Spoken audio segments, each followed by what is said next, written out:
Discovery, go at throttle up.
What's going on?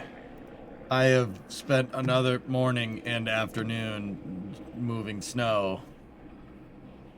I've almost got my whole driveway clear. Almost. Almost. It's close. It's close. I can almost move a car, like, all the way.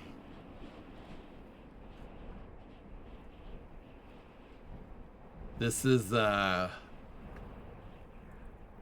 getting a little extraneous. It's getting to be a little much.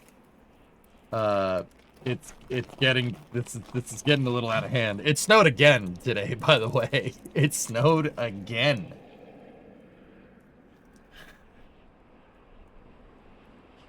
I live by the beach. It doesn't snow here much, man. I am shutting up from now on. I ain't saying nothing about snow. Did I tempt fate or what? You have coffee?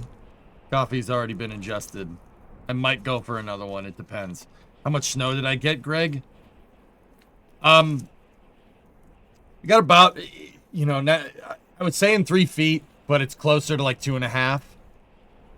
But there was already about a foot of snow on the ground. So right now, in some areas where the drifts are big, 3 to 4 feet on the ground. The last snowstorm did about 2.5, 2.75 feet. So, you know, like for the metric people who don't know what the feet, I got about 1 meter of snow on the ground right now between the last couple of storms. It is, yeah, it's a lot. But anyway, this is the Space and Rocket review. Yeah, it's not I probably moved to the wrong one. Yeah, I'm feeling that one. Dude, it is. This is nuts. Like my morning routine is completely screwed. Like I did manage to get the garage PC back up and running. I see that everything is exactly the same as I left it when we did the unboxing stream. I have not had time to clean anything because I've been just outside shoveling, snow blowing snow. The snowblowers are feeling it, dude. Yeah. The pull start string on the STA-24 on the Arians is it came out today, so we have to fix that sometime this week. So we're gonna go back into the shop, clean up, and fix the damn snowblower again. The Poulen's doing okay, but it's going to throw a belt. It's going to throw a belt. It squeaks like crazy, but it's all right. It's fine. What is that, a Mopar? Yeah, it's a Dodge Coronet. Be quick. Yeah, the Dodge Coronet, and I was working on it. The toolbox came, so the area that I was working is now taken up by toolbox and boxes that the tools came in. Boxes that the toolbox came in. I'll clean all this up, but yeah, Coronet. It's a 69 Coronet sedan. It's the damn 500. It's Discovery, nice. go at throttle up. Models have you getting more snow in the next week or so. Oh boy. GrabShark 75-month resub. Nice +6. Yeah. Nice +6. Yep. Multiplanetary snow at throttle up. Newell, hey, tier 2 39 months. What's going on, YouTube? How you guys doing over there? You just finished getting dug out an hour ago. Thankfully, power came back on last night. Nice. I'm glad. That would be impossible without snowblowers. If I was shoveling, I would have had to have taken the week off. It's easy to tell Mopar. I'm a Ford guy, but in the 60s, every manufacturer made pretty cars. Yeah, no, be quick. I'm a big Ford truck guy too. I own 3. Yeah. Well, 2 and 1 in long-term storage on my property. But yeah, I like my Fords, my Fords. But I also have a soft spot for B-body Chryslers. So, yeah, there you go. Plus 2 Ford cars. That's right. That's right. Discovery, go at throttle up. 8-month resub. Rock on. Thank you. We all make mistakes. And you're doing good. Trying to stay positive about Artemis II, reminding myself about the Artemis I rollbacks. Yep. I wonder if SpaceX will retrieve Ship 35's methane header tank after it washed up ashore in Madagascar. I don't know, maybe. Madagascar, of all places. That's a long way. It's probably worth getting a new belt for the Poulan. Yeah, the Poulan, it does okay. Guys, it's not that our fixes for the snowblowers were bad at all. They're getting the trash beaten out of them. There's a lot of sticks and leaves and rocks just because everything got blown around during that storm. There's a lot of sticks. It's crunching up a lot of stuff. It's putting a lot of wear and tear on those things. Yeah, we're going to have to bring the Arians back in here to fix the pull starter, or I'll just do it. I don't know. It's just tying a new knot. It's not a big deal. No joy in finding a Valmet 502 tractor. Oh, don't worry. Oh, hello, Hothman. Yeah. That 3 Fords in long-term storage on your property, you get it. Yeah, be quick. Yeah. I like B-bodies because I like Chargers. But you know, I'm not saying if I didn't have like if I could get my hands on a 69 Torino fastback. Oh, we would, yeah. Oh, I'd be working on that. Problem is you can't find them. I mean, you can't find Mopars either. All the cool cars is just, they're hard to find. But I mean, that's the reason why I'm working on a 4-door, because you're not going to find a 2-door for any usable price.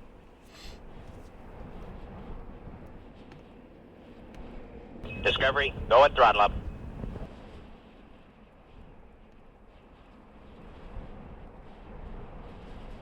But, yeah. All right. So, SLS is rolling back right now. But you're glad you fixed the second one now, huh? Yep. Gotta put those new tools to work. Yep. Pave the driveway next summer. Yep. I blame cash for clunkers. We are not fans of that in this stream, be quick. We are not fans of that at all in here. We don't like that. A lot of people in here have some very choice words for the Cash for Clunkers program. Not any of them good. Anyway, so guys, here's the thing. Space and Rocket review. That's what we're doing now. We got about an hour and 45 till that's not a knife mission. I figure we'll do a space news basically until that, and then we'll flip on my winter car and we'll go from there.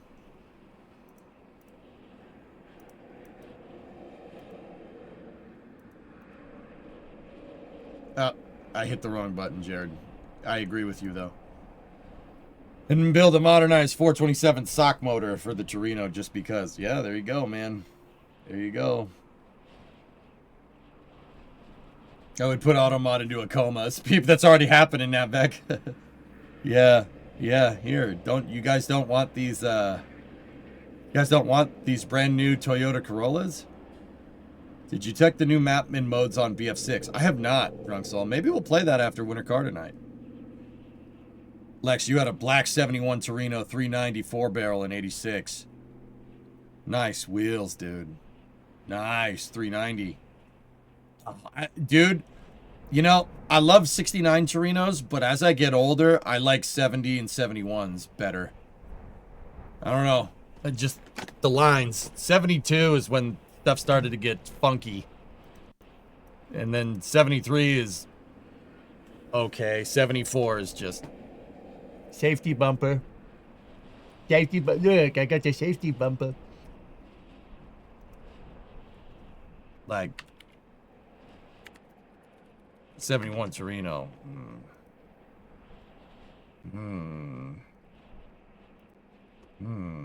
I mean, this one's a 70, but also. That's a nice car. Yes, give in to the 70. I like 69s, man. I think the 69 looks ace, dude. That has the coolest dashboard ever. Tor Bruno just posted Blue Ring #1 is coming along well. He hinted at some photos. All right. Dude, even a Country Squire. That's what I'm talking about. Look at that thing. Oh.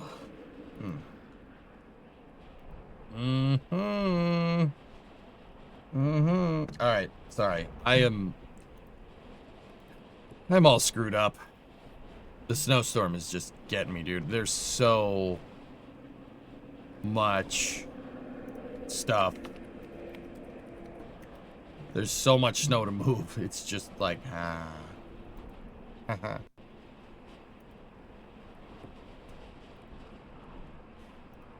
Here we go. This is what's currently going on. SLS is rolling back to, it's rolling back to the VAB to replace a, sticky valve in the ICPS helium ullage system. TR6060 behind him. Nice. Question, why did Ford make the Torino what it almost seems like it would poach Mustang sales? It's the Mustang was a mid-size, Fluffy. So Ford historically has done stuff in threes, and that seems to have worked. You have a small, medium, and large. So Falcon was the small two-door. Mustang by the late 60s was the mid-size two-door. And the Torino was the full size. It was a full size two-door. So yeah, that and muscle cars were so ridiculously popular at the time that just making everything a two-door fastback was profitable. Country Squire with a built big block that sounds and runs like stock but isn't, and a really nice automatic would be super fun. That's kind of the vibe that I'm going for with the Crew Cab Charger. Yeah. Now U.S. car manufacturers only have one car model each. Yeah. Do you think the movement of this rocket is going to jar some other problems? Yes. It's probably going to screw up those TSMU seals again. You should probably... if it was me, I would have another set of those things ready to go, Brun. But here's the thing. I would not put that set in until the SLS is back to the pad. Yeah, I know, Hellfish. It's really, really strange. We're looking at April for a launch. Yeah. Yeah.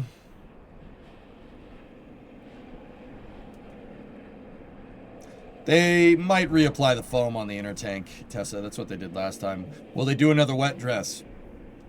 Brun, I would. I would, dude. You never know. I'd do it.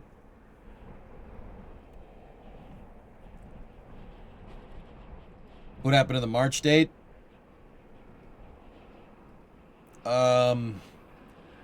They have a stuck valve. There is a stuck helium valve, apparently stuck closed in the interim cryogenic propulsion stage. Yeah, after the night after the wet dress rehearsal, be quick. They were returning the vehicle to a passive state from flight state, and they could not initiate helium flow into the ICPS to purge the tanks.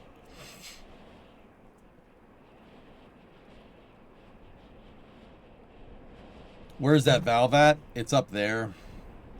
Can't get at it. I hope they check the TSMU seals right after rollback to get some data on it. I'd do that, Wolian. Yeah, that's a good idea.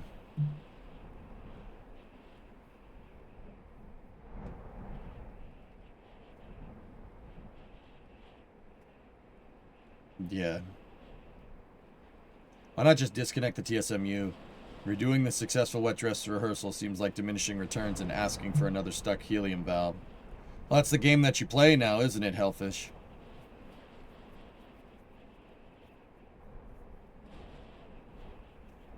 I would want to make sure my core stage lines are working. The leak rates, yeah. Dude, look at that dang thing. Holy crap.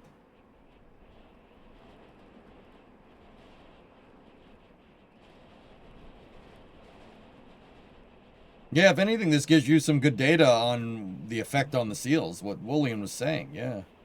So, yep, yeah, the water truck's doing its thing. It's keeping the dust down. You don't want FOD and dust getting around. Here, they're gonna turn the CT here. The crawler way takes a bend to that way. I mean, I feel like it's a restart. I would run if bringing that back here, getting in at that valve, you're basically starting the launch campaign again. I would start over. I would not. You changed the vehicle configuration back to the VAB. I would start from where the VAB is at. I would go through all final checkouts again. Just do it again. What is it gonna hurt? I mean, as much as you can, like, you know, start from the top, do it over, start from square one, don't screw around. That's probably what they're gonna have to do, which is why March is pretty much off the table. Now, in terms of fixing that ICPS valve, I don't know. I mean, it's hard to say.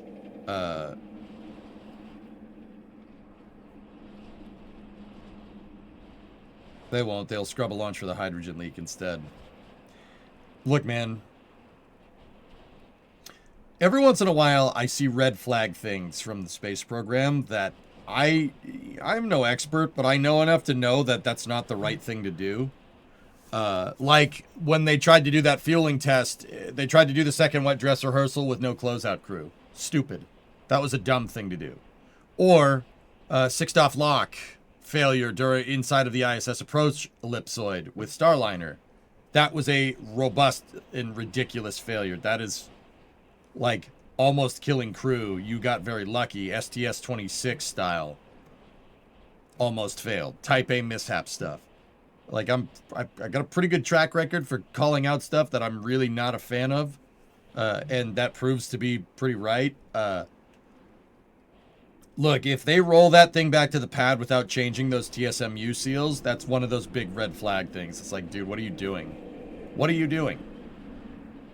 You have multiple wet dress rehearsals and a launch at this point, and every one of them states that you should change the seals when you get to the pad. So change the seals when you get to the pad, and then redesign it in a future SLS to take it, to be able to handle it based off of what you learn. Was it 26 or 27, Grab Shark? One of them, here.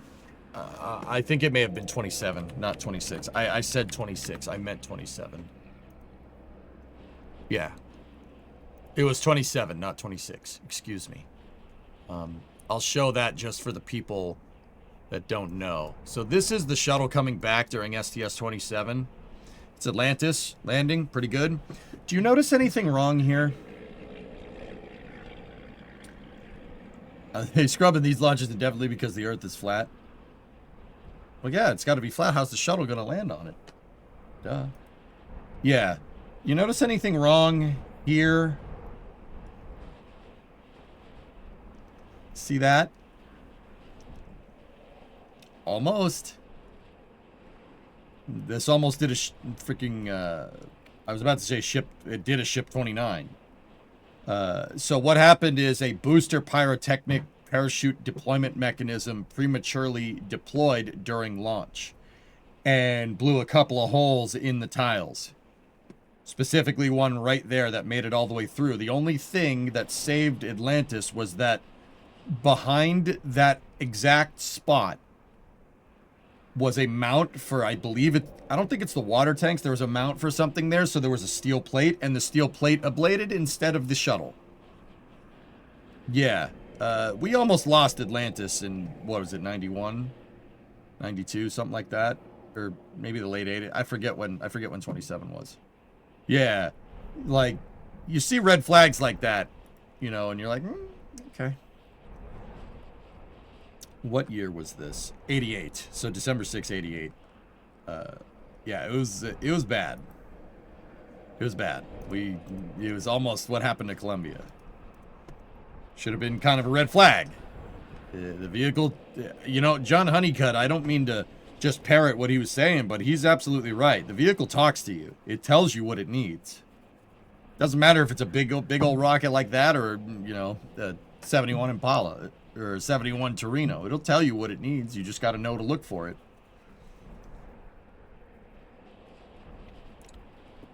Columbia was for a different reason, Pontiff, but you'd figure, like, if you had a near miss like this, that you would probably want to maximize the impossibility of FOD coming off and hitting the shuttle's tiles on the way up. But yeah, we didn't do that. We did the other thing instead.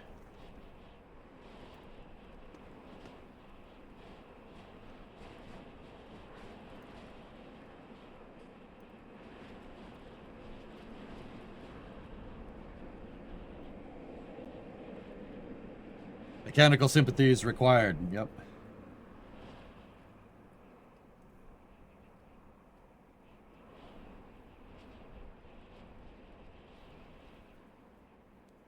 Yeah, exactly. Frank, you would be on the ground otherwise. Yep.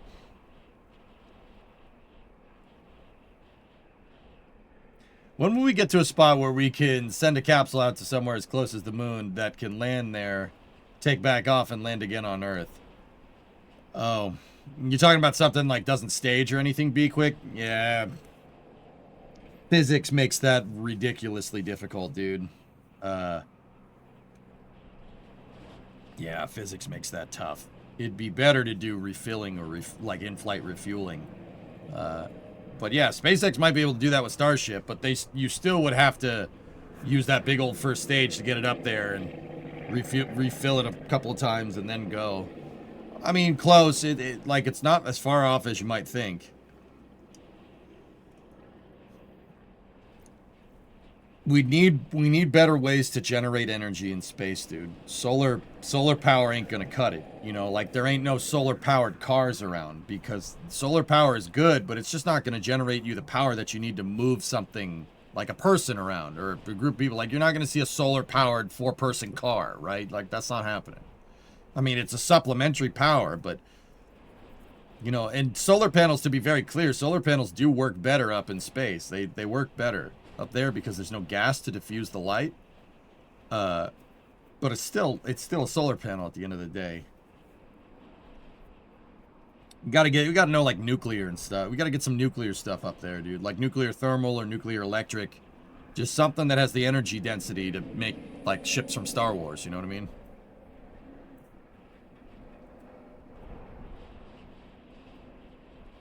Nuclear thermal or nuclear electric could be useful. Nuclear batteries, sure. You know, it's just a matter of energy, dude. You have to have high C3 if you're going to do that. C3 is called characteristic energy in rocket science. You need to be able to have a lot of energy, preferably for lower mass. Lower mass with higher energy density will make you something that goes further. We need dilithium crystals. That's what we need. Can I get an opinion from you? What about alien tech? I don't know, man. I don't really deal with the unconventional stuff. I deal with the conventional stuff. That's more my department. With that being said, if Bob Lazar wasn't full of crap and Site 4 exists, yo, give me some of that rocket technology, please, so we can, like go colonize the moon or something. Like, I don't know. Star Wars in our lifetime would be kind of cool. I'd really like to just be able to get in my, like, personal flying vehicle and jetsons myself up into space, that would be pretty sick. Like, that would be really good if that exists. Like,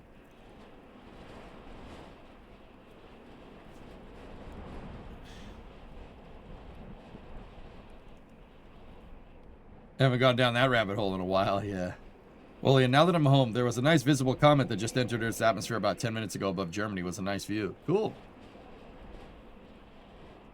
Data voltaics? Yeah, something like that, Banzai, yeah. Thank God for that steel plate. They'd be... Yeah, we would have lost Atlantis. That was the case. There's... Oop.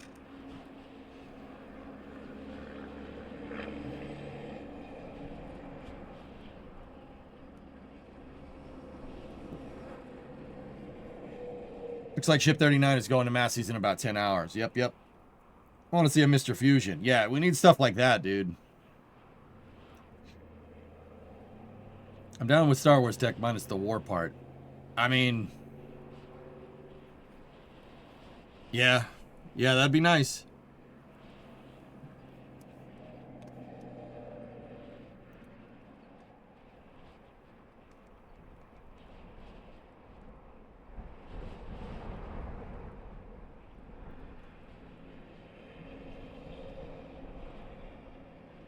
I'd almost sell you soul for a Mr. Fusion. Dude, dude, if we had something like a Mr. Fusion, oh my goodness.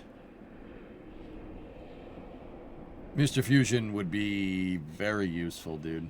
But then again, like, be quick, compact nuclear reactors are something that the DoD is looking into. And it's kind of annoying that it, you know, the Department of Defense, like, oh, it has to be a weapon before it's everything else, right? Like, but dude, I mean, whatever. The jets are like that. Rockets are like that. Rockets were a military tech before they became, you know, before stuff like this came around, you know? Compact nuclear would be real nice, dude. That'd be real good. Shazbro, you finally watched the unboxing video of the toolbox. That wood surface top with all the viewers' names on it to help get the toolkit is peak. You should mount that on your office wall if you haven't already. Oh, that's going on the wall. Yeah, absolutely. I'm not putting that on the toolbox. That's way too nice, dude. That's way... I would feel terrible if I bang that thing up. If I could do it for under $1 million, where do I sign up? SBIRs. NASA Small Business Innovation. Seriously, there's a thing out there called, they're called SBIRs, and it's NASA basically going, hey, you wanted to make compact nuclear power, how'd you do it? It's like NASA's job postings board almost, but it's for companies, you know? But then again, Rook wants to bring a lot of that, Jared Isaacman wants to bring a lot of that technology back in-house, dude. USAjobs.gov, see what's up there. That's where you go to find positions at NASA, USAjobs.gov. He wants to bring NASA, he's sick of all the contractors. He's sick of all the contracting nonsense. And I don't blame him. Contracting nonsense gets us stuff like that. Not that that's a bad rocket. I know a bunch of people that work on this, dude. It's not as bad of a design as you think. It's just the people running it. Well, let me rephrase that. The upper stage sucks. It sucks complete dum-dums lollipops. Dum-dums, dum-dums. I was about to say something else. Yeah, the ICPS up there was chosen as an interim solution to save money and cost, right? Which save money to go to the moon. Okay. I want to slap whoever thought that was a good idea. Norman Augustine, I'm looking at you. It's your fault. Slap. You get slapped. I don't want to hurt you. I don't want to hurt you. You just need to... What did the 5 fingers say to the face? Slap! Just, like... You guys ever seen those slapping tournaments where, like, people slap them so hard, like, they get knocked out? Like that. It's that. That, very much that. I love interim solutions.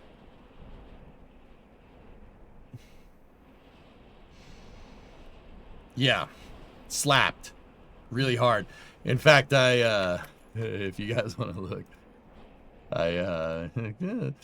Here, look.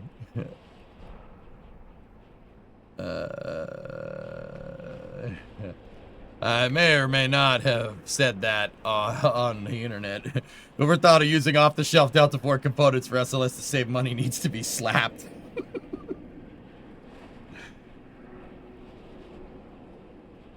Yeah, it's rolling back, Judo, because they broke a... There's a sticky hydrogen valve in the Delta 4 upper stage.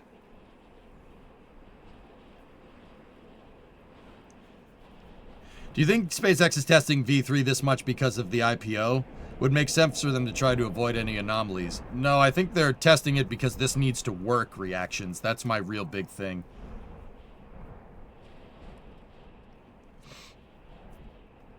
Why the heck are they using a Delta 4 upper stage? Oh, well, to save money, of course. Save money and time. You know, it's an off-the-shelf solution. It already exists, so we should just use that for the rocket that's going to the moon. Isn't that old stuff? Well, at this point, yeah. That happens when you don't launch for like 15 years. The last Delta 4 flew like 2 years ago. The next one, the Artemis II is flying with one of these too. Slap. Slap. You see what I mean? Yeah. Yeah, Outdoorsman, what's on your mind? Were you downplaying the 6-off lock? No. No. Quasistellar, I was not. I actually had a huge argument with Das and Jack on Flame Trench about how that's a really big deal. I was not doing that. I said the opposite of that. Outdoorsman, I do not see your last anywhere. I'm scrolling up through the chat. I can't find it.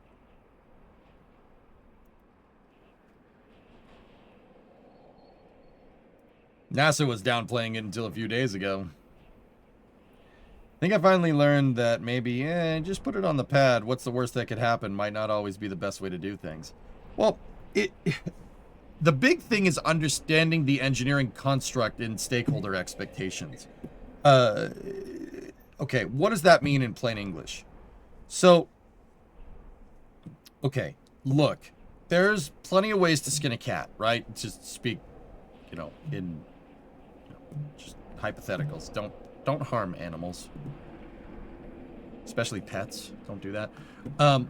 There's plenty of ways to send something to the moon. There's plenty of ways to go about going to the moon or go about building something that gets into space. There's plenty of different ways to do it. The thing is what? Okay, like the plain English way of saying this is that when you decide you want to go to the moon with your spaceflight architecture, all right, you're gonna come up with a set of rules. Those are called stakeholder expectations. The stakeholder expectations are, what is this trying to do? Where's it going? What's it going to do? That's all. So like the Saturn V, pretty clear stakeholder expectations, get to the moon by 1970. Because time is a commodity here because of a deadline, right? There were engineering decisions that were made, right? There are engineering decisions that were made that probably wouldn't have been made otherwise because time was of the essence. One of them was just baffling the F1 injector plate to prevent pogo. I mean, the Saturn V throughout the entire program had suffered from pogo oscillations, all the longitudinal vibrations going up and down the fuel lines, or not longitudinal vibrations going up and down the fuel lines. But that's another story. Like, Saturn V, very clear stakeholder expectation. Get somebody to the moon and do it fast, right? Pretty straightforward stuff. Now, what's the context of this? What do I mean? Okay, so, look, testing your rocket is part of your stakeholder expectations. Your testing regime and how you go about doing your testing is very much part of the construct, that set of rules that you make at the beginning of a program to figure out how to, to get you to your final destination, actually, and literally, I guess, right? So with SpaceX, right, It's put it on the pad. Do enough analysis to be fairly confident it doesn't blow up, but it still might blow up. But put it on the pad and go. Whatever happens, if it blows up, you're going to learn something. Okay, on to the next one. Let's go.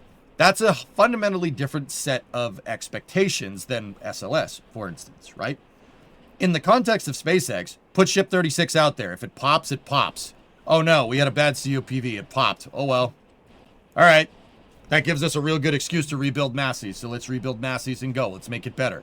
And use what we learned to make sure that this doesn't happen again. Done. Catastrophic failure, right? That's not that big of a deal because SpaceX basically made that rule set at the beginning of the Starship program that they're going to test fast, they're going to be deliberate. If stuff blows up, big deal. As long as nobody gets hurt, put another one out and send it. That modus operandi does not apply to the SLS program or Artemis. It need not apply because it's a different set of rules. How I like to explain it is like, say you're playing D&D and you're the dungeon master, right? Just because your rules work in your campaign doesn't mean they're going to work in another person's campaign. Everybody plays D&D a little bit differently, right? And if you're not a nerd, you're looking at me going, huh? Yeah, just nod and smile. Just nod and smile, all right? It makes sense. The analogy works. Just, yes, dungeon master rules don't carry over between D&D games. Yes, that's right. Neither does engineering constructs in rocket science. That's not how that works. You can't rapidly prototype SLS. It was not designed to work like that. So, Creeper, yes, you're very much right. Putting it out on the pad and sending it when we're talking about the big orange, extraordinarily bad idea. Completely different rule set. Completely different campaign. Right? That is a completely different thing.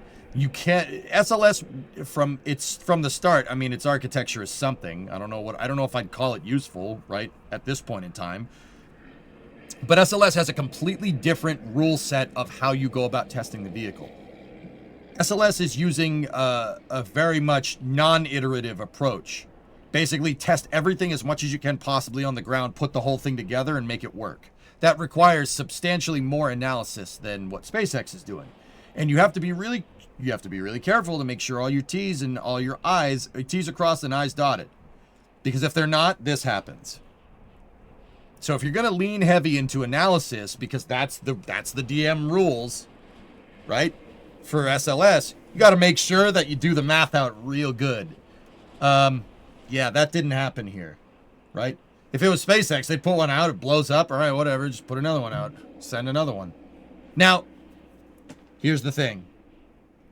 The way that SpaceX does things is a little expensive. This is a little expensive. They're both expensive. I'm not going to say that blowing up a prototype ship on the pad and losing your test stand and the Starship is not going to be an inexpensive thing. That's probably about $1 billion loss right there, if I had to guess. In the high 100 millions when Ship 36 popped. But it's SpaceX. All right. Build it again. Whatever. It was insured. Maybe. Hopefully.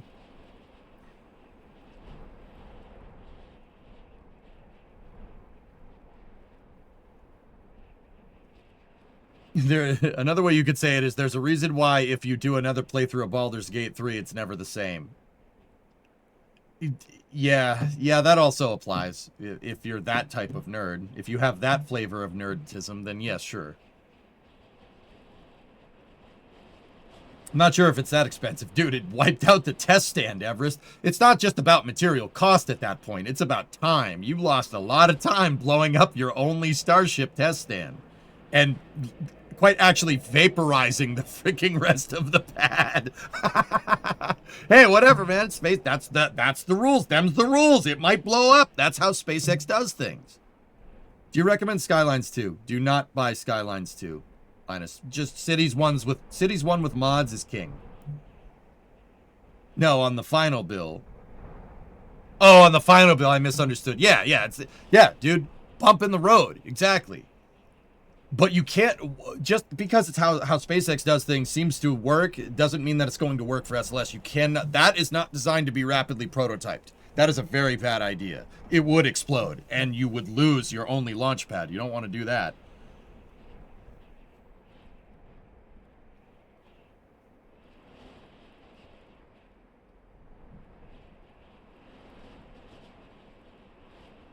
At the moment, it looks stopped. Is it, Matt?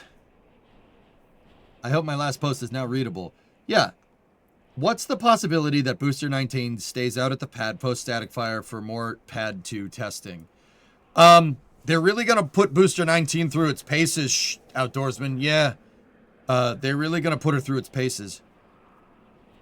V3 has to work. You're out of time. SpaceX out of time. Nope, you can't have any more RUDs on the pad. V3 has to work. Flight RUDs, not that big of a deal. Still a setback, but it needs to work. Has to work. The reason why is because SpaceX is now pressed for time if they want to be the people that land people on the moon for NASA. Reactions, what's up? Do you think SpaceX is testing V3 this much because... Oh, you already asked that. Because of the IPO. No, they're testing it because they need it to work for the company's long-term financial viability, which might have something to do with the IPO now that I'm thinking about it. You might not be wrong.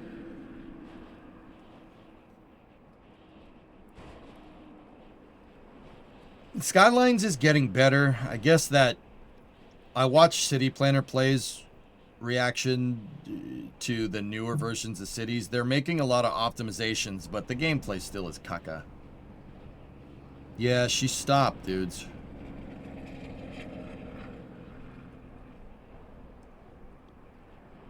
It wouldn't be possible to do it on SLS. It's cooperation of multiple companies and NASA. Different rules, dude. It's different dungeon master, right? Different stakeholder expectation. That's what it's called in business. In rocket science, it's called stakeholder expectations. I don't like saying that because corporate terms can frankly get fricked. I hate when people speak vaguely in corporate terms and say nothing and say a lot at the same time. I don't like that kind of stuff. Different rules for different rockets. All working within the confines of physics. Just because one works for Starship doesn't mean it's going to work for SLS. Also, Starbase GSE isn't ready for Flight 12. Soon, though. How long do you think it will take for Ship 39 to test out the new static fire area with the new structure? Now, Hydrogen, I would want to go slowly, at least initially, with the testing so you don't blow up another rocket. So it's probably going to be slow and deliberate after the roll to Massey's tomorrow or today. Just be very careful, be very deliberate at what you do. Once you can verify all the systems are working with Ship 39, then go. Starbase GSE, okay, right. On the bright side, this rollback gives us more opportunities for some good SLS photos. We got plenty of good photos, Joe. It needs to launch. Just my opinion. Every hour, they are stopping and swapping drivers. Oh, okay. It stopped, as you said, bump in the road. Curious. Tech question. Since the solid fuel in the SRB is formed like a ring open in the middle, does the fuel burn from top to bottom or bottom to top? Outward. It burns radially, Mats. Yeah. Out. The igniter goes off at the top, so you're going to get more ablation of propellants at the top, but the combustion chamber is cylindric along the four segments and grows outward. It burns radially. That's why you have the different shapes. Here. There's a very famous thing from, like here. It's called SRB grain packing.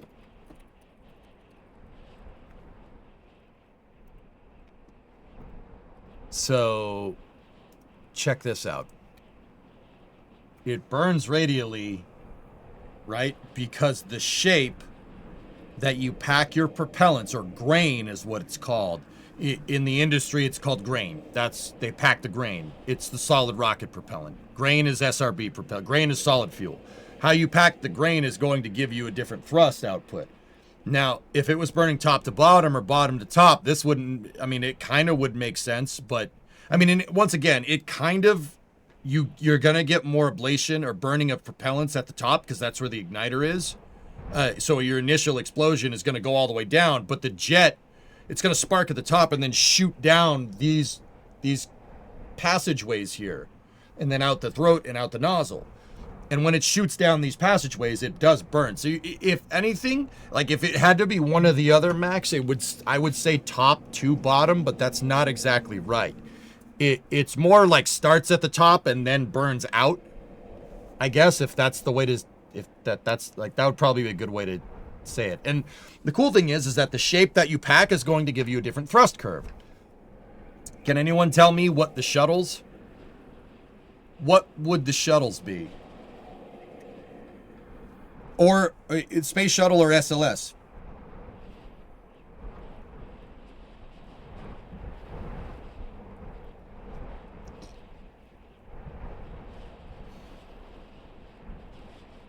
That's right. Now, here's the really cool part, dudes. Here, you want me to really blow your mind? A lot of you are saying star anchor, rod and tube, multi-fin, dual composition. Here's the thing about the shuttle. Segmented SRBs. Think about it. You combine different segments with different shapes. I mean, you could do that. They kind of do, but they mostly don't, but they kind of do. Star pattern is what the shuttle uses, because you want to throttle down for max Q. And then you get a booster tail off. Star pattern. This one. You could do a double anchor to get a regressive thrust curve, but so boosters go up when the shuttle or SLS throttles back, you get a slight tail off and thrust, your throttle down, there's your throttle bucket, and then you get a throttling back up, go at throttle up, and then a tail off, and then separation. You can combine segments, but like the different segments, you can combine the shapes, but that gets a little finicky. The shuttle uses star patterns. Drew, pick me, pick me, pick me. It's not exactly a 5-point star like that. They're using not multi-fin. It's like a 8-pointed star. Here, I can show you guys. I'll show you. Will you be streaming the Electron from Wallops today? No, I hate Electron, P-Gamer, and I don't like you either. Yeah, man, of course I'm going to. Dude, did you see what that thing is launching? Did you see? Dude, that hypersonic space plane thing, I want to see that go fast. I like things that go fast, P-Gamer. I don't know if you know me, right? Like, also, I'm just messing with you, dude. Sorry. Of course I'm streaming it, man. Of course. I'll show you guys that in a second. Here, let me show you. Check this out, dudes. NASA.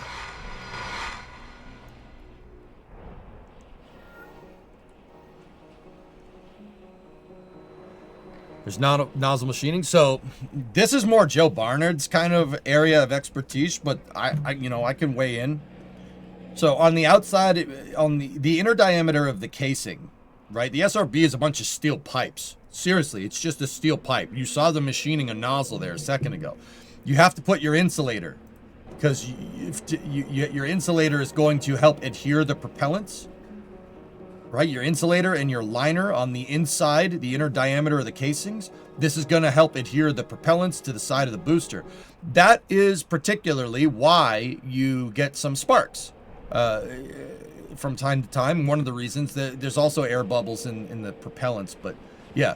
So you'd want to get good adhesion. You don't need all of the propellant going out of the booster all at once. Now look at that segment. So right there, that's the forward core. All right, so look at how that thing is shaped. You got a star pattern. You get your star pattern, but did you see the top? Circular. Interesting. Like I said, you can combine star and cylinder to get the SRB to throttle. It is a, let's say, hard-coded thrust curve, but yeah, there's your propellant. Ammonium perchlorate and hydroxyl terminated polybutadiene, and it's cast like concrete.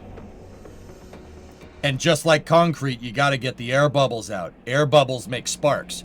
What they do What they do to compensate for that, because it burns off, is they put aluminum flake. They take flaked aluminum and they mix it in with the propellant. Rocket Lab launch scrub.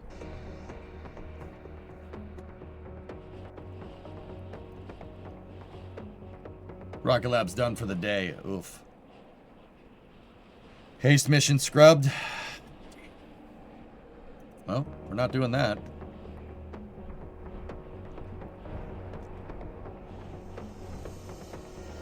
Now check this out. See, there's air bubbles. They're getting rid of these because this is the top of a segment. You want to make sure this surface is as flat as possible. These are left over from filling in, from trying to fill in as much of this as possible. B-Gamer, we jinxed it. Now they're going to put an inhibitor in here. The inhibitor is there for transport. You do not want this going off when you're moving it around. That's like 250 tons of solid rocket propellant. When that's all done, they're going to extract the fins. They take the core out first, and then they pull the fins. And then once the segment is fully cast, that's an aft segment right there. They'll break it over. That's a breakover device. Turn it horizontally. Like, once again, guys, that's 250 tons. I think it's 250 metric tons per segment. That weighs more than a tank. Like, way more than a tank. Like, that's like 3 or 4 Abrams tanks worth of solid rocket booster. Just for some comparison here. Like, what's the heaviest tank around? Like, the Merkava? That's like 2 or 3 of them worth of SRB right there, and there's 5 of them on each booster for SLS. It's 2,500 tons of solid rocket propellant. That's what's moving down the road right there. That one segment is 250 tons.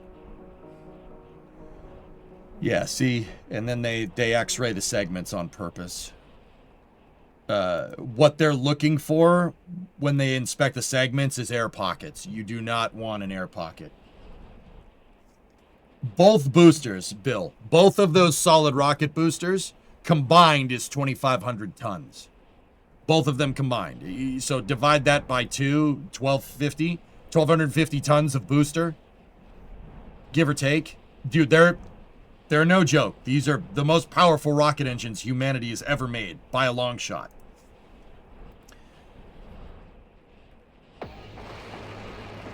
And that's what happens when it goes off. They also didn't show it, but they put a plug. They put a plug in the nozzle. You definitely don't want a bird flying in there or something, but you'll see the plug. You'll see pieces of the plug actually come out there. That's what all that stuff is. Yeah, baby. There's a lot of, we were talking about characteristic energy. There's a lot of C3 going off here. Not as bad as the facility in the 80s, the PepCon facility. That had, well, Tessa, we can do some rough extrapolation with the PepCon disaster. The PepCon disaster was the 87 after Challenger. So the PepCon facility was the facility that was making ammonium perchlorate for the shuttle program. In 1986, they were teeing up 24 missions for the space shuttle. 24 missions for the space shuttle. And then in 1987, it would have gone up to 50 missions a year for the space shuttle. They wanted the shuttle flying every 2 weeks. That's where it was going. They flew 9 times in 1985. Not a lot of people know that. That's a lot of shuttle flights for 1 year, right? 2,500 tons, that's a 700-meter freight train going through Europe. And you know what the messed up thing is, Everest? They transport them by train. Yeah, they test them out in Utah, which is way out west, out in the Rocky Mountains. And then they transport them via train. Can you imagine moving that thing down a freaking grade? How many locomotives do you need? Yes, I would like all of the locomotives. I want 3 in the front, 3 in the back. To move those frickin' things around. Yeah, give me 3, give me all the air brakes. Right?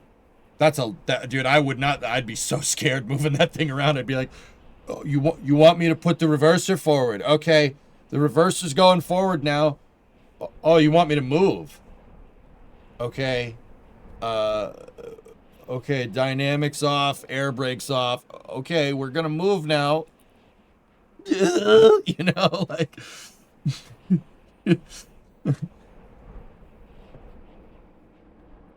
anyway, Pepcon was the biggest non-nuclear explosion until that warehouse in Lebanon. Yeah, exactly. So Tessa, they probably had, I mean, SRBs take some time because you have to cure the propellants like freaking concrete. The concrete takes time to cure. Because of this, dude, yeah, SRBs take a little bit of time to make. So Tessa, if they were teeing up 50 missions for 1987, they would have been well into the production of ammonium perchlorate for missions out to 87 or 88. So let's just say offhand, there was probably enough ammonium perchlorate there to fly probably 30 to 40 shuttle missions. Just a rough estimate. That's a lot of explosion, man. I'm amazed they found any discernible piece of that factory. That is roughly on par with like a low yield nuclear blast. Yeah, that's a lot. That's a lot of energy going off all at once. Yeah. So for the people that don't know, the Pepcon disaster was after the Space Shuttle Challenger. They had stockpiled probably enough solid rocket propellant to supply the shuttle program constantly, right? They had enough stockpiled for like 40 missions, and someone lit a match. It ended about as good as you think it did.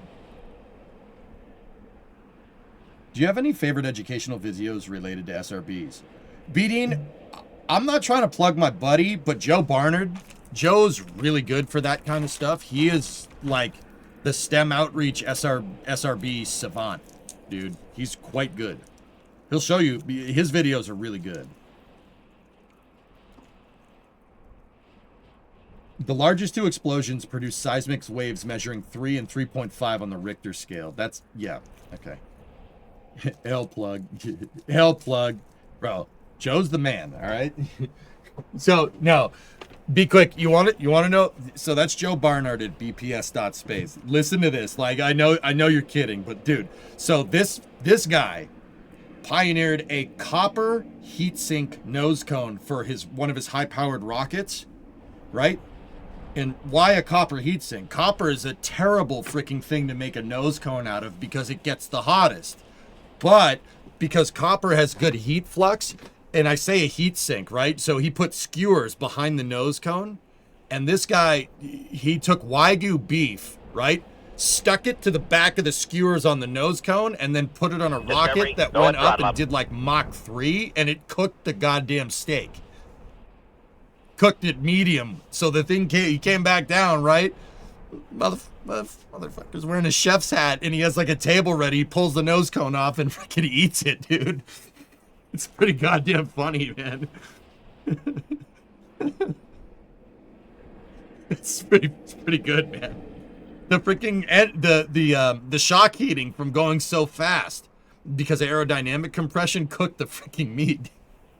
It was so good, man. That's his high stakes mission. That's why that guy deserves a plug. I don't go plugging people like lightly like that, but that was really goddamn funny, man.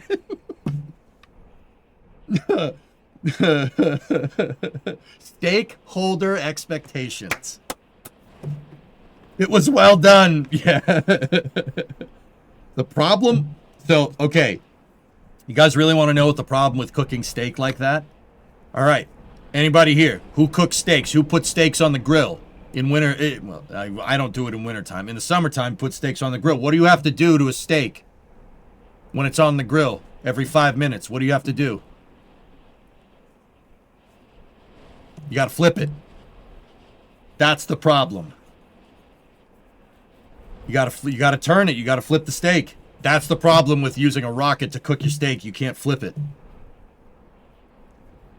You just cooked a Boston butt. Nice. You should do some kind of field trip stuff with Joe and do some SRB stuff. Agreed.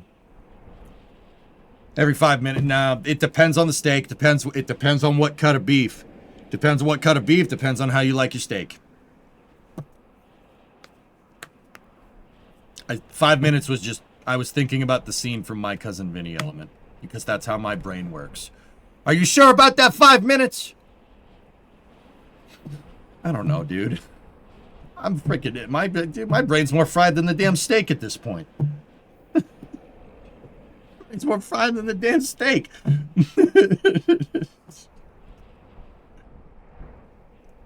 Just use the SF-26 rear wing. Oh, Maron.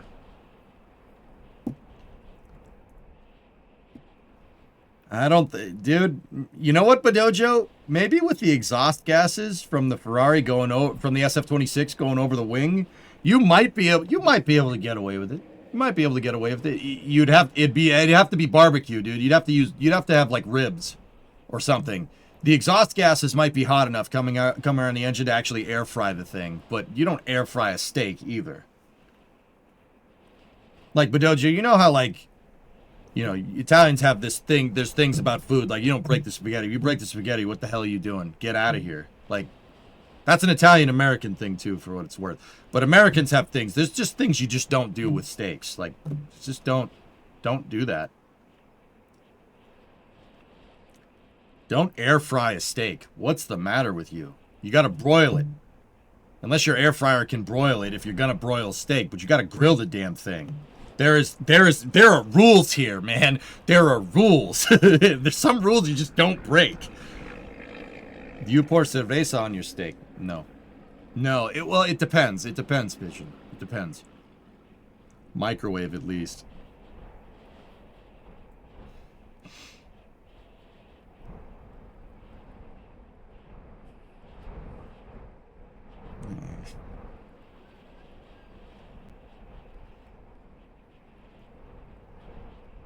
For reference, PepCon was the equivalent of 0.25 kilotons. The Beirut explosion was 1.1 kilotons.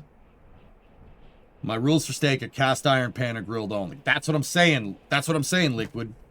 Cast iron or a grill. I mean, you could get away with broiling steak. Broiling steak is not bad. That's not bad. But air frying a steak, you're going to get slapped. If I see somebody air frying a steak, I'm going to be a little upset. What if they want their steak well done, Dad? Well, we ask them politely but firmly to leave. Another steak crime, dipping steak in ketchup. Thanks, Brain. Really appreciate that one. Dipping steak in ketchup. Yeah, if you want to do that, go ahead. But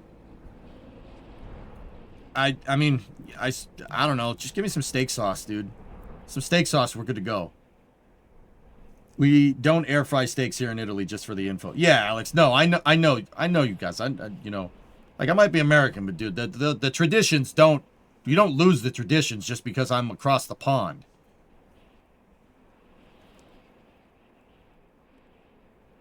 I'm calling the police if you put ketchup on your steak.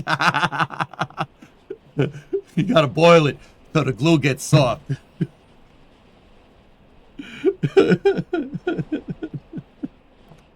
The Beirut explosion was 1.1 kilotons in size. The Halifax explosion was nearly 3 times that.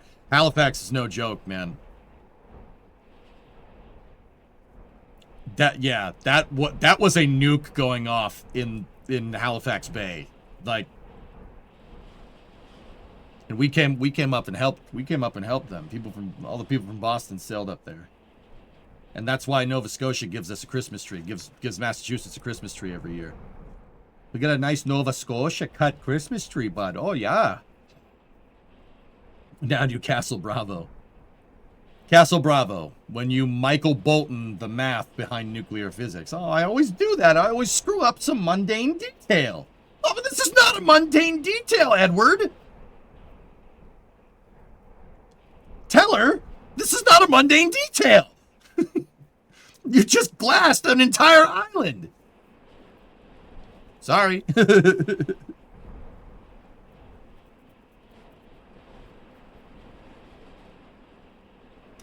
Halifax.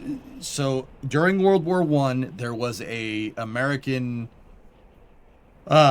There was, well, not American, an Allied ammunition ship in Halifax Harbor in Nova Scotia, right, in Canada. It was on its way over to the Western Front.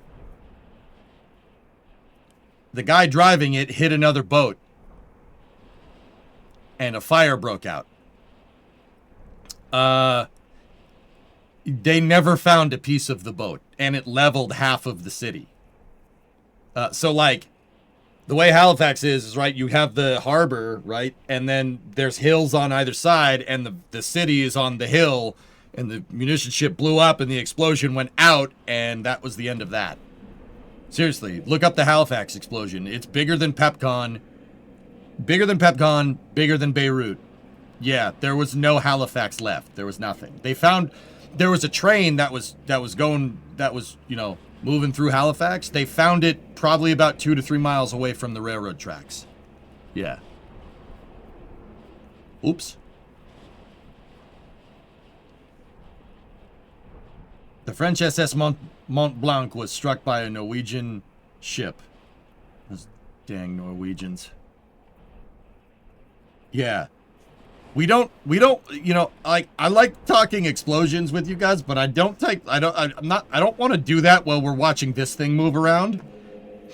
But, yeah.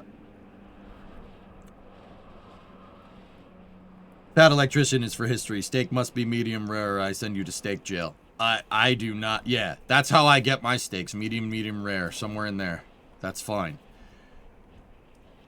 No, I have an outdoorsman. Does this mean they will change the 4-inch and 8-inch seals again after going back to the pad? So, Milan, let me ask you. Would you replace the seals? And when would you replace the seals? If it was me, I'd replace them. I would only replace them when it's back over there, when it's back on 39B. Because that seems to be what works. I wouldn't change them now. Changing them now isn't going to do anything. I wouldn't change them when they're in the VAB. That wouldn't do anything either. Oh, dude, that actually reminds me. Hold on. We were talking about SRBs and stuff. You guys want to see something interesting?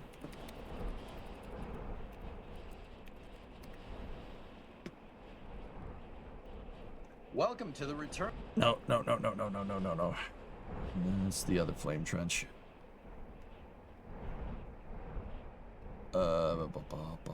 Okay. So check this out. So this is last week's flame trench, right? Sawyer was hosting it. So where is it? There's a comment in here I wanted to show you guys. This is actually interesting. Where is it?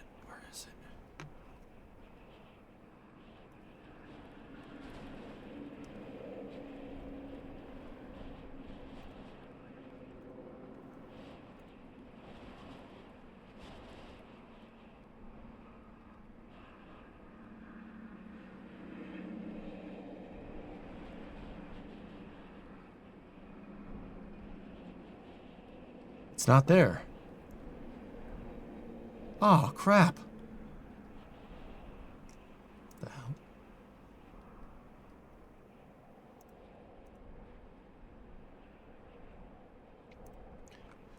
Dude, it's gone. Oh, the comment isn't there. You're looking at the right video. This is last week's flame trench, yeah. It's not there.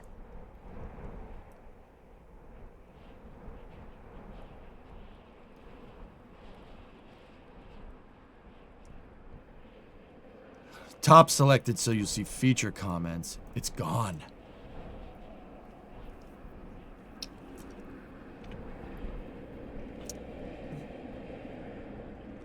Fellas, there was a comment on that flame trench that I read, well, because I was bored in the middle of the snowstorm.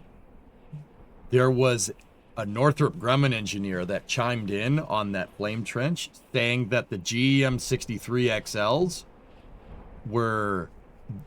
because SRBs take such a long time to make, that they just flew them. Yeah. I can very much see why that comment wouldn't be there anymore. Yeah. Dude, it's gone. Oh my goodness. I had that teed up too. Yep. Yeah, there was a comment from, I mean, dude, we don't know for sure if the guy was a Northrop Grumman engineer, but he was basically saying, like, so, remember how I said, remember when we came to the conclusion with Vulcan that Northrop Grumman, there's really no good way to test this? Test to see if, like, there's no way to do good thermal analysis. You don't know if there's an aerodynamic dead zone there, right? And how the nozzles are basically failing. The same booster on the rocket is failing in pretty much the same spot every time, right? And how the best way to test it would be to just fly it more on low-risk missions. Yeah, guy was basically saying that. Yeah. I can't believe, yeah. Comment deleted. Somebody didn't like that. They flew the SRBs because there's such a backlog for GEM 63s. They flew the SRBs knowing that they might be able to pop. But, you know, like, here's the thing, fellas. It's not, like, okay, this is going to sound really screwed up. As long as it's a low-risk mission, go. Get some flight data. That's, I would kind of do the same thing. There's got to be something with Vulcan that you don't understand, and the only way you're going to understand it is from flying it more, which kind of sucks, right? But there's no way to test that environment on the ground with all the SRBs and the BE-4s all working together. And like I said, SRBs take a couple of years to make those things. The propellants they have to sit there and they have to be cast like concrete. They take time to cure, just like concrete does. Ken Bowersox announced he's retiring from NASA. This comes a week after the release of the Starliner report. Ooh. Yeah, Baron, just like Mark Nappy retired from the Starliner program after CFT. I'll only understand Vulcan with logic. Well, the funny thing is, I mean, that is a very cold, logical decision, but knowing that the thing could blow up on the way up is, like, kind of not how you do this. Be quick. That's like, we'll talk cars again, dude. That's like driving down the road, looking at your tire and seeing, like, 2 lug nuts missing and being like, yeah, it'll roll. Fine. I'm going to drive down the highway at 70. It'll be good. No, the wheel's coming off. The wheel's coming off, man. You know? No, the wheel's coming off, dude. Dude, Pierre, keep it from blowing up is solely logical. Yeah, right. EJ speaks from experience. Hey, all my lug nuts were tightened down, okay? I still don't know what the frick that thing did. Maybe they became detorqued over time. I tightened them down in California. Or maybe the differential ate some FOD. I still don't know. I have not cracked the diff on that truck since the Route 154 streams, and it works just fine. So, I don't know. What's docketed for the review today? Well, the big thing is that. Were they aluminum wheels? No, I run Steelies on my trucks because trucks need steel wheels. Putting aluminum rims, unless they're cast Alcoas on a heavy-duty towing vehicle, is dumb.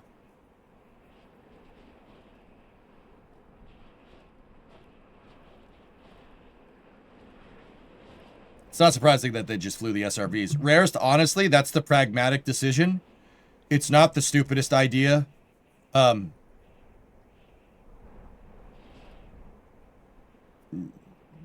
it does reek of poor thermal analysis, like, especially with the GEM 63s. My guess is that they just used the data and extrapolated the data from the GEM 60s to the GEM 63s and said, yeah, it's 1.2 times bigger, so if we take all of our numbers and times them by 1.2, it'll work just fine. Yeah, that's the analysis. There you go. What was the rollback for? Weather? No, ARJ, there is a sticky helium valve in the Delta 4 derived interim cryogenic propulsion stage. It's this part up here with the checkerboards on it. Well, just below the checkerboards. It's this thing right here. It's SLS's upper stage. After the very successful wet dress rehearsal the other day, they were trying to safe SLS and purge out the helium system to get the ICPS down from flight pressure. And they were able to get no helium actuation in the valves into or out of the ICPS. So, yeah, sticky valve, dude. That's not good. Yeah. And you can't get at it either. The valve is sitting inside of the launch vehicle stage adapter. It's this orange conic piece right here. So half of the stage is up here and half of the stage is hanging inside of it. You can't get at it unless you have the VAB. Are there any options to valves? Can I go ahead? Yes and no. Here's the thing. With valves that move around helium or hydrogen or any valves or anything, any type of something that's going to provide you fluid or commodity movement in rocket science is an extraordinarily difficult thing to do. It's not just like a spigot on the back of your house that you just open and close and moves water around. Valves are very hard to get right. Like, you know, with the TSMU seals, like, just because there's so much heritage there, I was a little bit of a dick about it. I'm like, guys, like, you know that this thing fails. You know that it's going to do that, and you put another vehicle out on the pad, and you did it anyway, and it didn't work.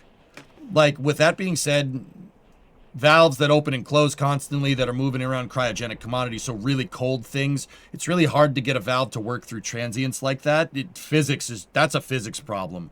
That's hard to do. In fact, whoever figures out a way to make a valve that works 100% of the time will make a ton of money in the aerospace industry. Yeah. They don't have to destack, they just need a service gantry to get in there and replace the valve. Hopefully we see a Delta 5 day launch. Yeah. Hey, Orange, just tuned into the stream. Why is the truck making the tracks wet? Keeps the dust down, Orange. Last if you're free. What's on your mind, Drunk Soul? Question about cars. I just bought a Ford Fiesta 2019 ST. Ooh. Sometimes when I'm in high gear down the highway, it makes a high-pitched sound. Any idea why? Search the forums and no one got an idea. Sorry, off-topic question.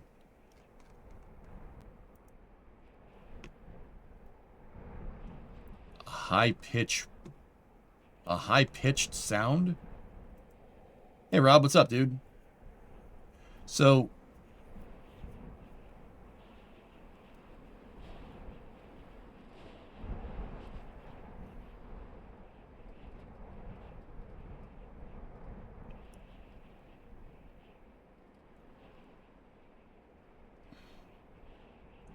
Drunk Soul. Check the oil. Not much, my guy. How's Hoth? We're getting another 18 inches next week, Rob. I finally got the driveway cleared today. All of it is cleared. We're talking 6 snowblower buckets wide, cleared, good to go. And we're getting another 18 inches. Are they going to have to cut the foam out? I would inspect it, goalie, and reapply if needed. It only makes it on 5th gear. The engine is a 1.5L Dragon GTDI engine. 1.5. But the ST is turbocharged.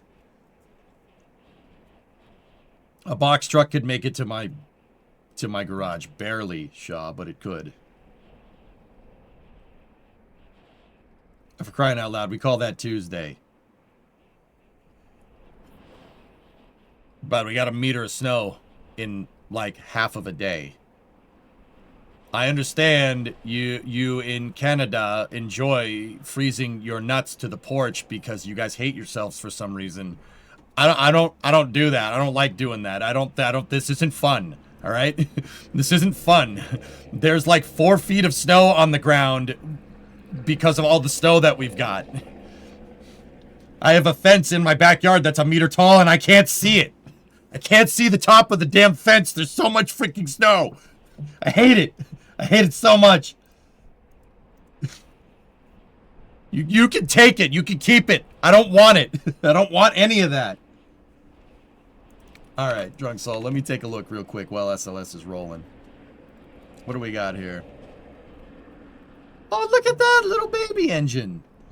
All right, so, Drunk Soul, my first thing is you just bought this thing. The first thing I would do is change the oil.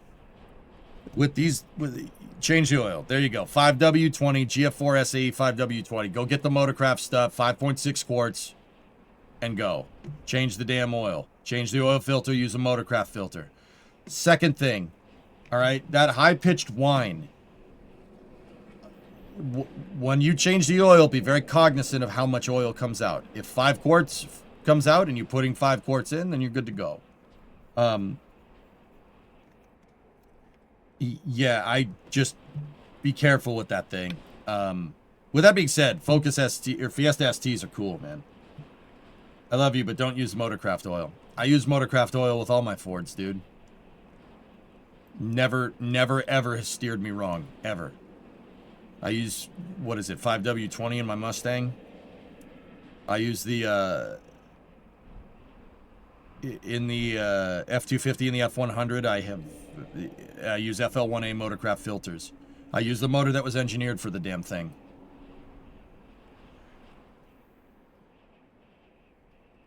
Motorcraft oils generally blend, get full synthetic. It's never steered me wrong, dude. I have a Mustang too, you use Royal Purple. Yeah, no, be quick. I didn't say before. I have an '08 Mustang. It's a 4.63 valve with a 5-speed. 70,000 miles on it. It's a nice car. I treat that thing like gold. Dude, I never talk about it on stream because I just keep up with the maintenance and that's it. Thank you, brother. I highly appreciate the help. I didn't change the oil and it's your first car. Sorry for changing the topic. Don't worry about it. So, Drunk Soul, like I said, the high-pitched whine could be nothing. But, so those... Okay, here's the thing. Drunk Soul, first of all, congratulations. If a 2019 Fiesta is your first car, a Fiesta ST, good for you. Okay? First and foremost, do not park yourself up a tree. It's going to be very easy to do with that damn thing, okay? Just... You want to go do something dumb, go do it in a parking lot, okay? Where there's nobody around, where if you crash, you're the only one that's going to crash, all right? Seriously, don't... Dude, all I'm saying is that if a Fiesta ST was my first car, I would have crashed it, okay? That's all I'm saying. Second of all, right, whenever you buy a new car, dude, check everything. Don't just start driving it. Somebody sold it for a reason. You want to hope and pray that the reason that they're selling it wasn't because it was broken. Okay? Or it's about to break. All right? Yeah, that telephone pole came out of nowhere. So, change that oil, dude. Like I said, treat it like a spaceship. Because that's what those freaking 1.5 GDTI engines are. So... That's what they do. So, okay, let's take my Mustang, for instance, okay? So my Mustang Drunk Soul has what's called port fuel injection, okay?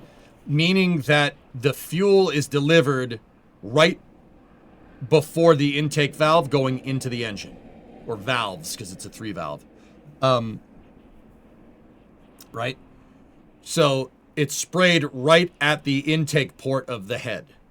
Now... Yours is gasoline direct injected, all right? Your injector is over the combustion chamber for that 3-cylinder. Now, the cool thing about that is that with gasoline direct injection, you can get an insane amount of power. They make more power, especially with the turbo. That little 3-cylinder, it scoots, right? It goes for a car that big, right? Now, here's the thing about GTDI engines, all right? Or any GDI engine, gasoline direct injection. So, because my Mustang has port fuel injection, what it does is use the fuel as a heat sink to keep the engine running cooler. This is very important to understand. It sprays the back of the intake valve, right? Before the intake valve opens, and then it sucks the fuel in, all right? That uses the fuel as a heat sink. some of the heat gets absorbed into the fuel, and then the fuel blows up and goes out the back. This helps keep the engine cool. Not a lot, but fuel is actually a great heat sink. You ever notice that gasoline doesn't really boil unless it's really, really freaking hot outside, and also it doesn't freeze either. Like, it has to be super cold for it to freeze. Now, I'm sure somebody's like, well, gasoline boiled for me, and if you live in the desert, yes, it will. It will eventually boil. In which case, you got a big problem. Now, Drunk Salt, with the GTDI engine, all right, so the gasoline direct injection, the gas gets sprayed right into the combustion chamber, right on the compression stroke, and there's no opportunity for the gasoline to absorb any heat before it detonates, or, well, it doesn't detonate, before it combusts and gets blown out the exhaust valve.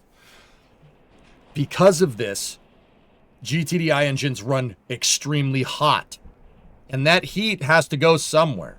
There's only so much the radiator is going to be able to conduct out of the system with coolant. A lot of it goes to the oil.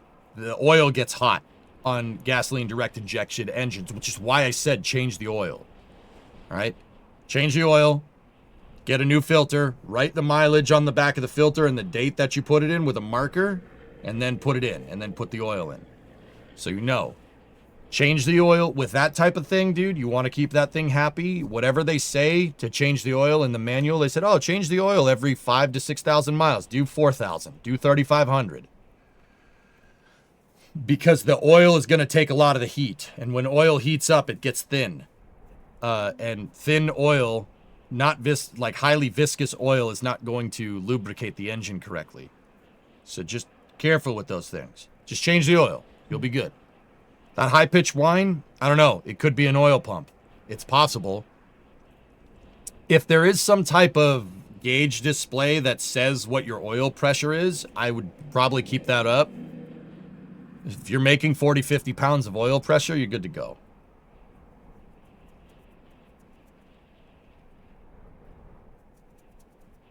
I mean, carbon buildup on the valves too, Breen, for sure. But the heat, you are using the gas with port injection. The gas does take some of the heat. That's really important to understand.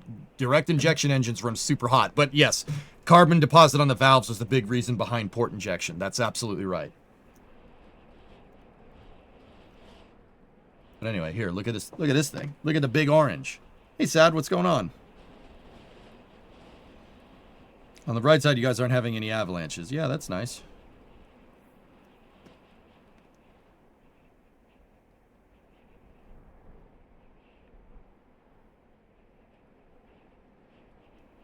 Yeah, Roger, it would kind of suck. I agree with that in a way. I treat a used car like the previous owner never changed anything. I'm right with you. I'm right with you, Be Quick. I don't give a frick. Unless the previous owner has the documentation for every single oil change, I'm just going to assume it's never been touched.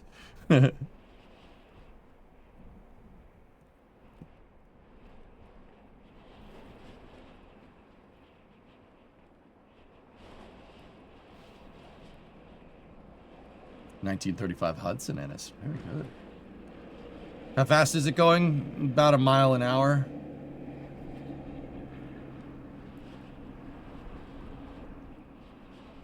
Tessa, what was the last? Change twice as often too. Yeah. Previous owner was meticulous. Yeah, no, that's good if you get a meticulous car owner, but yeah. Yeah. So, Drunk Soul, that high-pitched whine might just be the car. It might just be the turbos spooling.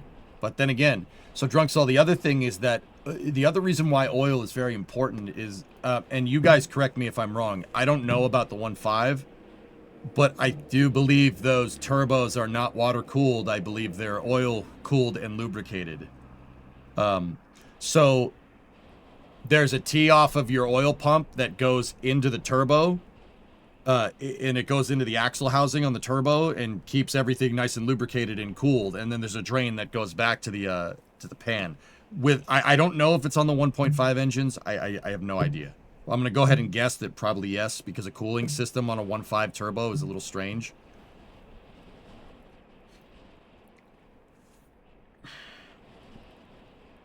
Yeah, like a Fiesta ST. That's what Drunk Saul bought. And yeah, other than that, Drunk Saul, like, yeah, dude. That's sick that you got that as your first car. Fiesta ST, you're going to have fun with that. Just, once again, man, you want to do something dumb, just go find a parking lot, okay? Those cars are very easy to have fun with. They're also very easy to park up a tree. Don't do that. Yeah, this I've driven a 2015 normal version that my friend has and it's stable. Your 2019 ST is so snappy, it's sometimes scary. The rear end is sometimes happy. So for the time being, I'm just chilling out. Don't go above 130 kph. Yeah, just you can have fun with it and not go fast. But also, yeah, if you wanna hoon the thing on a track, just go to a track day or something, dude. Maybe make it a hospital parking lot. Dude, all I'm saying, like, Drunk Saul, I'm sure you're a great driver. All I'm saying is that I would have... Man, if I had that as my first car, oh, that would have ended very poorly. Yeah, Ponzister, me too, dude. Get it to a garage now. The 1.5s from before 2024 have wet belts that whine when they wear. Yeah, Drunk Salt, get that. That's what I mean. Chat's kind of confirming what I'm thinking. Get that thing to a mechanic or change the oil and do the oil pump. Particularly the belt for the pump. Yeah, you don't want to run out of oil when you're driving down the road. That would be very bad.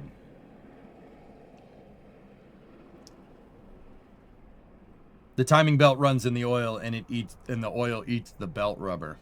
You also don't want to lose a timing belt. Yeah. Take it for a checkup tomorrow morning.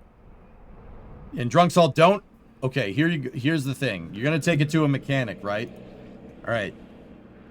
I offer this type of advice for anybody that doesn't know how to work on your own stuff, okay? Here's the thing. When you go, be very, very deliberate about what you want done. So, don't take it to the mechanic and be like, oh yeah, I just want you to once over everything. Don't do that. Don't do that crap. That's what people that have no idea what they're talking about do. Don't do that. Say, look, there's a whine on the high end in 5th gear, on the high end of you know, the motor. I know that these things have problems with the timing belts and the oiling system. Change the timing belt, please. Do that. Trust me on this one. If you say go looking for mistakes, the mechanic's going to find 1,000 different things that don't necessarily need to be fixed, but might need to be fixed soon, and you're going to get charged an arm and a leg. Go to the mechanic. I need the timing belt changed. I just got this car. Timing belt and oil, please. Do that. Don't be like, well, yeah, just fix it. Don't do that.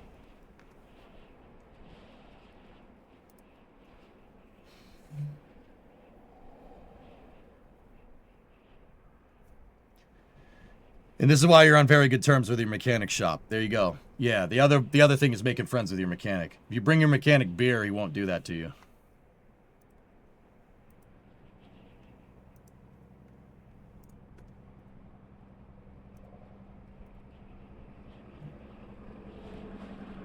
It could also be wheel bearings if the whine is consistent.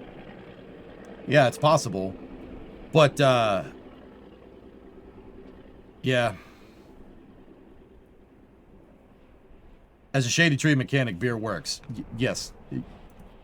Beer, yeah, no, can confirm. That absolutely is a thing. Be quick. One time, one of my neighbors brought me a 37 Ford. It had a tri-power on it. It had fake tri-power on it, so 3 2-barrels. Only one of them was working. And he's like, I hate how this looks. It doesn't work. I want a 4-barrel. So we got a 4-barrel for it. He brought a 4-barrel and an intake manifold, basically in the 37, basically in my house with a case of beer. And I'm like, all right, here you go. And I put a 4-barrel on it. And the guy, he's like, let me pay you. I'm like, the beer was enough. We're good.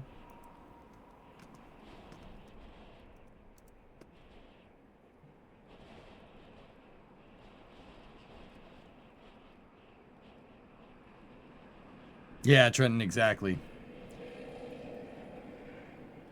Hey, you have your mechanic coming to replace your master cylinder, no charge. The benefits of being your mechanic's tool, man. Hey, there you go.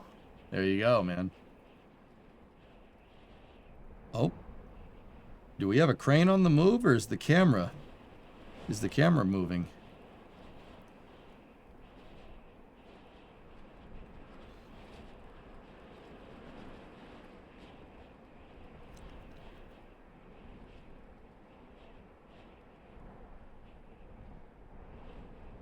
Oh, yeah. So that's a crane at 39A. Oh, dude, the HIF door is open. Ah, what are they up to over there?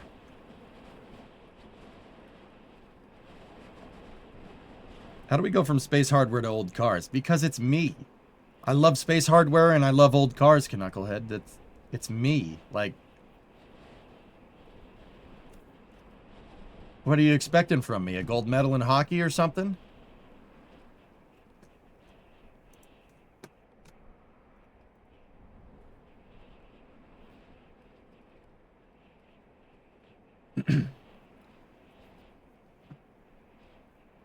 Love you too, bud.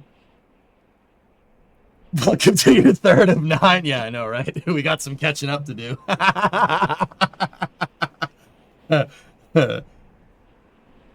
How about a gold medal in curling?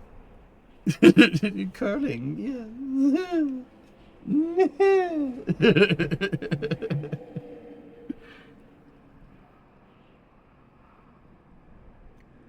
2 gold medals, you jerk. Oh, yeah, that's right, Fluffy. The men's and the women's. Huh. That sucks for them.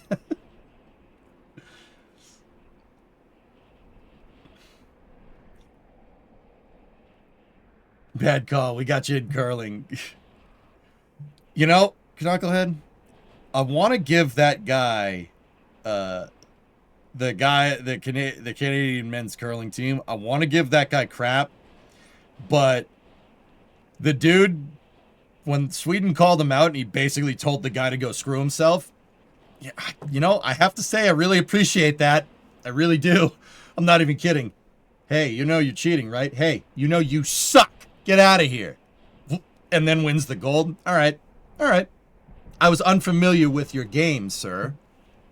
Good for you. Good for you. I was unfamiliar with your game. I would have done the same thing.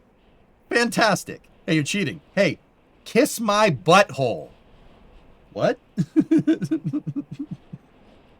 Drop the gloves and hit the guy in the face with the damn curling stone. No. Was he Canadian Bostonian? Well, that's the thing, Hammernails. The North, being a jerk and being from the Northeast isn't just an American thing. You know, that's what they don't tell you.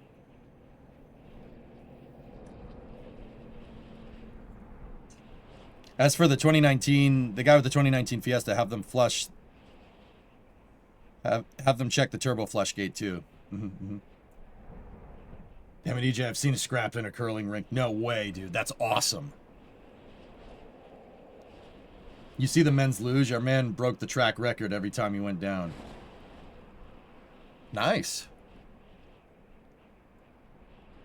Tessa, what?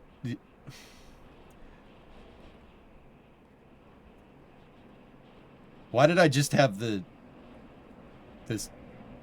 dialogue in my head just went, all right, mate, you know what I'm going to do? I'm going to take this goddamn sled and gonna go balls first down the damn ice chute. Yeah, that's what I'm gonna do. It's gonna be fun. I bet you can't go faster than me. It's like, what are you doing? I wanna go balls first. Let's go. If I hit a tree, I'm just, don't worry about not having kids. I won't have any legs.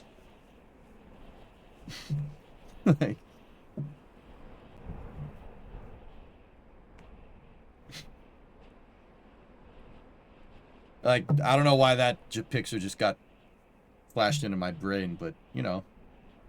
Another car question. If it's too much, tell me. No. What are the things to keep tabs on in a car? So Drunksalt, like, okay. I'm not trying to sound like an old man, all right? But honestly, just keep in mind when, like, what the owner's manual, when it tells you to change the oil. I mean, we've been over that. Change it a little bit more than they recommend. Just a little bit. Every car is a little bit different.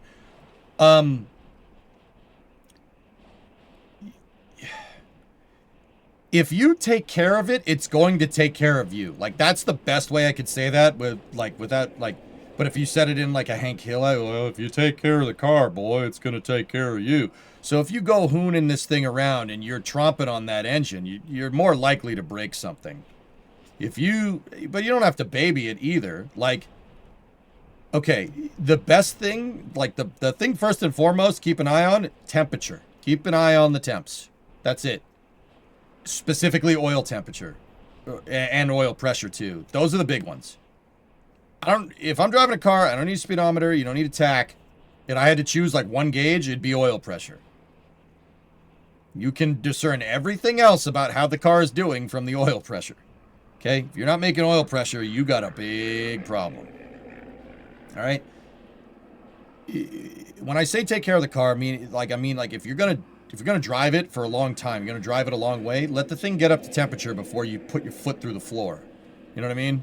See, on my cars, I can actually just put my foot through the floor, so I don't have to worry about this because there's no floor. You just put your foot right through it. Let the car get up to temperature. Don't start it and then just drive it tough, right? Drive it hard. Don't do that. Let the thing warm up. Take care of it.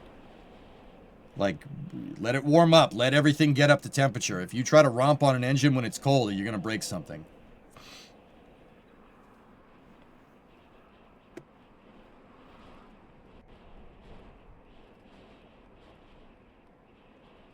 J-Volt, don't do that in here.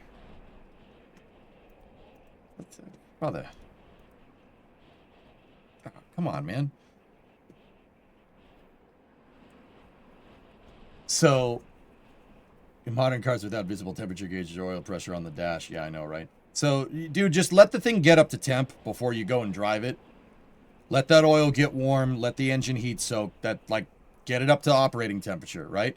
If it was a rocket, right? Drunk soul, if it's a freaking rocket, they have to thermally condition everything before they fire it. What happens if you don't thermally condition the rocket and you go to fire it? It'll blow up. Same thing with a motor. I mean, motors are a little bit more reliable than a damn rocket engine at this point, right? But same idea, dude. If you let the car warm up and you just let it do its thing, get it all warm, and then go somewhere, then you're good. You're fine. I don't drive it. Don't drive it when when it's cold. Just keep an eye on the temperatures. Like, I mean, your tires, like, I don't know. If you see cracks in the rubber on the tire, they probably need to be changed. Every tire has a date code on it somewhere. You really don't want to be running tires that are older than 5 to 10 years. Like, actually, I'd say 5. Like, tires have a shelf life. I mean, unless you store your car inside in a climate-controlled environment, like where the tires do rot, they dry rot. You don't want to drive on cracked tires. There's other ways to check for stuff like ball joints and stuff. But Drunk Soul, you most likely have what continent are you on? If you're in like England or something, MOT is going to find anything that's going to be dangerous. So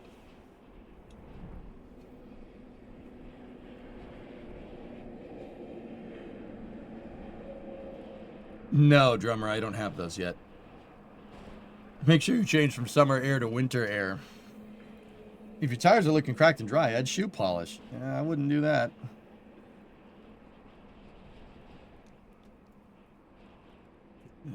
Yeah, Outdoorsman, I got you.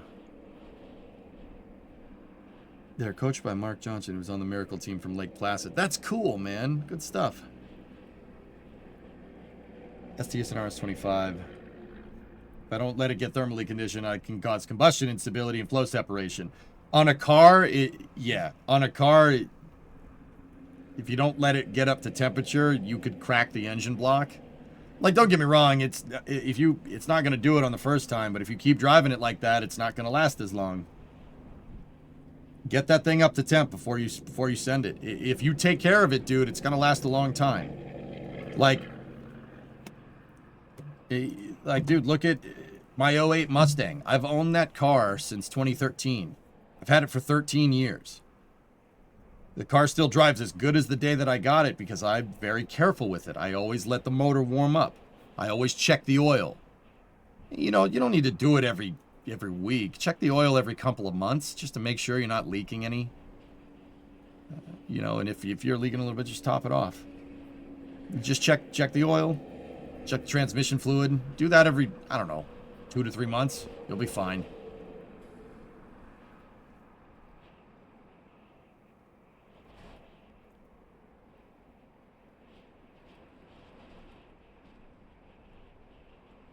Don't do what Byscript does, yeah.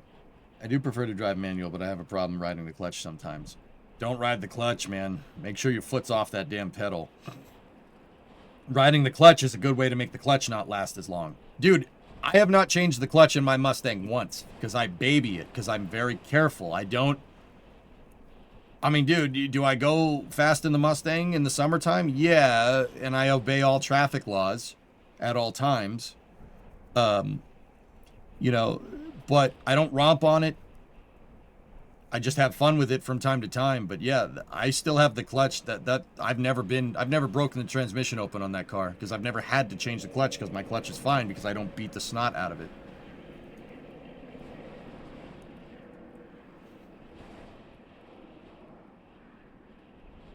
For basic daily driver, I'd say check the oil with every fuel up. Yeah.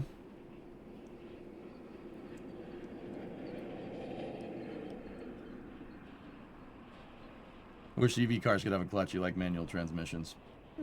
Fair. High pitch sound could be brake squealers. Yeah, rarest, but brake squealers off the brakes in 5th gear going down the highway. That chance. I don't do it every fuel up, Gaw. But then again, I don't really drive anywhere either.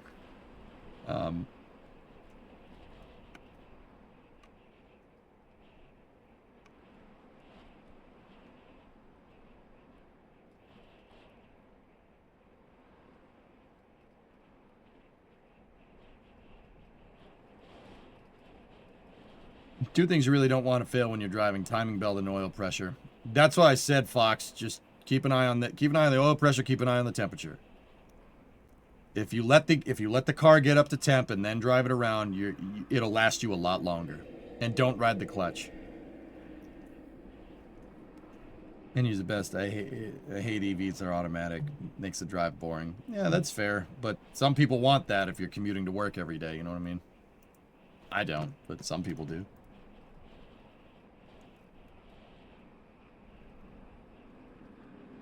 Just remember, Drunk Soul, like, cars have wear items.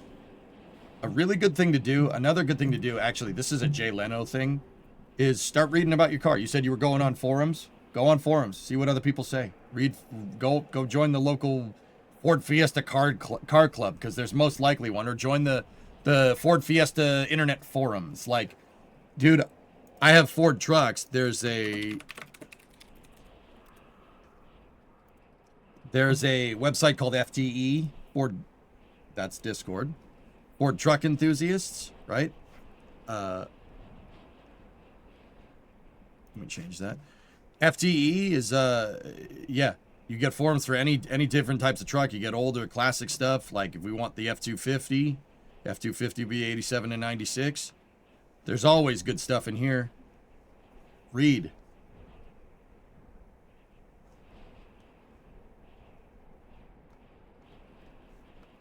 See, rough idle. Find one for Fiesta. I'm sure it's out there. There's got to be a Fiesta forum up there somewhere on the internet. You can find anything on the web, anything about anybody.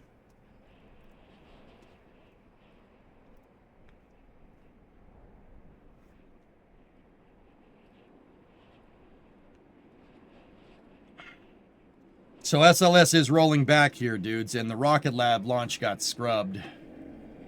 That's a shame. That Rocket Lab launch was really cool. There's also much less to go wrong with an EV mechanically. Yeah, but way more to go wrong electronically, Fox. That's my thing. I mean, I don't hate EVs for what it's worth. I really don't. I get it. I understand why people would want one of those. Yeah, it makes perfect sense. I can't afford one, like, to be 100% honest with you. If I had to drive somewhere, like if I had to commute to work and my commute was 5 to 10 minutes, yeah, Model 3, dude, all day. But I don't have that. I don't need to do that. So I don't do that. Pip with Cractorio. I said we would place winter car today, dude. You want a diesel electric 1-ton? Edison, baby.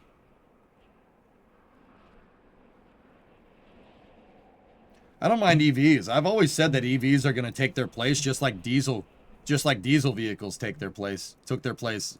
You know, in the late 80s, everybody thought diesel was the future. So we had diesel trucks, and in Europe, you have diesel cars all over the place. And they found their niche. They found their place. I think electric cars will do the same thing.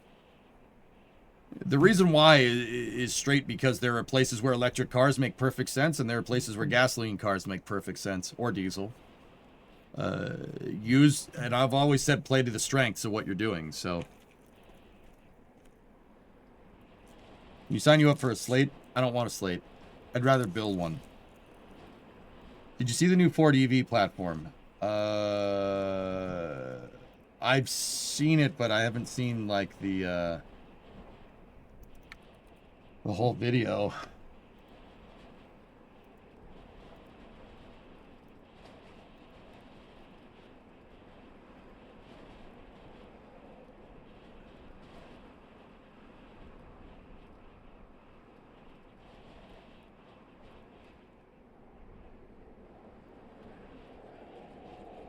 Huh.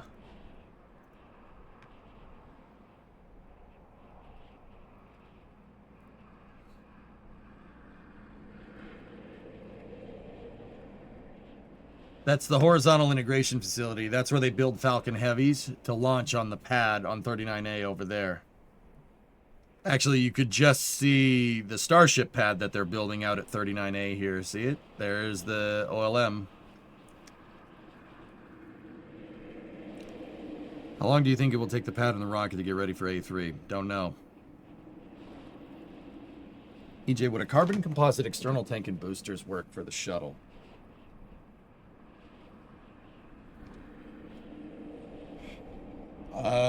I'm not sure about carbon composite pressure vessels that are that size. SpaceX didn't have much luck with them. But I don't know. Maybe. Please check this clip.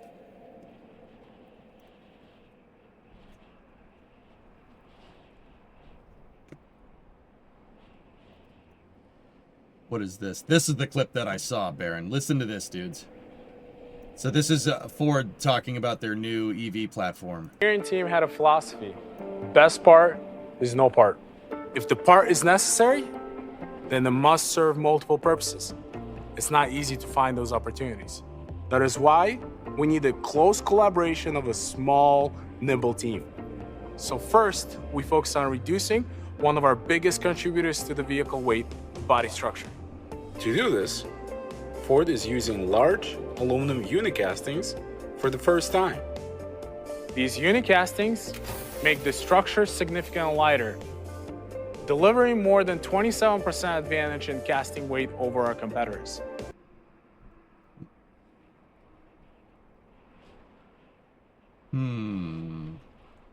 Small, agile environment, deleting as many parts as necessary, using gigapress castings.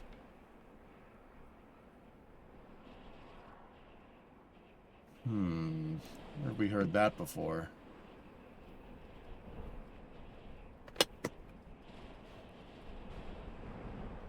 I could have sworn I heard that somewhere. Hey, at least they're doing it, I guess.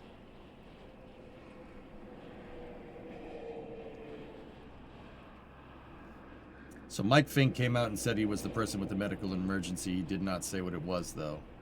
Interesting.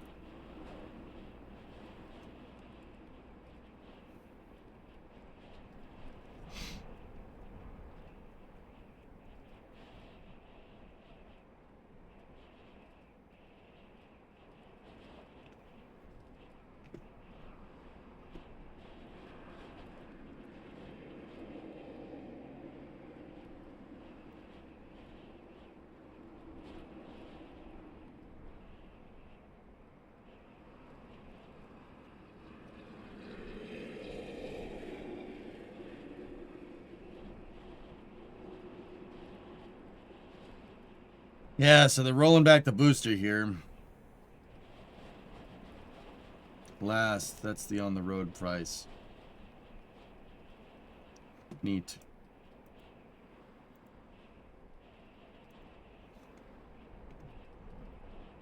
The SpaceX hangar's ominously in the background. Yeah. So how long do I think it will take to get the pad and rocket ready for A3?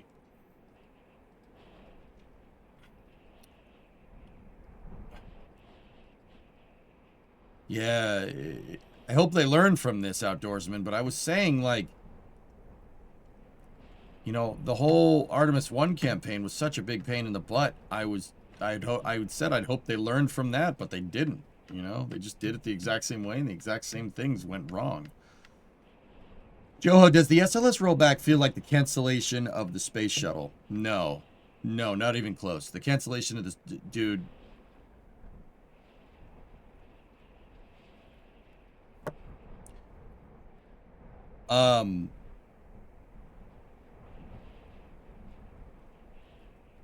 The cancellation of the shuttle program just... When STS-135 touched down, you know, I want to say bittersweet, but no, it wasn't bittersweet. It wasn't bittersweet. It left an extremely poor taste in my mouth and an extremely bad memory in my mind. This does not even come close to it. This is nothing compared to that. It's going back to the hangar meat snack. There were some sticky valves in the second stage that happened after the wet dress rehearsal, which is just sucks. It's just a kick in the crotch. Just bitter, nothing sweet. Yeah, exactly. I'm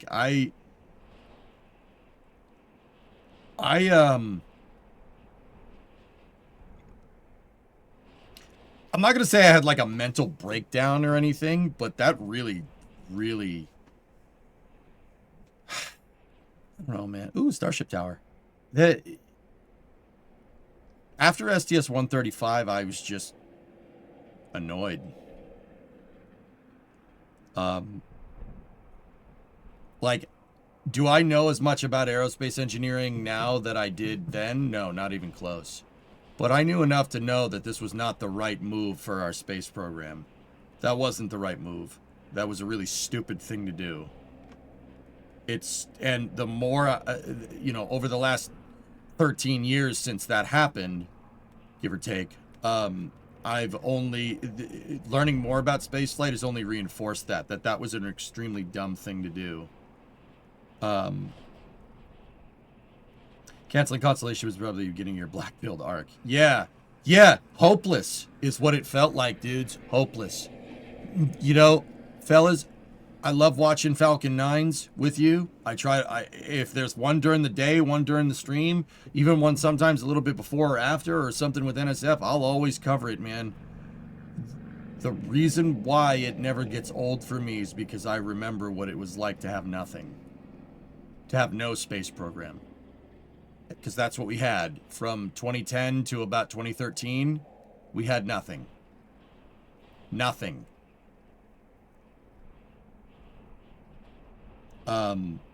Does this compare? No, not at all. This is a little bump in the road.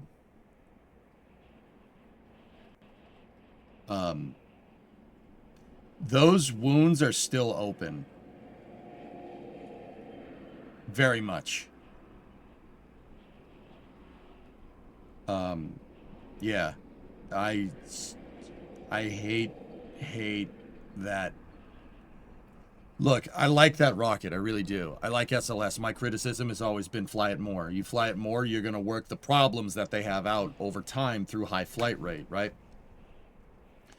We are still struggling with the decisions of the 2010 NASA Authorization Act. It has basically paralyzed our space program for the last 15 years.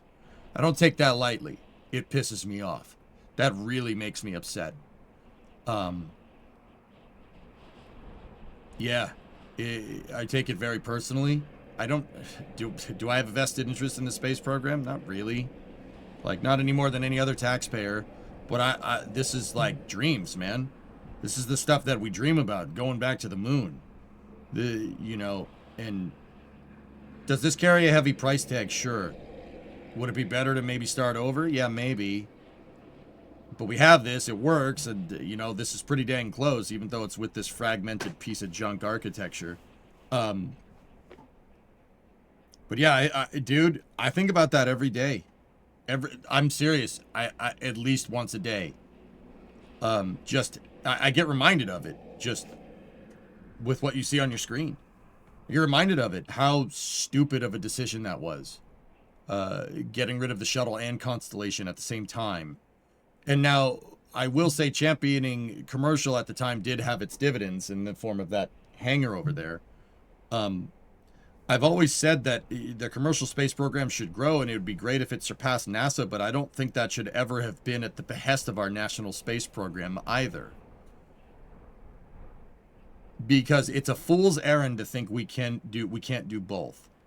You know, it has to be commercial, or it has to be all NASA in-house. I think if we want to move sustainably into our spaceflight future, it has to be both. NASA has to be doing their own thing, and they have to forge the path for new markets in space for commercial companies to pursue. That is the only way that any of this has worked successfully. Think about it for a second. What would the Dragon program be? What would SpaceX be if there was no ISS? NASA had to spend billions of dollars in the space shuttle program to build that stupid thing for the commercial crew program to be successful. There's no other commercial market or need for human-rated launch capability than NASA at this moment in time. That might change in the future, but that's only going to change because the ISS was there in the first place. The only time we've seen the space program working well on a reliable operational schedule was public-private partnerships, not one or the other.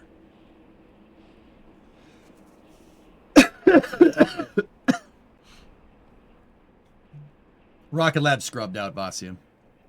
So, I kind of disagree. I think commercial spaceflight is the future. So be quick. Let me give you a conditional hypothetical, because I don't think you're necessarily wrong, but hear me out. Okay, NASA has a base on the moon. They're resupplying the base on the moon, right? A commercial like SpaceX, or let's just say Boeing, is resupplying the base on the moon, right? And then maybe Boeing decides that, you know, this is not a profitable venture anymore and pulls out of the program. You say that's not going to happen. That's happened historically. It happened with the XS-1 program. It happened with the Evolved Expendable Launch Vehicle program in the 90s for the Department of Defense, arguably somebody who pays way better than NASA. This happens. I don't think we should put all of our eggs into the commercial basket for going to and from moon bases, space stations, Mars bases in the future. NASA needs their own way to get there. You do not want to put the fate of a lunar outpost in the hands of commercial. I don't think, entirely in the hands of commercial. Now, with that all being said, right? With that all being said, commercial works much better as a logistics carrier for space. Basically FedEx. But FedEx isn't an airline, is it? They're a cargo airline. They're not like JetBlue or Delta or something, right? Right? See what I'm saying? There is a place for both to grow. It's just what type of space program are we going about at here? NASA's scientific exploration and development space program, our national space program, is inherently at odds with basically a logistics carrier. And I'm not trying to say that to denigrate SpaceX either. If we want to make a city on the moon, you're going to need a lot of logistics going to and from. Certainly more cargo flights than human flights, that's for sure. You're not wrong completely, but I do think capitalism will win in the short term. In the short term, yeah. Yeah, absolutely. But once again, I never said that it has to be one way or the other. Remember, heed my words. What I said is I think that's the most sustainable way forward because historically that's the only way that's worked.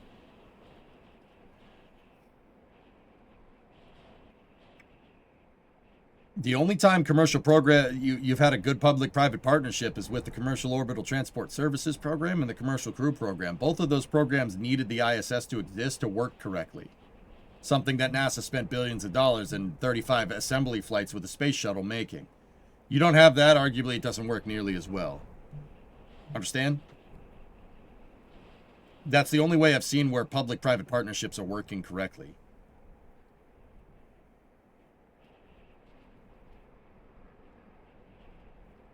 I think in order to forge the most sustainable path forward, long-term, both of these programs need to exist. NASA should be able to land somebody on the moon with that thing, not with a commercial partner. And SpaceX should be able to land somebody on the moon without that thing as well, right?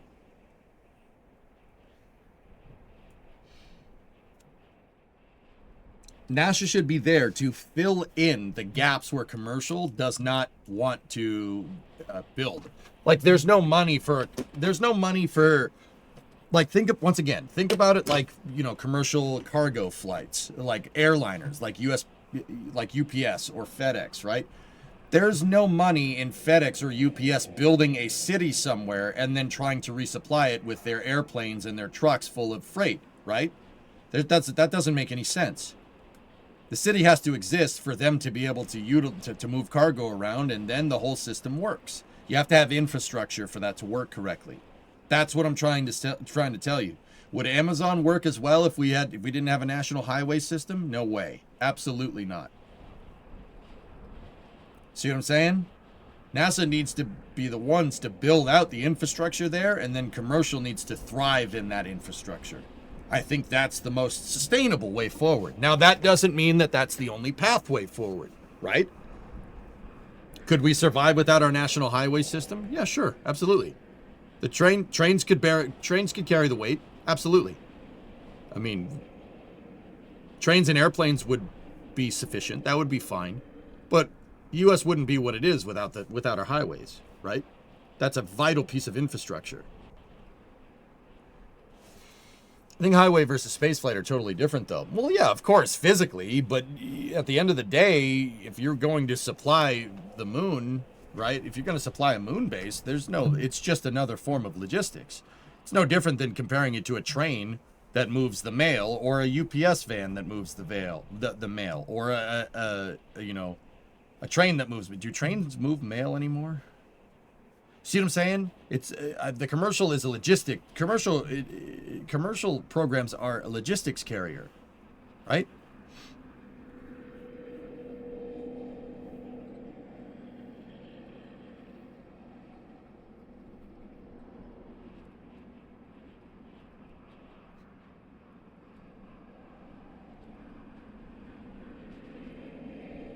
For the typical American, the highway system, fortunately, not much more like railways is more important. Yeah, there you go, man. I think so. Like, be quick. I just like want to be very clear on this. Like, I agree that commercial is going to be taking the brunt of the flights to the moon, right? Because you're going to need to send up so much stuff. That's where commercial will thrive. But it's only going to thrive if NASA is going to be able to move people up to that moon base or space station or whatever. Right, because the government wants to build out the infrastructure on the moon. That's the only way it's going to work. Well, I shouldn't say that. That's a little bit of hyperbole on my part. Right? I think, like I said, the whole premise is that is the most sustainable way forward. Is it going to play out that way? It remains to be seen. Maybe Jared Isaacman will fix stuff, but the way it's looking, you're probably right. Commercial's probably going to eclipse everything, and I don't think that's necessarily the most sustainable way forward in spaceflight. You know what I'm saying? Like, does that make sense, dude? So I kind of agree that that's probably going to happen, but I don't think that's the best foot forward. As long as I have a say in this, or people will be willing to listen to me, I'm going to offer the most sustainable way that I can think of forward, but who knows? And the whole reason why I want the most sustainable way forward that includes public and private partnerships to bring this conversation full circle, dude. The reason why I want this is because I saw what happens when you lean all the way into a public space program. stuff gets canceled, and then you have nothing. Now, I don't think that a fully privatized space program is going to get you much further either, because it'll eventually drive into monopolization. I mean, look at what in this picture has the capability of getting to the ISS at this point. There's one thing on this screen that can move things to the ISS. Oh, spoiler alert, it's the big SpaceX Discovery, logo over go there. at throttle up. See what I'm saying? You're going to inevitably get market consolidation, which is not what you want. Public-private partnerships keep that trend on an even keel. Think of it like antitrust in space. I don't want a monopoly in space. That's a bad idea, even though I love SpaceX. And, dude, even Elon would tell you that. He doesn't want that. Hey, Gold Falcon, 68-month resub. I'd agree with that. I'd rather spend my tax money on space travel than endless wars. I mean, that's something we can all agree on, dude. Absolutely. It's not the crane. I mean, the crane will get you closer to the ISS than... It'll get you further into space than that rocket. Right now. Right now. It's so screwed up. Can you speed it up? It's a little slow. Yeah, sure, here. There we go. Now it's going faster. Imagine being from 2010 and seeing this and hearing that the tower on the left is for a SpaceX rocket. Yeah, I know, right? But yeah, I think that's the most sustainable way forward. Not necessarily, I mean, whether that's going to happen or not, I don't know, man. Trust the government to get stuff done usefully. I don't know. Sorry, I don't want to open up that can of worms. You agree that commercialism shouldn't run space travel. I want to fly your rocket to the moon too. Bingo, dude. Bingo. Bingo. You don't want monopolization in space. Public-private partnership prevents that from happening.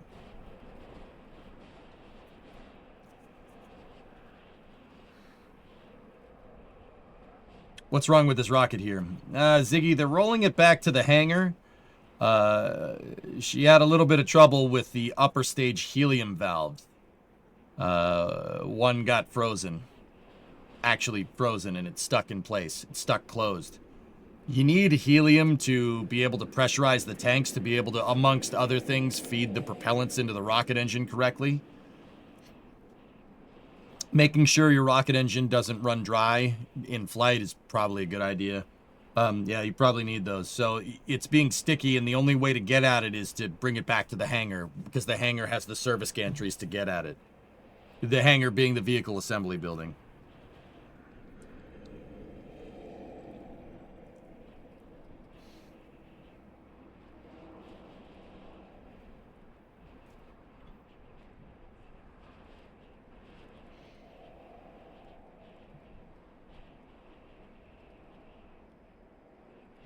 Is the delay from the Earth to the moon that much that you actually have to send that many humans there to build out the infrastructure? Could you not have drones remotely operated building stuff?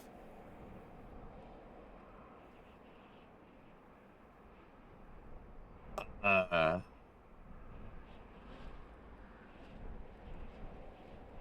mean, Gibber, yes and no at the same time. Yeah, that sounds like a good idea. No, because if it was that much of an easier thing to do, we would have done it already. Just a thought.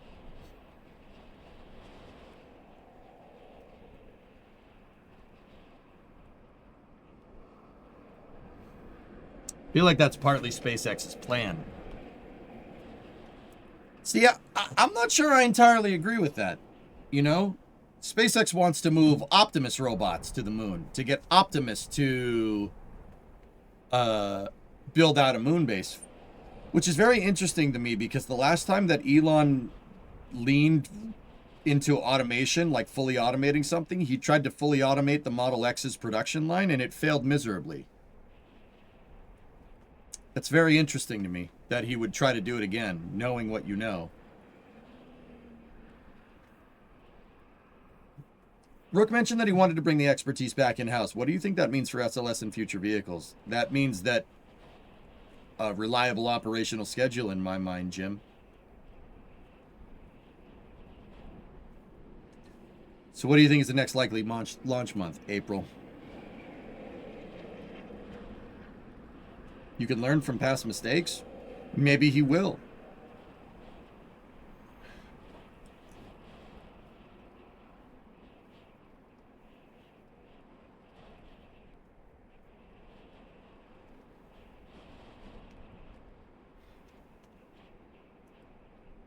Start with humans and see what works. Yeah. Do they need to destack it? No, they just got to get out a helium valve, Ivan, in the upper stage. You don't need to destack the booster. Of course, he's going to promote that tech stack. That's right, Slim. But, dude, the future where robots are exploring Mars and the moon is not... It's cool and all, but that sounds dumb. That's not... I'm sure that's neat, but I don't... That's dumb, dude. It's human exploration. We have to go. Why do they use a relatively rare resource, helium, instead of something like nitrogen? Helium is non-reactive. It's non-reactive, and, Steven, the reason why they use it is because it's extremely low mass. Now, don't get me wrong, nitrogen is also non-reactive, but nitrogen is not nearly as low mass as helium is. They use it because it's... The name of the game with a rocket is mass. You swap all the helium systems in this to nitrogen, you're adding another couple tons of mass. Seriously, that's the difference. And every little bit counts. Every kilogram, every pound. It all adds up.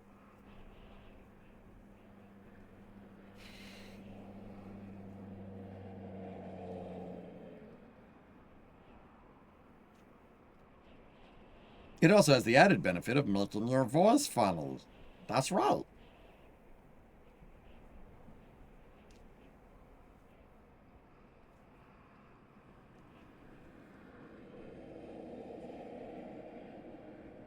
How long do you think it will take to get the pattern? Okay, wow. Did YouTube chat freeze on me? Because I've been reading the same question 4 or 5 times over there. I don't think it did, but I'm just going to refresh just in case.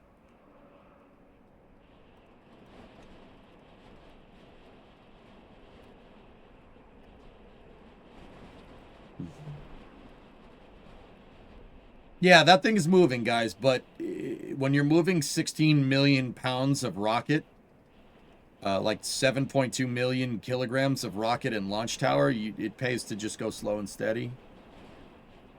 What's in that SpaceX building? That is SpaceX's horizontal integration facility. That's where they assemble rockets to launch on the transporter erector right there. Falcon 9's pad at 39A is right there.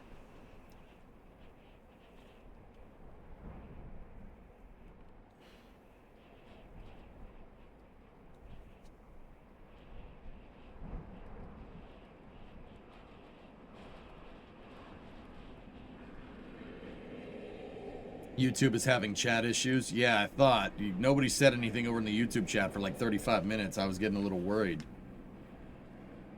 I was watching a documentary on YouTube about spaceflight.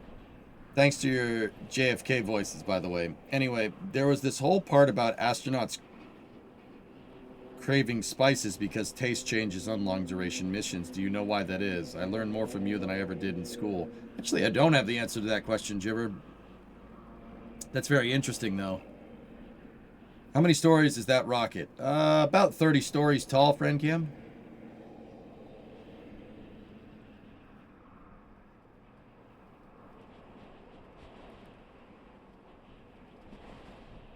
Yeah, Mason, you know, you could say I don't think that'll be the outcome, though, but idiots will use that as an excuse to delay human space exploration. That's really my big modus operandi towards not having robots, or my mantra about not having robots just doing all the work. Because once again, when they canceled Constellation, that was the argument. Well, the robots can go and explore for us. We don't need to spend all this money on human exploration. And that concession turned into canceling our entire national space program. I don't want some politician with an axe to grind to use robots as an excuse for us to not pursue our destiny in the stars. I think that's an extraordinarily stupid thing to do. Yeah, Thrasher, SLS is a looker. It's a pretty rocket, that's for sure. If you can read this chat on YouTube, it's crashing. I see it, Outdoorsman.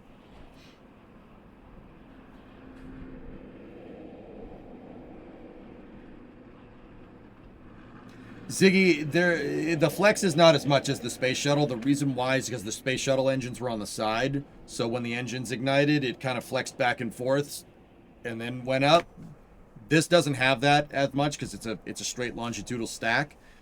With that being said, this does copy the shuttle's launch procedures and stuff. So you'll get the engines firing up first in the core stage, the 4 engines first, and then the booster ignite at T0.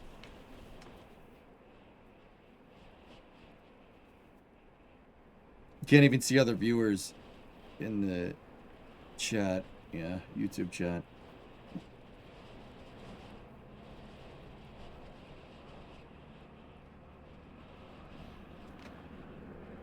How heavy is SLS fully fueled? Oh, it's heavy. I don't have that number off the top of my head.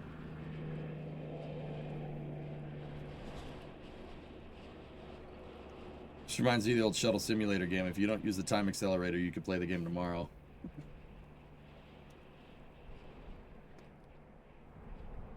So a person isn't even as tall as an SRB nozzle. A person would be about the size of my mouse cursor here, Bone Sister. Yeah. Yeah, a person would be about the size of the mouse. See the mouse right there? Yeah, that's how tall you and I would look next to this thing.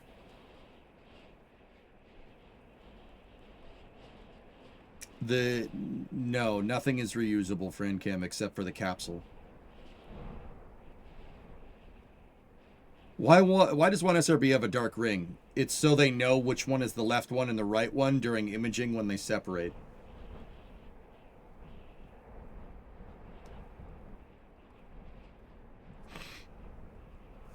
Where's the driver's seat on the crawler? Right there. So the crawler is multi-directional. There's a cab right there, and then there's a cab on the other side for when it goes that way. The crawler doesn't turn around. It can go back and forth. Think of it like a train locomotive. Like sometimes some train locomotives have cabs at both ends. So you could just, you want to reverse. You don't sit there and look in reverse and try to look in the rearview mirror. You just shut the cab off and go to the other side. They are spraying water to keep the dust down, yes, because this thing crushes the rocks, and the rocks make a lot of dust. You don't want that inside of the mechanicals for this thing. It's water, Dev. Yep. DH, 19-month resub. Thank you. So if you're over on YouTube, chat's kind of screwing up over there.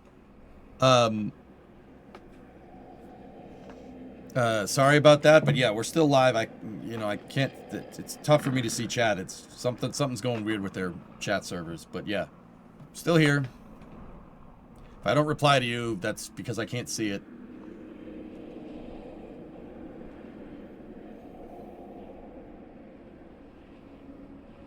Cough. In weightless body fluids tend to accumulate in the upper body and head.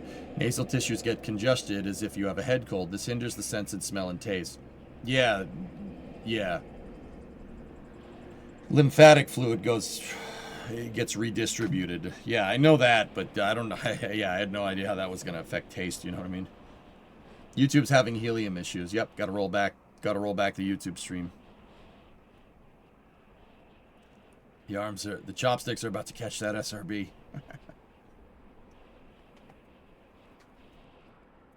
Give me 1 second, dude. Take my sweatshirt off.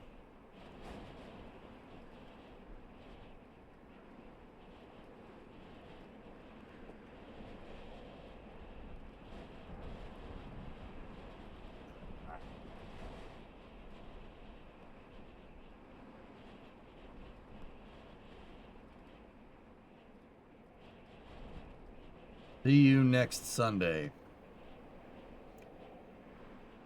A plan B has been put forward by the F1 Commission if problems appear in the first 2 races. A compromise on the reduction between 15 and 30% of maximum electrical power to significantly extend the deployment of the MGU-K engine. This also means the cars could be 1.5 to 2.5 seconds slower.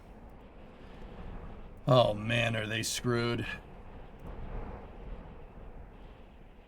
What's going on now? So they're moving SLS back to the hangar. Had some trouble with some valves in the second stage.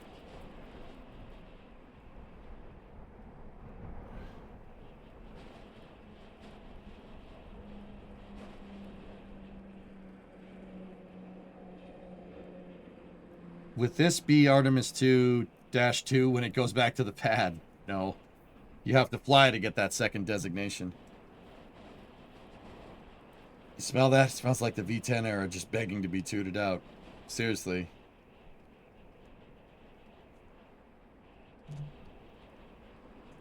Dude, you know, I've always said it with Formula One as kind of like a joke. Like, they're just going to rule and regulate it to death until the cars are just going to go slow, that it's going to be the opposite of innovation and no one's going to watch. Well, I said that as a joke.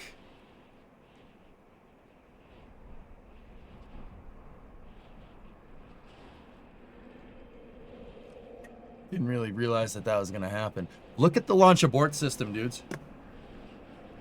It's wiggling. Oh, she wiggling.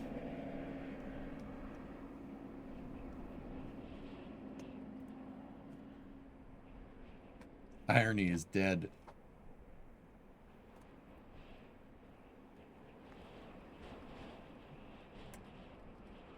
You mean like NASCAR? NASCAR has its own problems, but it's not like that, Tessa. NASCAR's already gotten past that point. NASCAR hit that point with the car of tomorrow in 2007. If you want my honest opinion. Yeah, March 6th is off the table, Rob. She's going to go in April.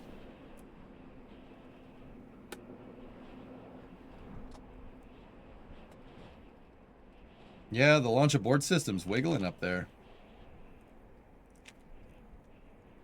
How do you feel about Boeing? I don't.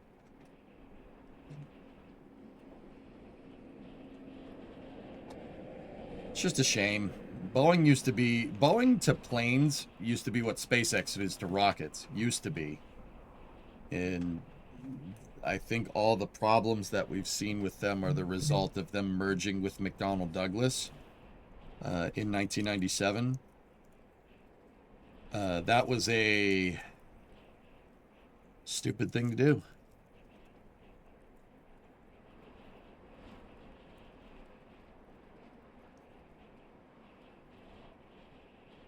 McDonnell Douglas was very much run by accountants and penny pinchers.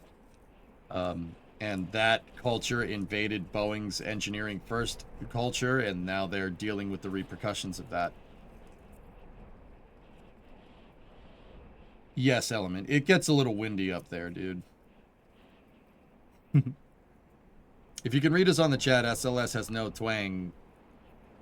There's no twang like Shania twang. Yeah, I get it. Oh, dear.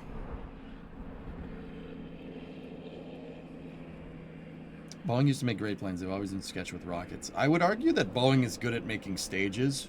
They were really never good at making a capsule because they never have. Boeing made the S-1C and the S-2 for the Saturn program, and then they made the external tanks for the shuttle. Ricky, we're watching the rocket roll back into the VAB.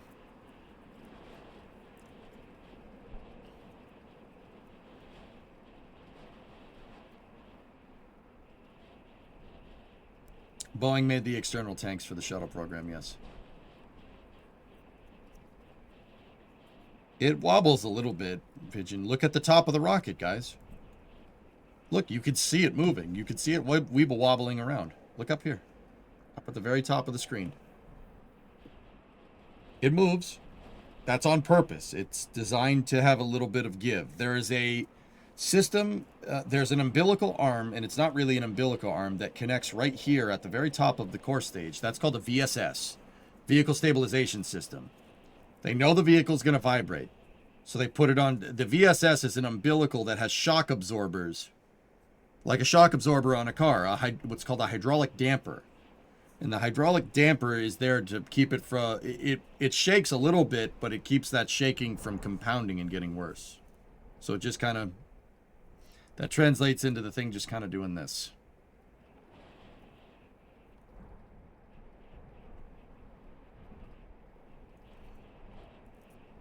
Why do they paint the parts orange? The orange is called Sophie. It's a spray-on foam insulation material. It's there to insulate the propellants so they get better performance. I have a piece of it right here from an SLS core. See?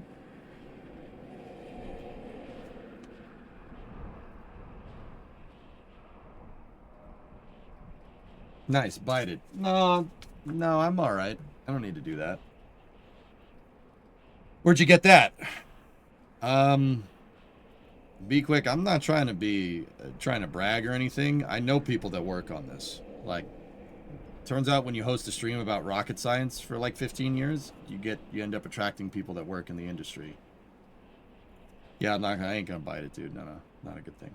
I'd bite it. Nah, you don't want to bite that. Random question, but say NASA made a rocket program for a rocket like 3 times larger than SLS and fully reusable. Would it make sense to contract everybody for that, i.e. Rocket Lab for the solar, SpaceX, and Blue for propulsion, etc., etc.? Yeah, maybe.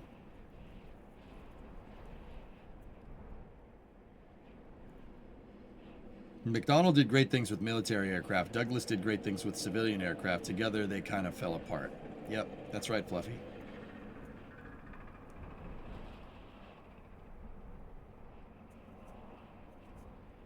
It was a hypothetical cerebral, but yeah.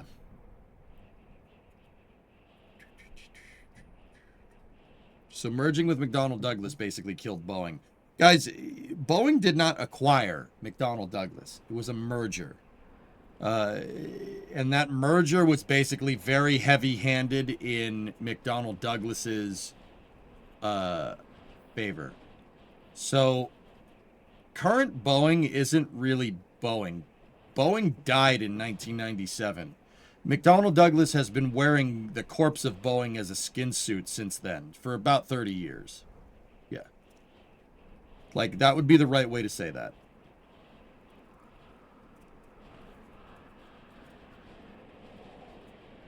Yeah, Brun, I hate to admit that you might be right, but you might be right. That's graphic, but that's the right way to say it.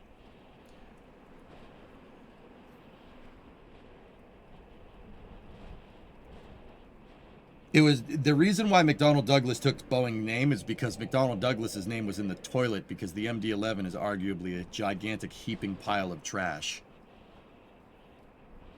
You could say, oh, they did, but the MD-11... Bro, an engine came off because they chose to mount the pylon on spherical bearings. Why the hell would you mount an engine on a spherical bearing? That makes no sense. That's like saying I want my engine mounts on the car to be a CV joint. Are you stupid? What's wrong with you? What, bro? That is not the right type of movement for that mechanical application. Like, what's...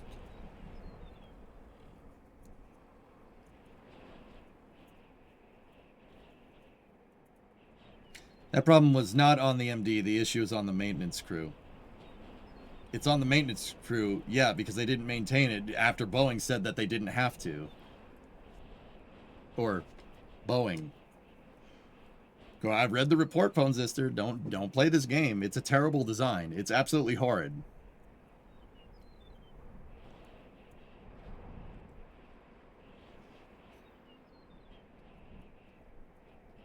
You know, like, you know, I know what people are going to say. People are looking at me like, could you design something better? No. And that's why I don't. I know to stay in my lane. Like SLS is staying in its crawler transporter lane.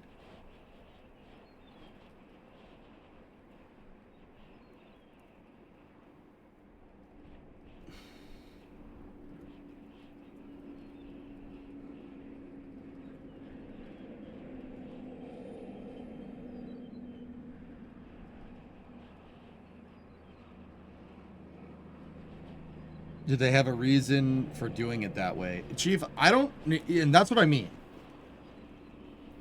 I don't understand why you would mount an engine pylon on spherical bearings. That's not there's 3 spherical bearings. So on an MD-11's pylon mount, you have two spherical bearings stacked on top of each other on your main mount. And then you have an aft lug with another spherical bearing that hooks the pylon into the wing. why spherical bearings? That is not the type of movement that you're trying to dampen out. Now, the spherical bearings are there to dampen out movement of the engine, but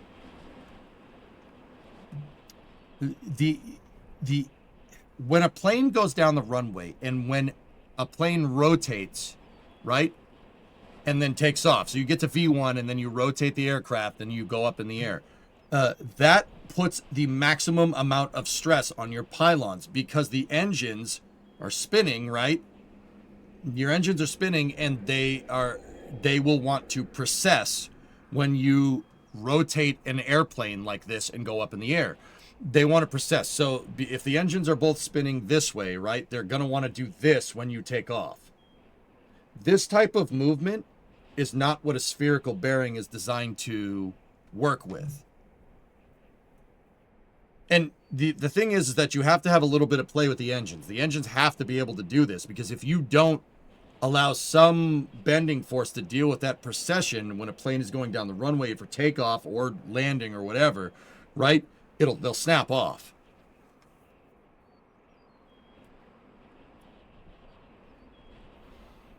Do modern plane designs use that same kind of attachment? Boeing planes do not do that. They don't have spherical bearings on their pylon mounts. No, they're using struts, which is arguably the right. The struts are positioned on the axis of precession for the engine.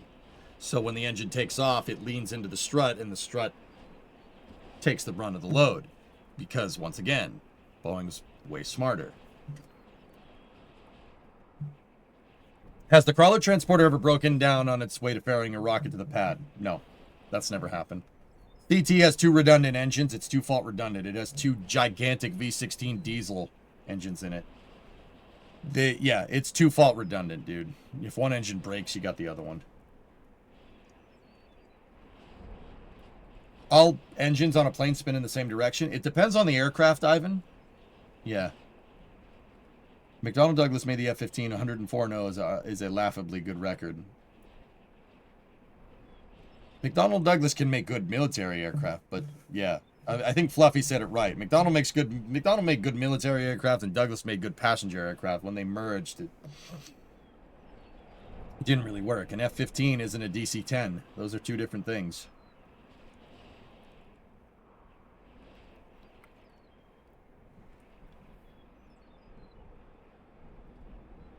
Has one of the engines ever broke on its way to the pad? I don't know.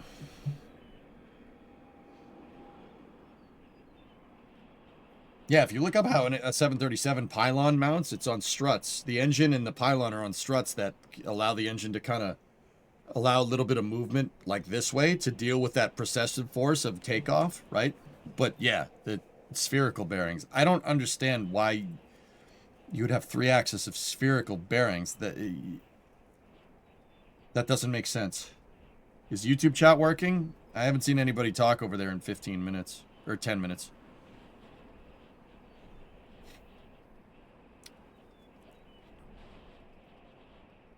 I mean, Pone Sister, when it comes down to it, I always thought the L-1011 was a better tri-jet.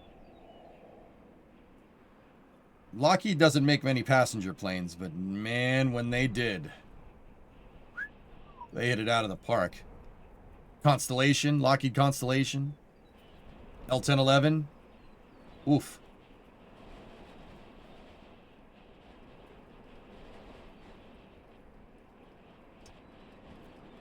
Aren't the bearings there to let the motors move around so it doesn't vibrate as much? Yeah, but Jay, if you have 3 spherical bearings, so if you have 2 spherical bearings here and a spherical bearing here, that does not resist movement. That resists movement. That doesn't allow for movement.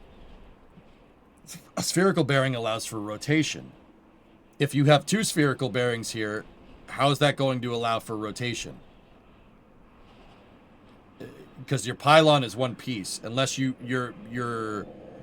counting on your pylon to be able to deform, in which case I wouldn't want my engine mount to deform like that. That would be a very bad thing to do. But there's 3 of them. There's 2 spherical bearings here on your main pylon lug, and then there's 1 at the back on the aft lug. That is 3 spherical bearings is resisting.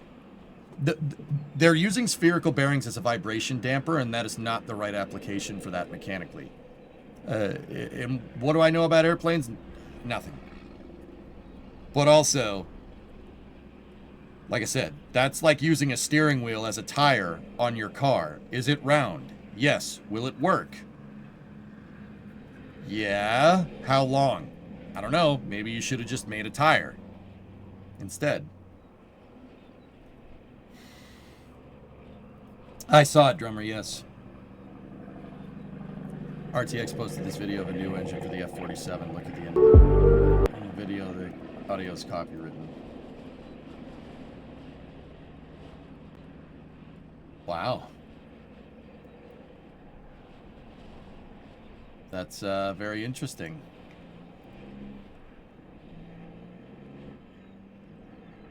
I heard, Mayor, I heard rumors that they're going to restart 747 production.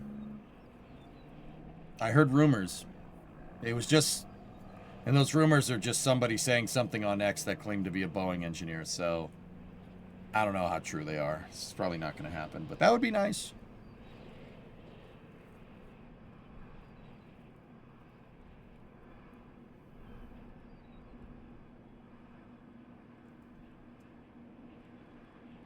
Is there a demand for more 747s? Absolutely, dude. Yeah, look at that. 39A fixed service structure on the left back there. Starship launch tower at 39A on the right there. Lever 11,000 over on the far right. In the foreground, you have SLS on Mobile Launcher 1. SLS Block 1, Mobile Launcher 1 for the Artemis II mission. They need to restart the C-17 production line. Them jets are going to die with how many flights they're making.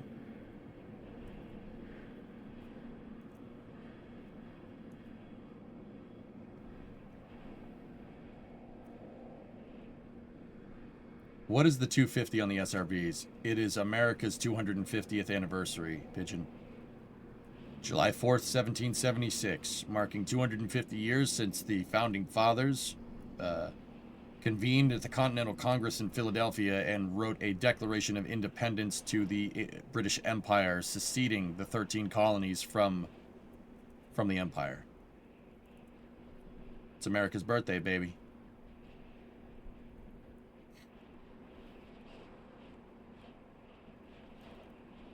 When are they going to start building starships at the Cape? Not for another couple of years, 95. The first starships to launch from the Cape will be brought over via barge. SpaceX bought 2 more barges that are bigger than the ASDSs that they're going to use as a breakover device. Like, think Pegasus with the SLS core stage. I feel like the America 250 decals should be on the ICPS. It would look extra neat during the rendezvous. Big Zig, that's a good idea, dude. What's the white thing in the background on the far right? That's a sailboat over there? Those are tents at 39A. That's a sailboat. You just, here, let me back it up for you. The YouTube scrubbing controls are not working.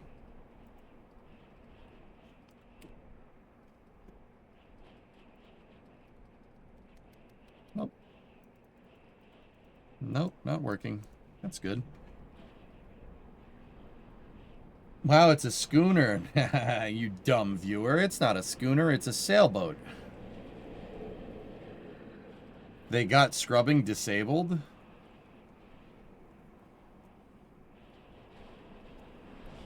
Why is NASA public affairs just so weird? Why are they so weird? Stop being weird.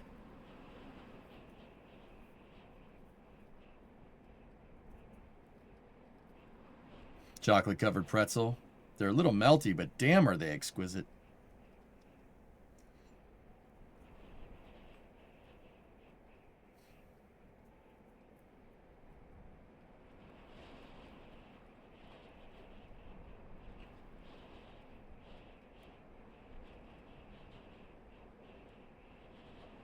EJ, just get a job at NASA and fix all their streaming issues. I think DOS would be better suited for doing that, Ivan.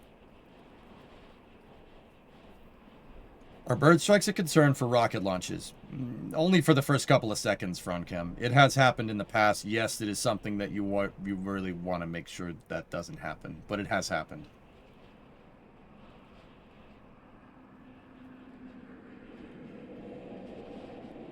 The biggest vehicle on Earth is operating 50 miles from your home, and I've only seen it once. Time to visit the bagger.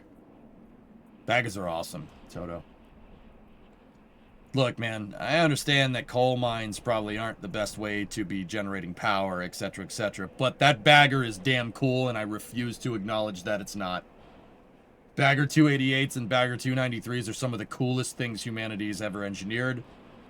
I don't care what people think. It's awesome. I know that coal probably isn't the best source for power. Its energy density is not adequate for what we're trying to do for humanity. But also, baggers are super freaking cool. All right? They're super cool. You guys want to see what I'm talking about? The Bagger 293. It is one of the gnarliest pieces of engineering around. It's a piece of coal mining equipment. It's about the size of the crawler transporter at the base, but it's way bigger.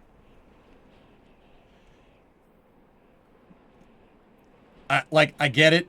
Coal mines, etc., etc. Also, that's really goddamn cool. That is really freaking cool. So its technical name is a rotisserie bucket, a rotisserie bucket. So basically, this thing trolls forward, right? And they just leave the bucket out there, and the bucket just scoops out the terrain, and it throws it on a conveyor belt, and it's for coal refining. It looks like AI. Baggers are very much real. They are very much real. Yeah. I want to see baggers on Mars and stuff, dude.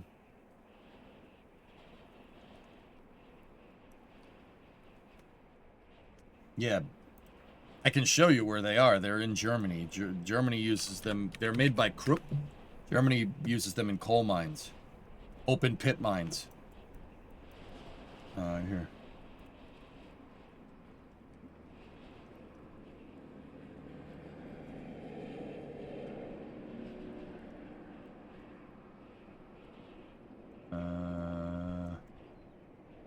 That's one of them. Where's the other one? Over here?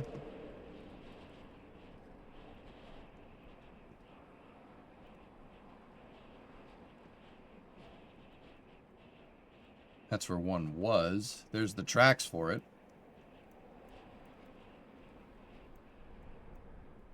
You can see these straight lines, these straight cuts. That's where the bagger was. It was... Oh, there it is. All right. Yeah, baby. Look at that thing. Boop.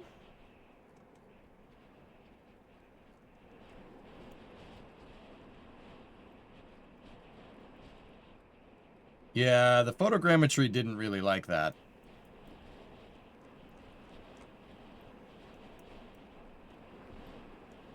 Are those sea cans next to it? Yeah.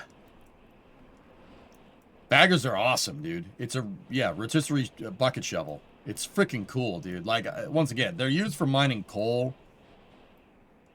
Like I said, coal is not the best form of power generation, but if it's what you have, and there's a lot of it in Germany, so if it's what you have, damn, that thing is cool.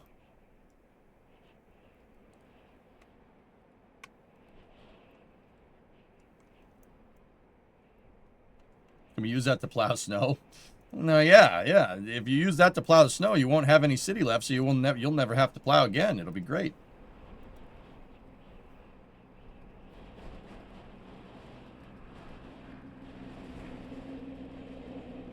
You can operate one of those in out of ore. Nice.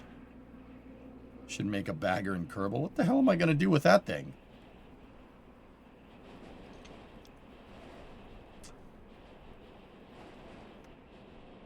Thanks for showing. Yeah, man, they're super cool. I remember seeing, like, back in the day, my parents would buy me books that, like, have all different types of heavy equipment in it, and it'd show, like, cross-sections of equipment. And I saw the bagger, and I'm like, Dad, what's that? And he's like, it's used for mining coal. And I'm like, that's awesome. It's gigantic. Look at it compared to this truck. I like trucks because I'm little EJ. He's like, yeah, it's big. Can we go see it? No, it's in Germany. Are you sure? Yes. How about now? Go back to reading your book. Okay, Dad. That's how that conversation went. Coal is used Discovery, in go roughly and throttle up. 70% of global steel production. Yeah. No, I don't have any problem. If you want to use coal to make steel, use as much of it as possible. It's just terrible for generating power. Like, I'd say gas is way better for that, or even nuclear, but we're not having... Let's not start that.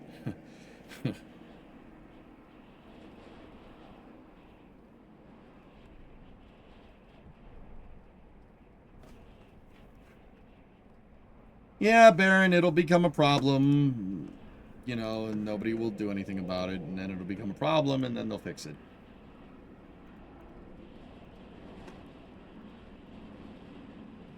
Or Boeing could just restart the C-17 line. I'm sure they still have the people working for them.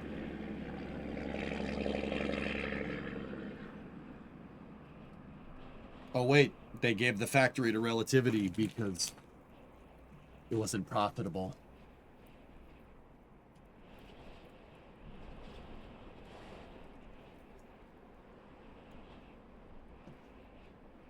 Cool shot to the access platforms posted by Nacer.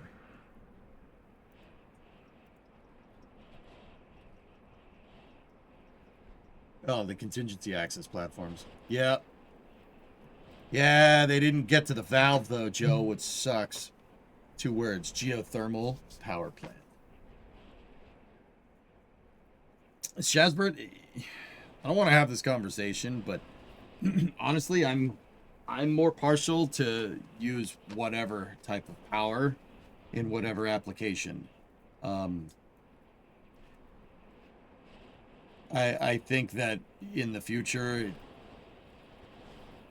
I don't think it's picking and choosing about where you get your power from is going to be a little strange. With that being said, I don't think everything should be coal-fired, you know what I mean? Like, I believe in using the best power sources in the right application. So like solar, nuclear, oil, etc., etc.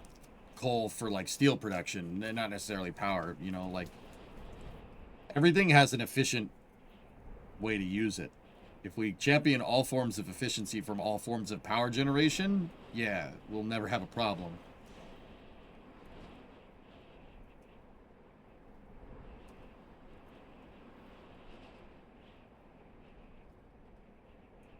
You're scared of nuclear since Fukushima happened. Yeah. Okay.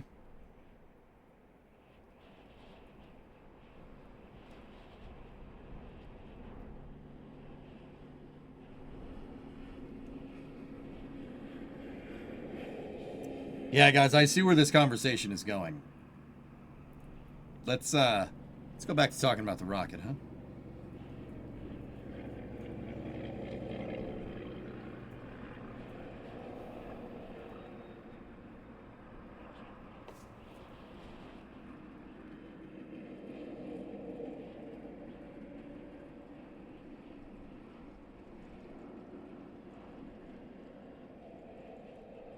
So SLS is rolling back here.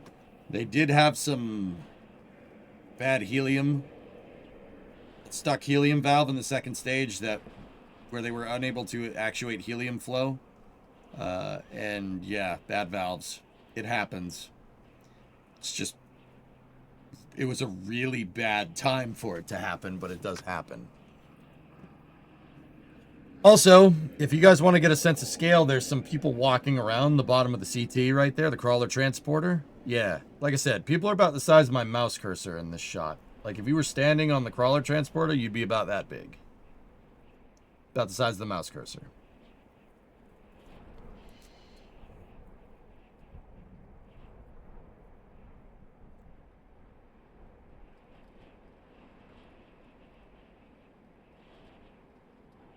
The first time something leaks in this rocket and it's not hydrogen, yeah.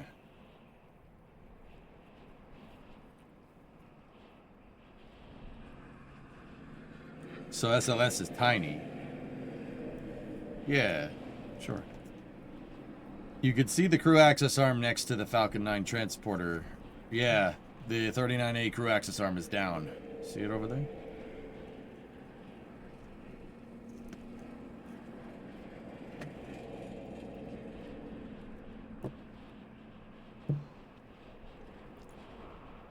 What I've never understood is why a crawler and not rail. Soil can't support the rail, Darknaze. It's so Darknaze, think of Florida like the Netherlands. It's roughly the same type of wet terrain, but Florida's obviously tropical, right? But the ground wouldn't have been able to withstand rail doing that. That's why they opted for the track design. If it was on rail, the tracks would sink into the ground. Yeah, like I said, Florida's like the Netherlands, dude. The water table is so high, you can't really build anything too incredibly heavy. I mean, same thing with like Berlin and stuff. Berlin has tall buildings, but you're never going to build something really tall in Berlin because it's sandy. It's a sandy high water table. Same with Paris. Paris is the same idea too. You know, so stuff would sink into the ground. That same thing. Would you like me to answer that question? What question, SVO? What are you talking about?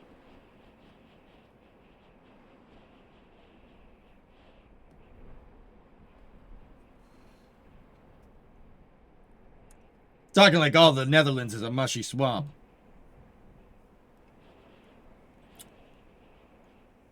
Talking like all of Florida is too. I know. I've been there. I've seen it. I get it. It's not all swamp. But it's the same idea. Imagine, though, two big boys pulling a Saturn V.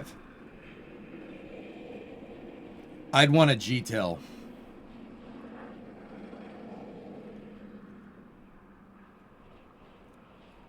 Starbase is the same way, guys. Yeah, Starbase is the same exact problem. Netherlands is Florida without the gators. You know what, Darknaze? I've noticed that, and I don't really want to. I don't have the heart to tell them that the Netherlands just is Florida, just not tropical and with more tulips. That seems to piss off Dutch people, though. So, sorry.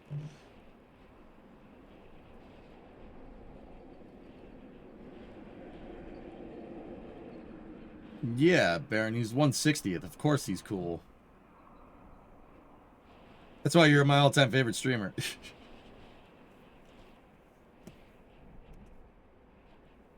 Technically, rail could be fairly easily made to handle that. For instance, if you filled the CT with parallel tracks, making a compound switch to access multiple paths on one path, that's a bit more of a challenge. Aqualex, I really think, how's a train going to get up that grade right there, dude? That's my real big thing. That's the other reason why I said they'd probably use the crawler transporters. How are you going to get up that grade? The train, rail would not be able to do it. You wouldn't be able to get up that. The crawler transporter makes way more sense. Pissing me off? What did I miss? No, I love you. Get out of my swamp! No, Bio, you're the best. Max Verstappen. Clogged in windmills. Thank you, Toolbox. What about maglev? You'd need to generate an insane amount of power to hold up 16 million pounds of rocket. Yeah, that's why Russia uses rail with their rockets. Exactly. That's why they used rail with, like, the N1 in Buran, because on the Kazakh steppe, it's mostly solid ground.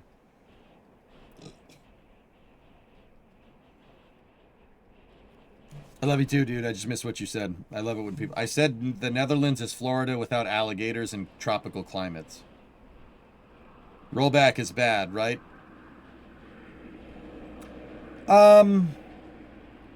It's not great. Pace, it's not great. Would rail work for Starship? No, SBMTs would. That's why they use those. Hello, EJ. Isn't that pointy thing moving the wrong way? Yep. So they had, after the very successful wet dress rehearsal, launch control teams had trouble initiating passivating flow into the ICPS the ICPS ullage cavities. What does that mean? It's a bad helium valve. A helium valve got stuck. When you're dealing with cryogenic helium, this happens. It happens. It's just very unfortunate that it happened with this rocket at this time after the arguably 100% successful wet dress rehearsal. That sucks. They're rolling it back to replace the valve. They're rolling it back to the hangar to replace the valve in the ICPS, the upper stage. And they're going to have to roll it back out. Couple of things. Is March on the table for a launch? No. It's most likely going to be April at this point. 2, are they going to do another wet dress rehearsal? Most likely, yes. That one is a guess for me, but it seems logical. 3, April launch does open up the door for a potential daytime launch, which would be really nice to see with SLS. We all know way more interesting stories start with Florida man than Dutch man. I guess, said Mana, but Dutch man has been fighting a battle against the ocean for 1,000 years and has been winning. So, if that's not the most Florida man thing I've ever heard, I mean, like I said, think about it, dude. Think about it. We just had a frozen bleed valve when the plane spent the night at JFK last week, so I can relate. Oh, the plane was at JFK, Notch? Woof. So you got to experience the fun that I've been experiencing for the past couple of days. That's not winning, enduring. Yeah. Dutchman is flexing so hard. We are fighting the water for other countries now. Yeah, there you go. You stop that. The Netherlands is European Florida. I would say that Italy is Europe's Florida, but, you know.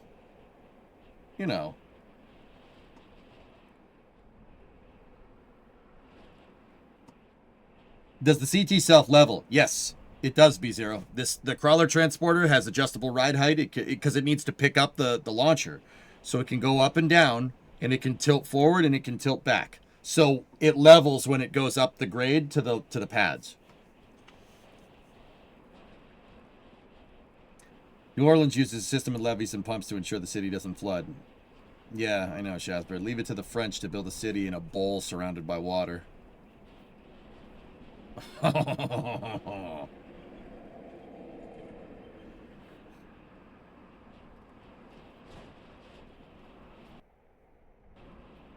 Sorry, France. That was out of the blue. My bad. What? Hey, Paris is built on sandy swamps. Why would New Orleans be any different? No, this is the right place to build. This is where we built our home city. We are building this one here too. Okay.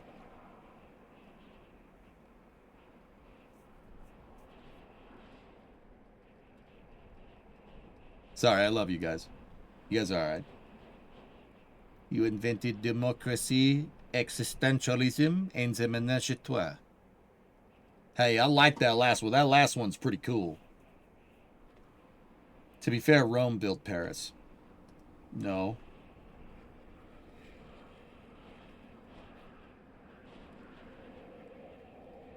Yeah, Darkness. That. Yeah, I know. Hey, come on! Don't. Sins of our fathers. Okay. You just say you like really thin pancakes. No leg à lui. Oh, but the curtains? No, not the curtains. You said you couldn't build a launch pad in a swamp. But I did it anyway. The Spanish built New Orleans. Why don't you just ruin my joke? You just ruined my joke, dude. Why don't you just ruin it? You guys all just ruined my joke. It's fine.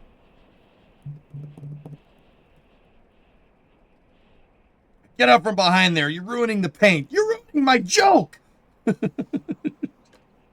Last please for breaking news. Okay, bruh, it's cooked. Space Force pauses national security launches on Vulcan. Uh-oh. Ooh, that's... Oh.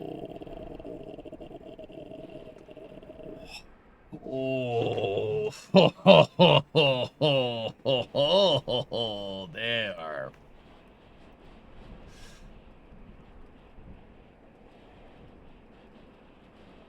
We're going to work through this anomaly until we can launch on Vulcan again. Until this anomaly is solved, we will not be launching on Vulcans. Oh, God, they're so cooked. They are so screwed. Comments from the Space Force people of that article. Dude, I'm telling you, that SF-87 mission pissed off Uncle Sam. There were a lot of people, and there's a lot of people at the Delta 45 that were not happy, and Delta 30 as well. They were pissed. Like, can't name names. They were not happy.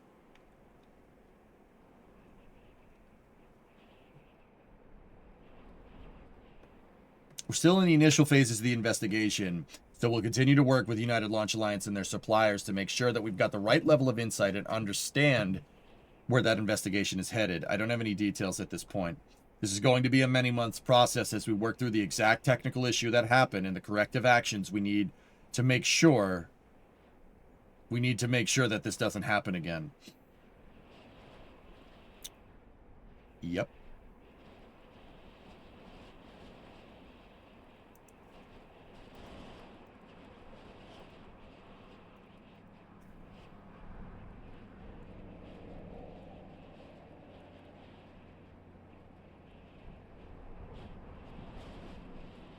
What TLDR? The SF-87 mission, one of the it was a Vulcan VC-4S configuration. It had 4 attachable SRBs on them, Zizep, and one of them exploded on the way up. For a mission for Uncle Sam, for national security. Space Force is pissed. Pissed. Why not repair the valve on the launch pad? Can't get at it, friend Cam. The contingency access platforms on the mobile launcher, they can't get at that valve from there. Now, during the Apollo program, they had something to...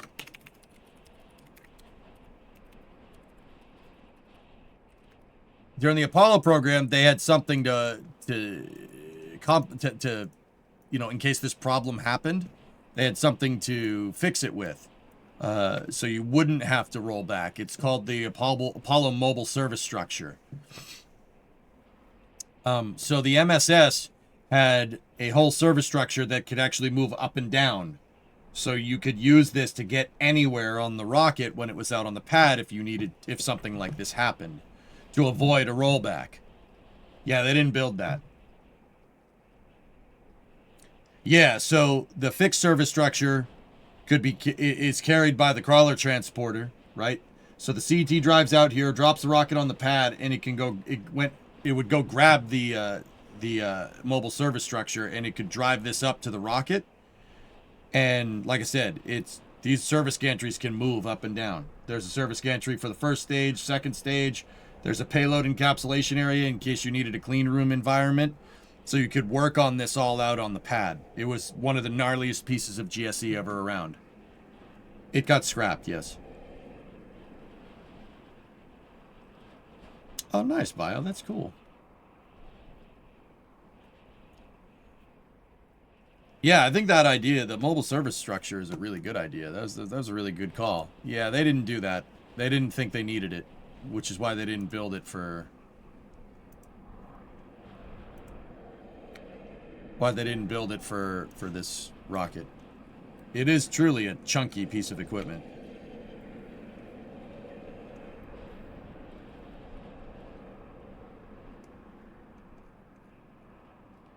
So what they would do with this thing is this thing's primary function was to put the flight termination system on the vehicle, so you wouldn't have to handle explosives inside of the VAB. That was the whole idea. But it was also used that you could use it to work on the vehicle. Note that, like I said, these platforms are from this one picture to another, the platforms are at different heights. The platforms can actually move. They're elevators that can go up and down. Each individual platform can move up and down, so you can get at any part of the rocket. Yeah, we didn't build that. Because, yeah. You know, this is the program that hasn't gone to the moon, you know? The Apollo program engineer is sitting here going, hey, who designed this? And the Artemis engineer is going, hey, who the heck are you? And the Apollo engineer goes, yeah, I'm the guy that sent six flights to the moon. You must be the other guy. Did they use it? All the time. Every flight, Ivan. Yeah. I'm the guy who does his job. You must be the other guy. Had a chat with some people from Delta 45. They said if it's sabotage or negligence, it'll be treated as a major federal crime. It's not a major federal. It's not sabotage, Baron. Don't attribute to malice what you could attribute to incompetence. It's incomplete thermal analysis on the booster. Clearly, something is happening when they cluster these things next to B4s that doesn't show up in the testing. And guess what? That comes from absolutely horrid critical design review. That comes from failure of analysis. Big time. Just like Starliner. Same thing. Hey, water boy, you're fired! Smells like you could use a shower, Stinky. You're fired. Stop making fun of me.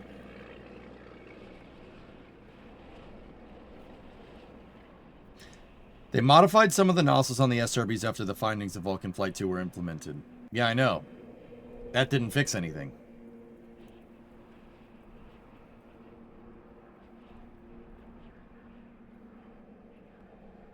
They want to blame sabotage and makes them not look incompetent. See, Element, I've gotten to a point where I've covered the space program enough. Like, dude, you know, like when you work in an industry or you work doing something for a long enough time, you know, like for a long time, you kind of keep your mouth shut because you're not sure what's bullcrap and what isn't. But you get to a point where it's like you vested and I know, like, dude, I know what a red flag in the aerospace industry looks like. It's very easy to spot because I've been doing nothing but reading about this stuff and what you should and shouldn't do for the past, like, 15 years. Like, I've gotten to the point where I can be like, yep, that's dumb. Shouldn't have done that. You know,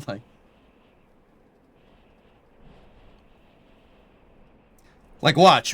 When they fix this rocket and they roll it out, we'll see if they... Here, I'll give you a specific example to show you exactly... I know exactly what I'm talking about here.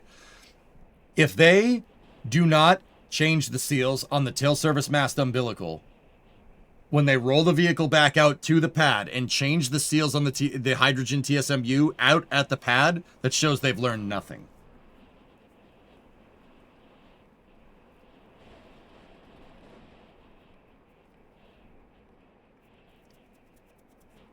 Yeah, the LAS has been moving around this whole time, Ivan. It's doing that. If you just look closely, it's been wiggling.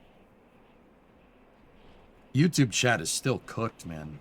It's not working at all.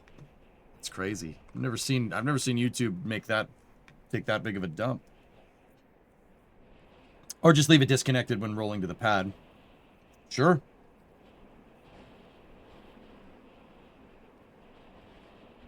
Hellfish, I'll be honest with you, I wouldn't even disconnect it.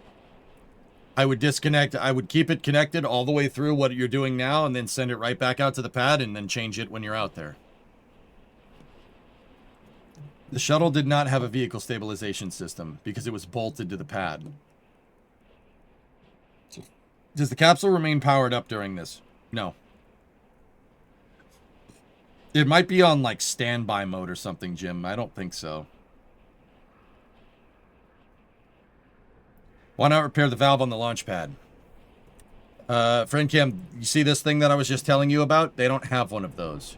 They physically cannot get to it. There's a contingency access. There's a thing called the contingency access pad on the ICPSU, the interim cryogenic propulsion stage umbilical. There's a contingency access platform that they can install. They did install it, and it can't get to where this valve is, where they can't get to it, can't reach it. So the Apollo program overcame this by having a mobile service structure that could drive up to the pad with the crawler transporter. So they could basically finalize the Saturn V out on the pad. They used it primarily for installing the flight termination systems on Saturn, so you wouldn't have to ever have live ordnance inside of the VAB. Now, clearly that ship sailed because there's two gigantic pieces of live ordnance on the side of each booster, so they clearly were like, nah, never mind. We can do that. That's fine. But you could also use this to service the vehicle.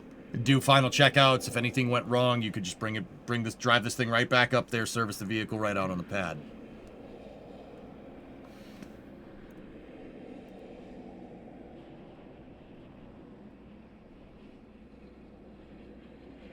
I don't know, Andrew, maybe. Have you read 747 by Joe Sutter? No, I haven't, but I know who Joe Sutter is, Kinder.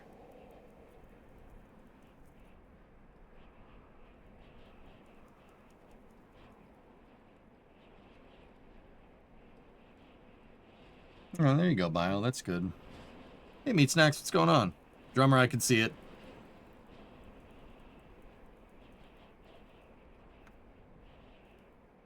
Give me a harness, a rope, and climbing gloves. I'll fix it. America. Well, Shasbert, once again, we're being bit by a fragmented architecture. If we had just decided to build Block 1B, this probably wouldn't have happened. This interim cryogenic propulsion stage, which was seen as a way to save time and money, has done neither of those, and is arguably costing us millions of dollars at this point, and time, which is the most expensive commodity when you're in a moon race with another country, or at least proclaimed that you are. I know, Kinder. Boeing used to be like SpaceX, dude. It's hard. As an American, it kind of pisses me off. You know? It's, dude. Yeah, it's really annoying, but hey, it is what it is. I wonder if someone has figured out what it would have cost them to just build another Saturn V. Gibber, I will go ahead and bet you that we probably could have built another Saturn V for the money here. Yeah, for the money spent. SLS, since the inception of the program in the early 2010s, is run to the tune of $93 billion through 2026. You telling me we couldn't build another Saturn V for $100 billion or $100 billion? Yeah. $1/10 trillion? Yeah, we could do that. Whoever says we can't do that is full of crap.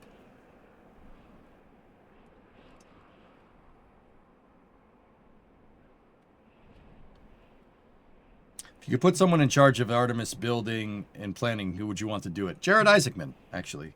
Ironically, Bio, I think he's the best guy for the job.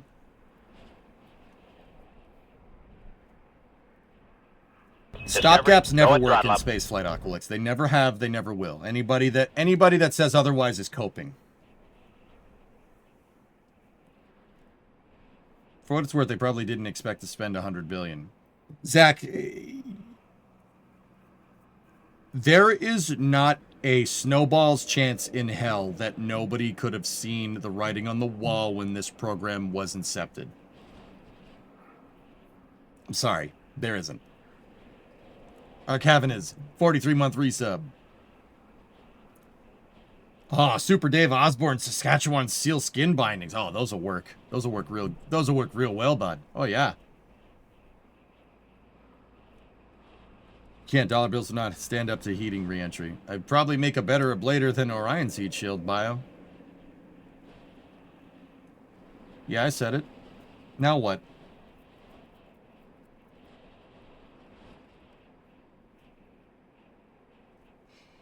I'm awake.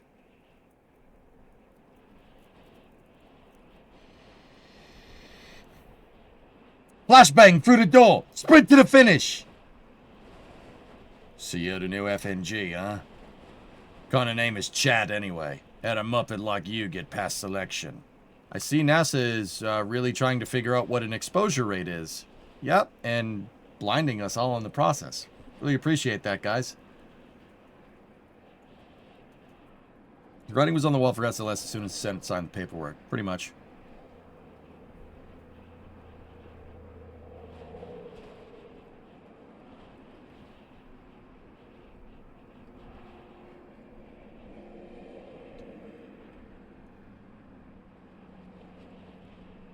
Old Pegalager could get this fixed on the pad. Oh yeah.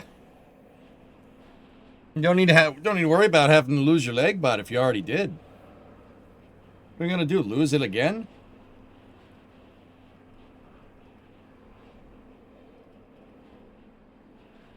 Yeah, they're trying to neuralize us. If I start saying that SLS is the best rocket ever conceived by man, then you know it worked. Oh yeah, SLS is great. Oh, it's such a great rocket. The architecture is just choice. If I start saying stuff like that, just leave.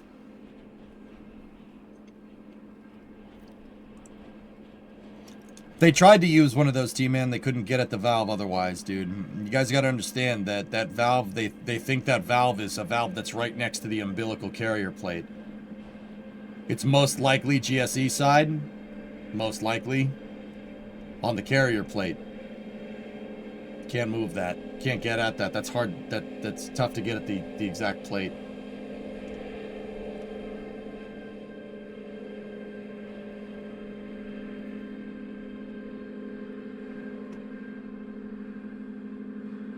That's Starbase Live with SPMTs driving by.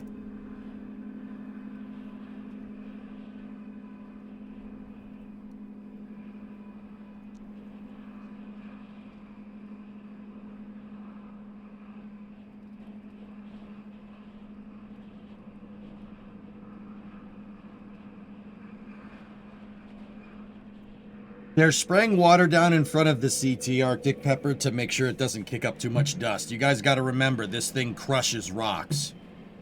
That's their way of dealing with the high kinetic load. Like, the plain English way of saying it is that it's really freaking heavy. So it crushes the rocks beneath it. The rocks do need to be replaced, but that crushing is taking away some of the kinetic energy. Yeah, it's these things. These are the rocks right here. Where did I get them? I don't know. That's the exact rock. This is a Crawlerway this is a Crawlerway River rock. It's designed to get crushed when the crawler transporter rolls over it, and when it does, yeah, it creates dust. I got it in Tennessee. I didn't steal nothing. Okay. Put that back. SLS needs it. No, it doesn't. It's doing fine.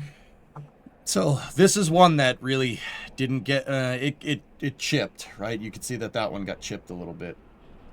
See right here? That one with the side that's completely flat got crushed. See, you can see the skid marks from where the crawler transporter ran it over.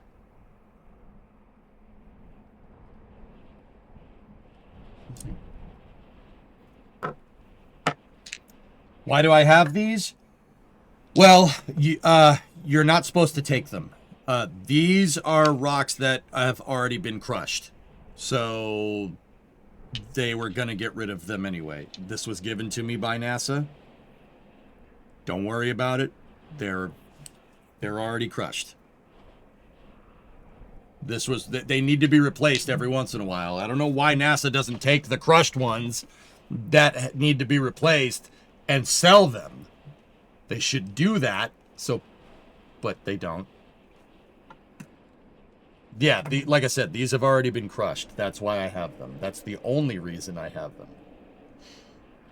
See how there's a big chunk missing? There's a big chunk missing, Mike. Oh, somebody crushed your river rock. Somebody shot you in the butt.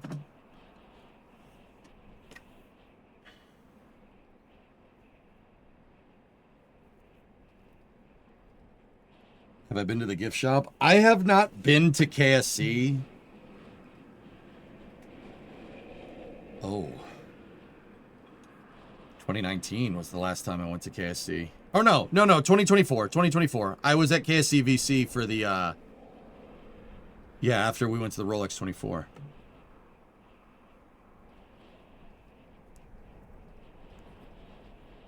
Yeah, there you go, Bio. Like I said, they get rid of the crushed rock. They just bulldoze it off. Like, dude, just load up all that crushed rock into a dump truck and just start packaging it up and sell it. Sell it for $1 a pop, dude. Or like $5 a pop, man. You could fund another freaking SLS mission that way, dude. People tell me people wouldn't buy that.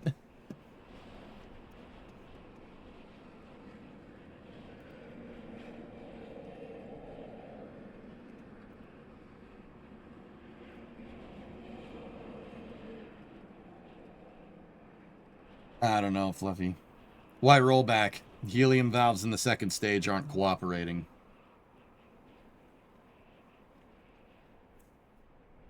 It sucks, but whatever. That's what happens. It's the new rocket, man. As old as the program is and as old as the hardware is, this is a new vehicle. So you're gonna have teething problems. Oh, this is space. I'm in space. Geeson gifted a sub to River Rocks. Okay.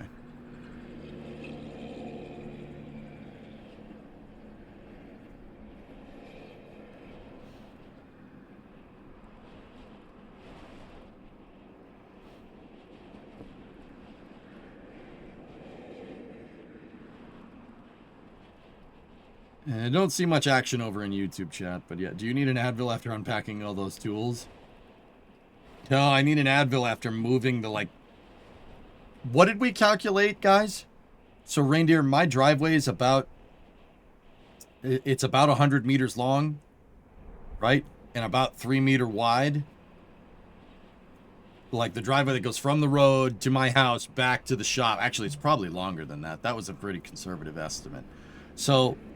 I have about 1 meter of snow on the ground. Over the last couple of days, we've moved probably 300 cubic meters of snow.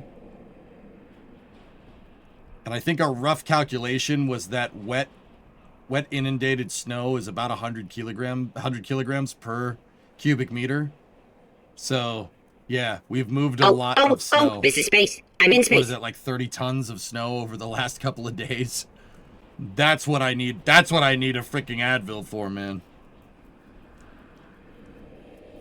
We got about, I don't know, 70, 80 centimeters in 12 hours. That sucked. Yeah, for everybody else that uses America units, that was like almost 3 feet of snow in 12 hours. That's all, dude. That's why I've been late for the past couple of streams. I'm still trying to clear my driveway. There's sticks and branches and leaves everywhere. And the pain in the butt is that all those sticks get caught up in the snowblower, and you have to stop the snowblower, shut it off, tag it out, stick your hand in there, get the stupid thing out, clear everything, clear the chute, clear the auger, go back, start the stupid thing up. It's just, oh, dude, it's such a nightmare. Because it was we had a hurricane blizzard come through, 70-mile-an-hour winds.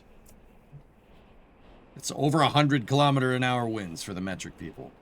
Sustained for, like, 8 hours. Dude, it's a freaking mess. Which will happen, GTA 6 or Artemis 2? I hope Artemis 2S. If GTA 6 happens before A2, we got a big problem.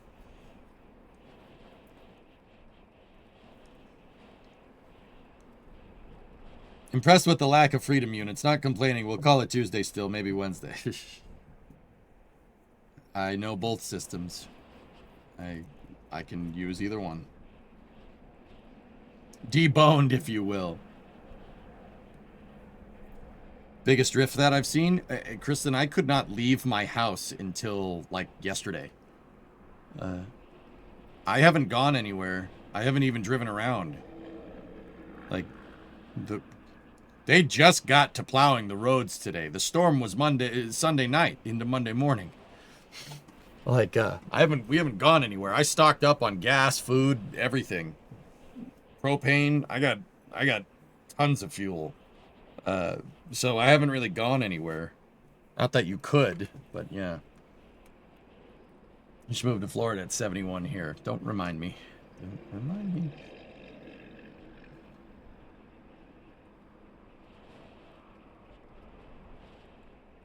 Yeah, Reindeer, that's pretty much how it was opening my side door to the house Monday morning. Yeah. Those drones look a lot like birds. Well, those are NASA's new wildlife drones to survey the rocket or something. I'm excited for Flight 12s. Yeah. Actually, that reminds me, while we're watching SLS Rollback, dudes, SpaceX's new FCC filing have antennas on the Dumblink Starlinks that they're going to use on the next Starship test flight. having antennas in communications, they're basically launching a star. They're going to launch like a test Starlink V3 satellite, and there's going to be antennas on it, which means it's going to be able to send and receive. Meaning, the next Starship flight, we might see it go to deploy that satellite, and there might be a camera looking back at Starship. It doesn't guarantee that there's going to be a camera, but sending and receiving, maybe. Why do they sometimes spray water on the ground? It's to keep the dirt down because the rocks are getting crushed underneath the crawler transporter. I like just talked about that a second ago, Pigeon. You were here. They better have a camera. Yeah, exactly. Yeah. I really hope they would do something like that, Hellfish, but that's unlikely that you're going to see an image of the re-entry because Starship does its deorbit burn.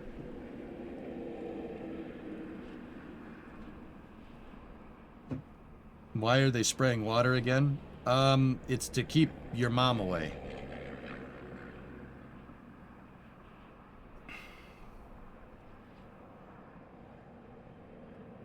That's fine, Pigeon. That's why I told you. How did you know my mother had hydrophobia? I don't know. I'm just good like that. Did you go through the new launch trajectories for Starbase? We did on Flame Trench, Phil. I never did it on a Space News. Have you ever met Richard Garriott? Actually, yes. I have, friend. Yeah, at Intrepid. I've met Lord British. Actually, yeah. Me, Dawson, and him had a long talk about spaceflight. I actually have met him. I've shook that dude's hand. Yeah, he's cool. Richard Garriott was one of the few people that, you know, when he came up and asked us what we did, like, he's like, hey, what do you guys do? And me and Doss are like, we're Twitch streamers. He's like, oh, cool, I love Twitch. People stream Ultima all the time. I'm like, what? Hey, you actually know what it is. All right. Yeah. You know? Yeah. Yeah. I actually met that dude. Friend Cam. I actually have met him. He's a good dude. He knows who we are. I mean, that was a long time ago. That was 2017 or something. Approximately how many hours until the VAB? So, Ivan, you see that shadow?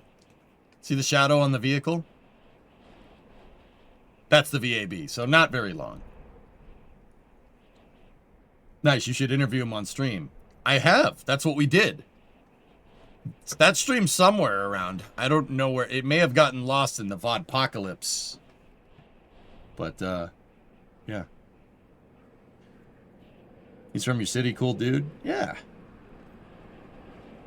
It might be on Das's channel. Keep in mind. It was an Intrepid stream. Yeah. Really cool. Will you come down for the SLS launch? Probably not, Ride Tech. I couldn't get a badge. I couldn't get a press badge. Guys, I'm not trying to be that guy, but the only way I would go down for the launch is if I have press accreditation, and NASA closed press accreditation like December 31st of last year. I wouldn't go to a launch unless I have a dedicated internet connection or an internet connection where I could stream it for you guys. So either it would be with NSF or on the press site with my own accreditation. I could do either one, but they closed the badging. I'm not going to sit in Titusville with a camera and be like, oh, there's the launch, huh? You know, I'm not doing that. No way. If we got you press credit, you guys don't need to worry about that. That's not your department. If I'm going to do it, it's going to be with NSF. I had a clip of that stream at one point, but it's gone. Yeah, same trip as Pima, right? No, it's not the same trip as Pima. This was at Intrepid that I talked to Lord British. Does the rollback mean they need to do another wet dress rehearsal? I would, Xanax. I would. Yeah. We could all meet there and hang out.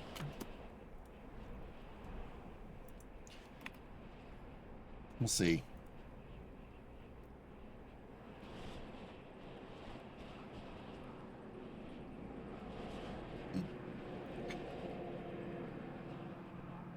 Yeah. Look at the... You guys want a sense of scale. Look at the trucks down there compared to the rocket. This is a scale that most people just don't understand. It is a gigantor rocket.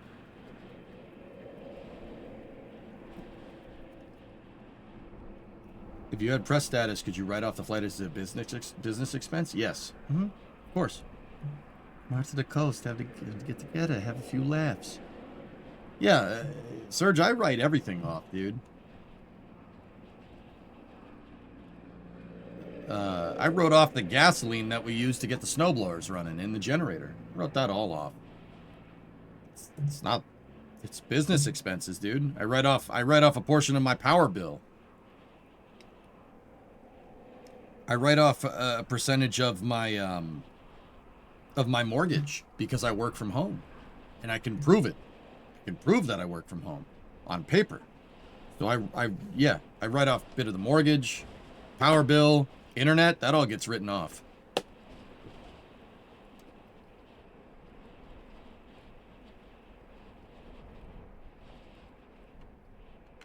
How many times can you pressurize a tank before it becomes a problem? SLS core stages are good for way more cycles than an external tank ride tech. They'll probably reapply the foam, though. I wouldn't be surprised. Car parts? Well, I've been trying to write off car parts, but you guys keep buying them for me. So, like, I haven't been able to write off anything yet. I do have patch panels for the coronet coming. Patch rockers. So we can fix those.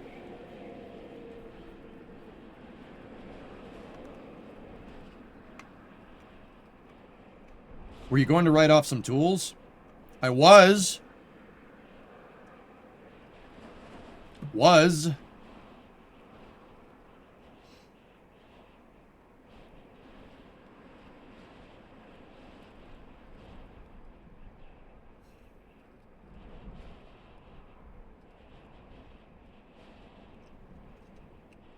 Can you write off the gift? I can't prove the paper trail. You have to be able to prove the paper. You have to be able to prove it on paper that, you know, gifts are usually tax-free for the people that paid for it, though. I didn't pay for the damn toolbox. You guys did.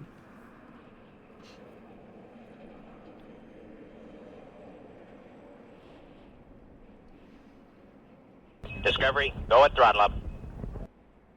Dr. Devious, 61-month resub. Currently on a 6-month streak. Thanks, man. How far is the rocket traveling now to its pad? It's actually coming back from the pads, Wilds. They had a couple of problems with some gas valves on the vehicle, so they're rolling it back to its pad. How long does it usually take? It's about 5 miles to the pad. They're moving about a half a mile an hour. It takes a little bit of time. When you're moving 16 million pounds of rocket and launch pad, you know, slow and steady. With that being said, they are rolling back now. They are almost to the VAB. In fact, if you see that shadow that's casting the rocket, that's the hangar, the vehicle assembly building, where they build the rocket and work on it when it needs work, like now. They're almost there.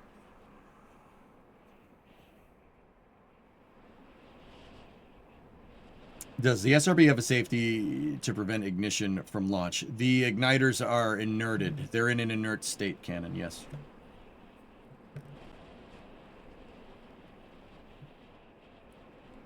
Yeah, they have ways to shut the igniters off, but I'm not sure.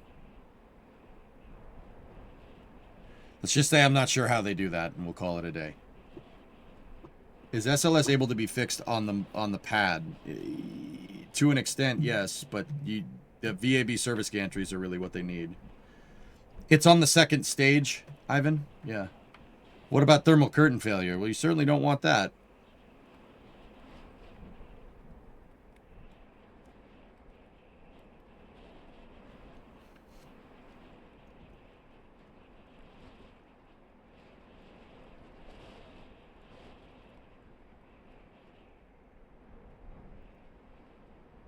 Thermal curtain failure now would not be good. That would not be a thing that we want to happen at this point in time. From the movie, we really wouldn't want that.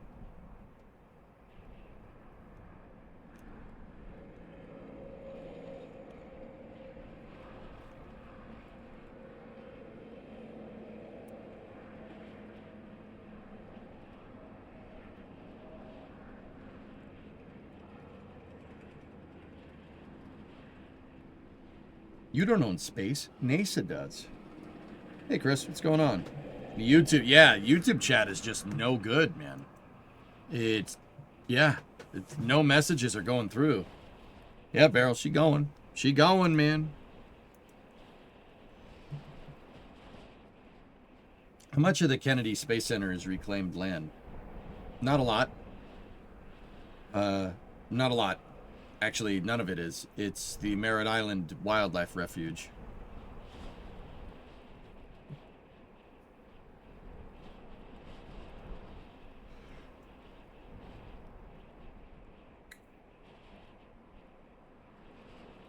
What did you say to YouTube chat? All I said was that I think Twitch chat has been losing more weight than you have, and they just stormed off, and then I haven't heard anything from YouTube chat since.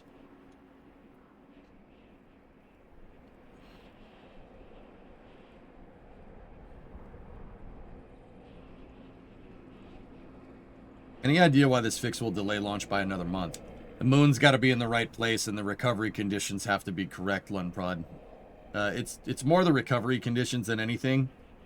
But yeah, the moon being in the right place is also very useful. They're trying to launch when the far side of the moon is in daylight, which only happens every 2 weeks.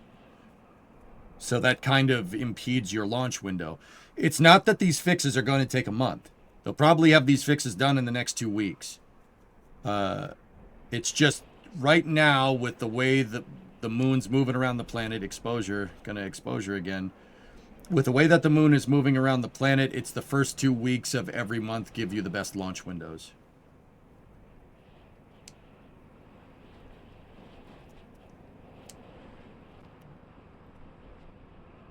Jesus, just stick with one exposure rate. What are you doing?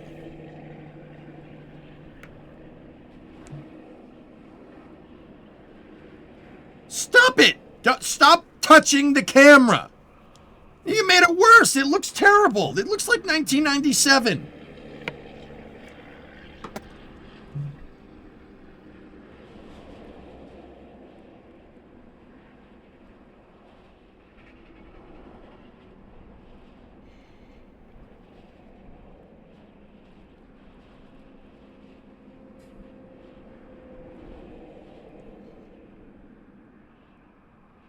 Oh, man. NASA's making me so angry. It's about the right year for this. Take that back. 97 was a good year.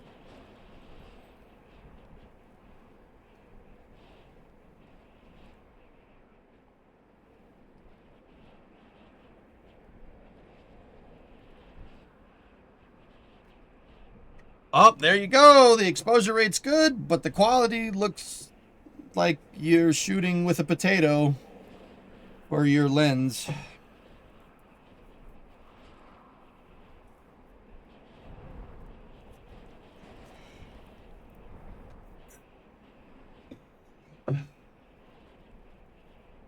So you guys want to get a good sense of scale, look at the big rig over there. Far right. The tanker truck.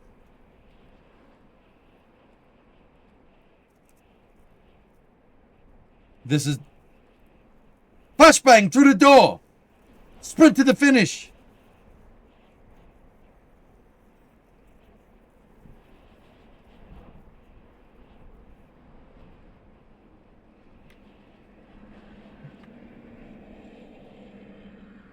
Note that NASA is screwing around with the exposure rates on this camera that could trigger epilepsy.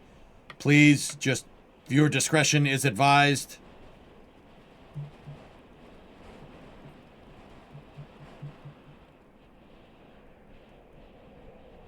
It's NASA. They do space. Ground cameras are just too close. All right, that's fair.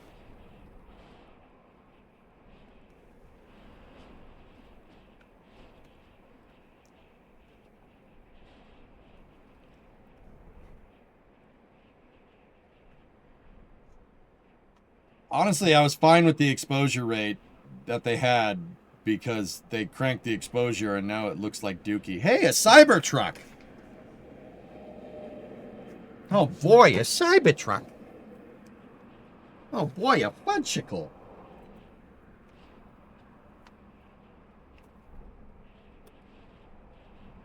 Don't try to frame the shot. Don't try to frame the shot. You're not Martin Scorsese. Just stop. Just put the rocket on the...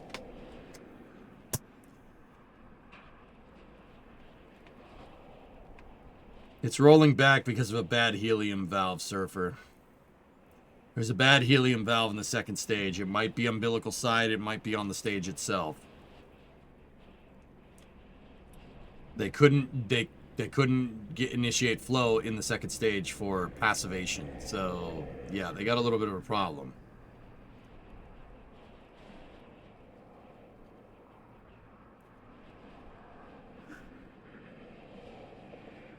Put the rocket in the basket, or it gets the roll back again. What? I see what you're saying, Wario. I got it. Yeah, they are definitely causing a traffic jam coming to and from 39A, and it's end of second shift. It's end of second shift right now, so you have shift change. So there's people, not only is there people leaving work, there's people going to work for third shift.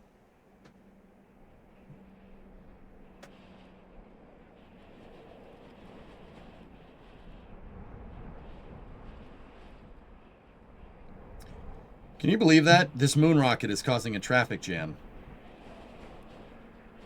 Would you like to be in a vehicle passing SLS right now? Yes. Sorry, babe, I'm gonna be a little late coming home. Why is that? There's a rocket in the way. Oh, no. That is a nutso traffic jam, actually.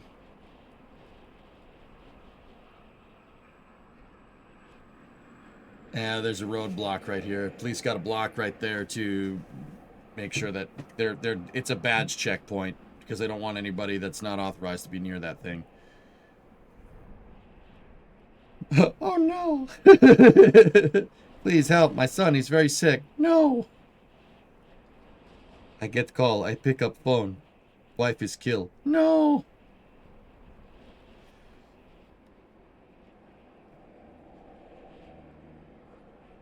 Three cyber trucks. One cyber truck. Two cyber truck. Three cyber trucks.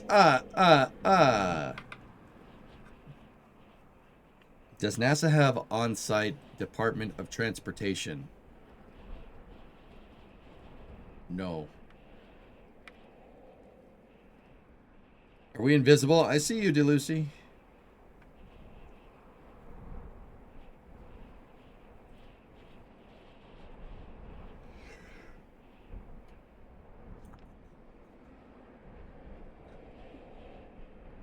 Do car washes still brick Cybertrucks? I have no idea, dude.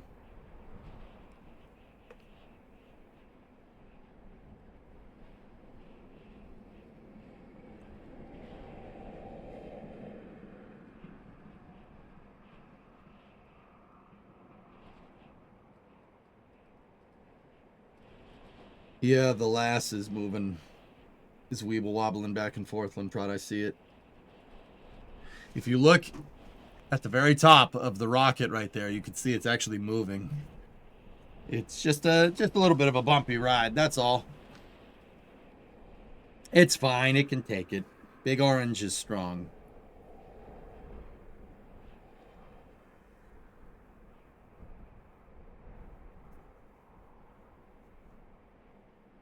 Yeah, that won't affect the seals at all. No, it's fine. I mean, Mutter, the more and more I think about it, the more and more I think the vibrations are really screwing with that TSMU. That's why they're unseating it. I mean, you know the tolerances that you need. The tolerance have to be super small with hydrogen. If that thing is enough to cause that frequency of vibrations up the stack, yeah, of course that's what's doing that. Why wouldn't that be doing that?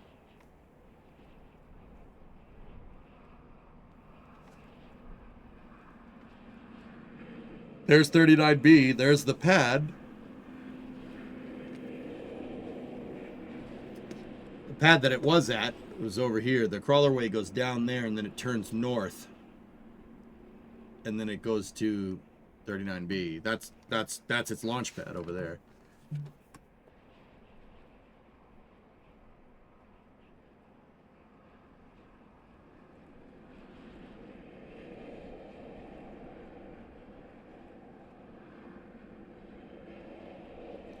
Almost at the VAB.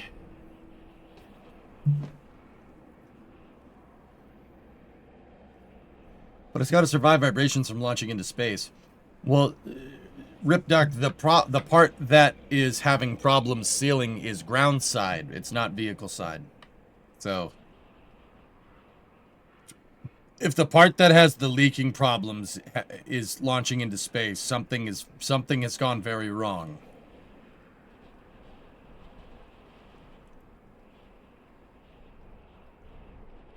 When do you think it's going to go after they fix all the issues? I think it's going to go after they fixed all the issues, Ramalot. When that is, I don't know. Probably April. Saturn V, there was a Saturn V rollback once.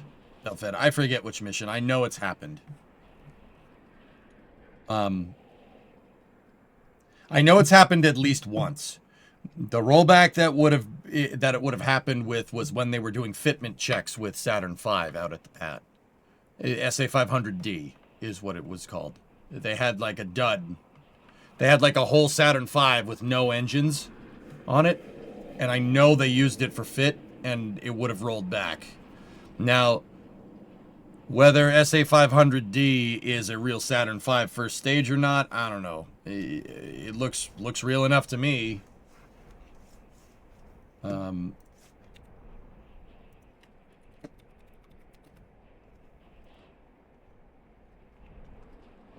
Considering it's still around, let me show you.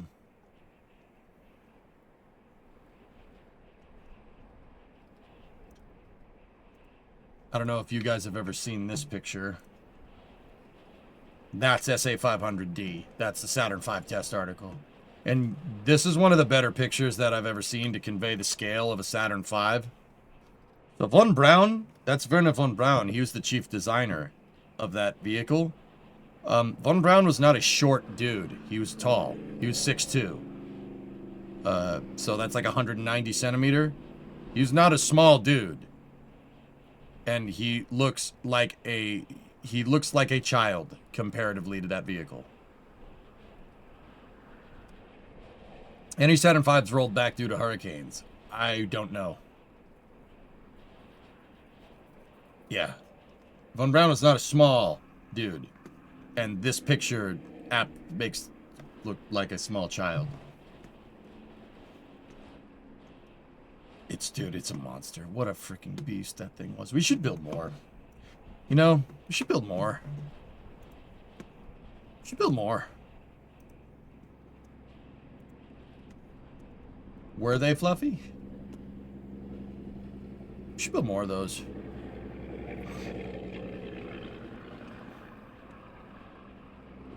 Yeah, he's also, yeah, exactly, Denny. He's not even standing, like, right next to the thing. He's about, what would you say?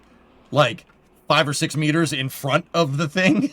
Like, SA500D is still around, actually. It's the first, SA500D, I think, is the first stage at the U.S. Space and Rocket Center, but it also could be the one at Kennedy. I forget. Well, you got new tools. Start making one. I don't think my garage door can fit a 10-meter core. How many Von Brauns does the engine Saturn V have in circumference? I have no idea.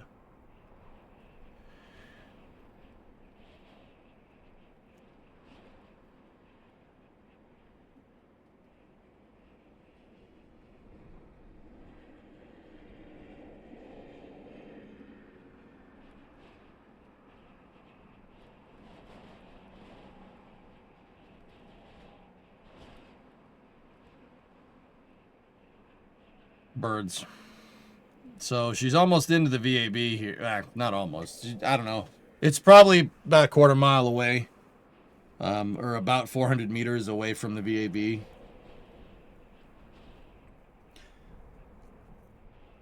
The U.S. Space and Rocket Center. Yeah, Bio, that's where it is. SA500F is another. 500D was the dynamic test article. I think SA500F was the one that they used at Kennedy. SA500F is the one that's at Kennedy Space Center.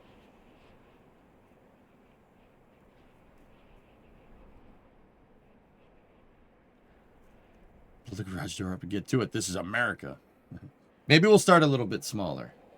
Okay.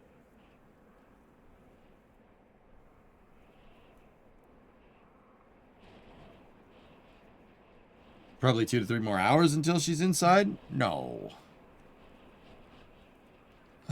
No, less than an hour. CT moves at half a mile an hour. I'd say we're roughly a quarter mile away.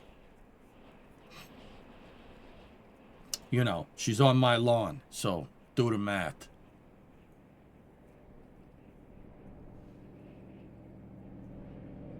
Where's the serial number?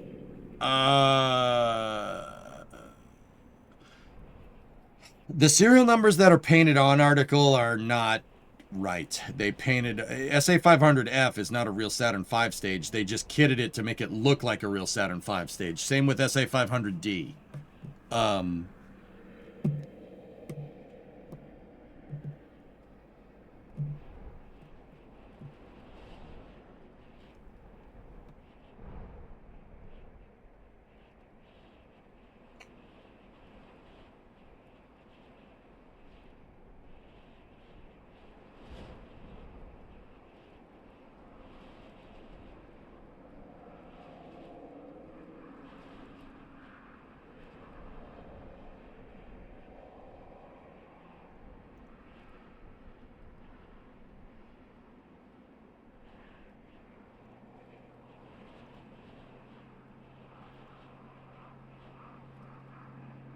You need to see this in person.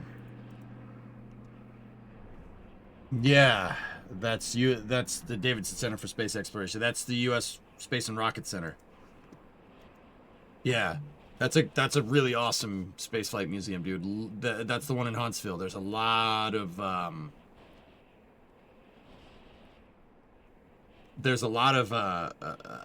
old Apollo equipment there. So I said it wrong. SA500D is in Huntsville. That's the dynamic test stand one, which they demolished the Saturn dynamic test stand the other day, which... Lovely. Oh, good. More exposure flashbangs. And SA500F is the one that's at the Cape. There is another Saturn V that is at Johnson Space Center. And then there is actually a 4th Saturn V stage that is a real Saturn V stage that is floating around somewhere. I'd have to go find it. Hold on one moment. I've seen it. It's in Stennis. I'm trying to figure out its serial number. It's S1C-15.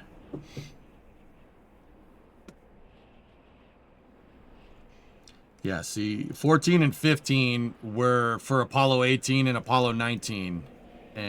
Yeah. 13 was Skylab. And then SA500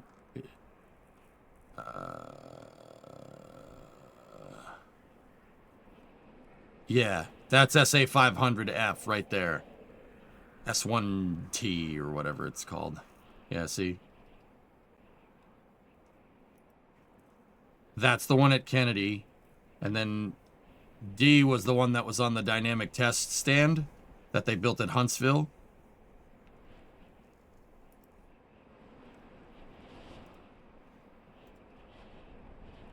Yeah.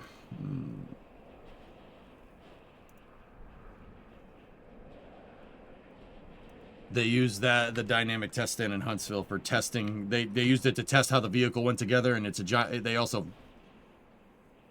giant paint shaker, which is really cool.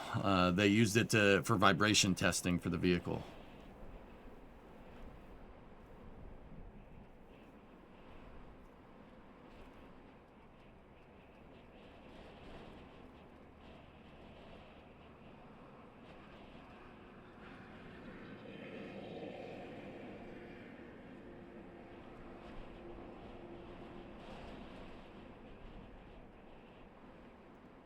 They use it for dynamic testing. That's Pathfinder, the shuttle Pathfinder, the shuttle mass simulator. Yeah, they demolished it. It was on the National Historic Register, and they demolished it. So, you know, what's the point of doing that if you just demolish it when you don't like it? Yeah, it was the low poly shuttle. Yep, yep.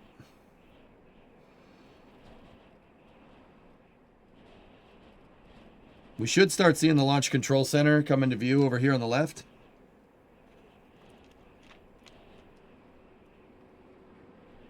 Did Soy hear about shoe test on dynamic test rocket on pad?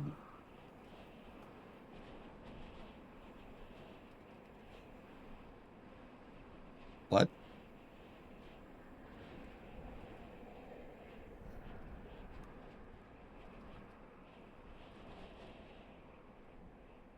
What?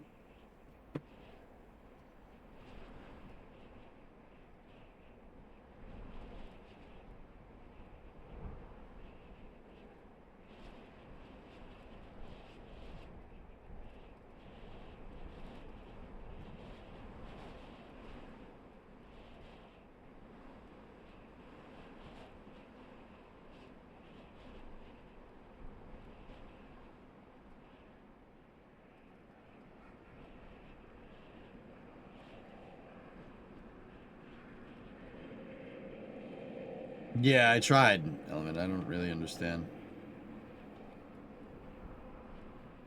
Apparently, they've been doing more testing with Dream Chaser, and it was definitely in a politician was giving a speech about the Department of the War Defense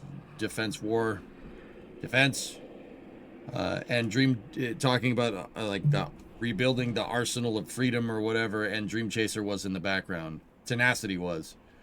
So I don't know what's going on with that thing. I guess it makes a really nice prop piece for politicians, which is hilariously ironic for, you know. But yeah, I don't know. Department of War Fence. Yeah. I drove up to Wallops today just to hear that they scrubbed the That's Not a Knife haste mission right as I parked. You got to see the Neutron building, though. Cool.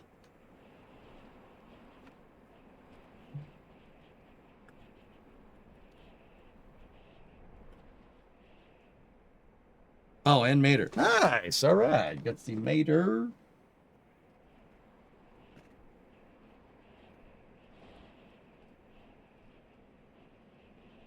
I'm just stretching, guys. I'm so sore for moving all that damn snow today.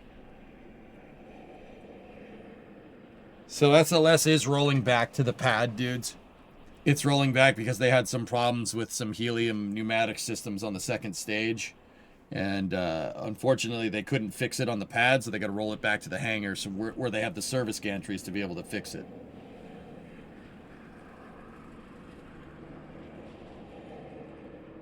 DOD as an active room is probably the safest. You're the only one that gets upset by that, dude, to be honest with you. Nobody else seems to really give a frick. They know what I mean.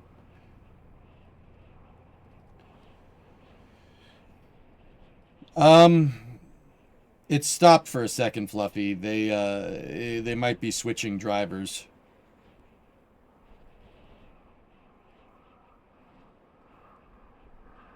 You said rolling back. I meant from the pad. Sorry, excuse me. That's cool, Ramalot. Neat.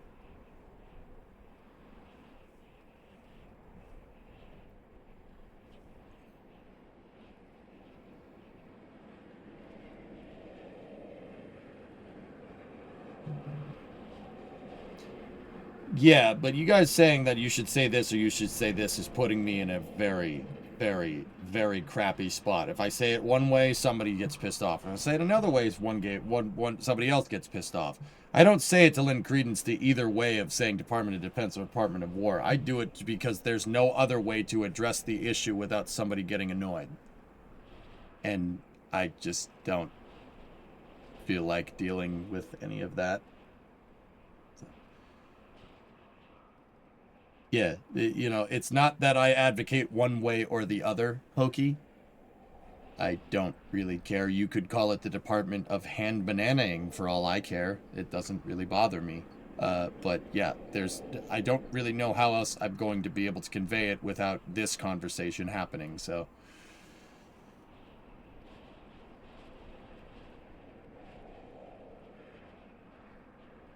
Department of Wumbo Maxing. I like that. That's what we're calling it from now on. The Department of Discombobulation. That's even better, Nate. I like that. We're calling it that.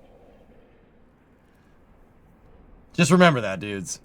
I wouldn't call it one way or another to, you know, don't take any of that as an endorsement. I just call stuff because that's how my brain works. I really, really try to stay apolitical as much as possible. Because it's that conversation and that fight is not worth it. Trust me. Let's just learn about rockets, okay? Also, Department of Discombobulation is pretty good. I like that.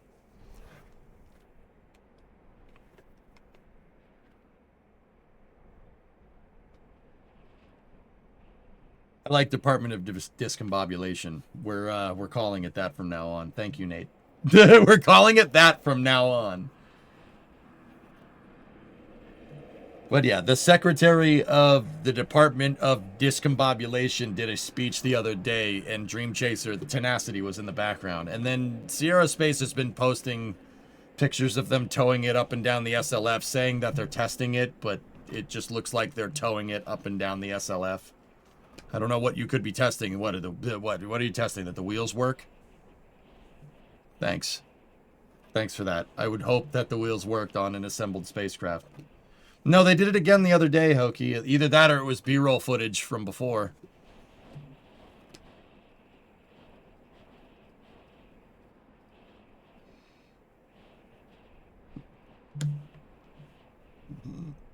Drag test with a Freightliner Cascadia pulling it. Okay. As long as the front doesn't fall off. Well, is that normal for the front to fall off? Testing it with who? You let all your employees go. Yeah. Something happened there with something happened. I don't understand how they could be so gung-ho about getting this ready to go, have a Vulcan mission lined up and ready, and then fire the entire team. Something else that we're not privy to happened there, and we'll probably never know. But the more and more I think about what happened, the more and more it makes no sense. They were making a concerted push to get that thing onto a Vulcan flight, and then nothing. Okay, that tells me two things. One, they found something very, very wrong with that thing. Like, very wrong. Like, oh crap, this is not going to fly correctly. There's an electrical short or something. Which is a little strange. You know, if you're finding like an oh crap moment that far into development, it's kind of your own fault. Second thing, it could be something else that we're not privy to. I don't know. I don't know. My guess would be that they found something with it. But even if, like, see, that's where my mind goes. Even if you found something wrong with Dream Chaser, that does not really necessarily warrant firing the entire team that was working on it. You know what I mean? Something else happened there, and we're probably never going to know what happened. That makes no sense. Some other bullcrap happened, corporate bullcrap or something. I don't know. What's up with Rocket Labs launch today? Scrubbed Cajun. 85-month resub. Thank you.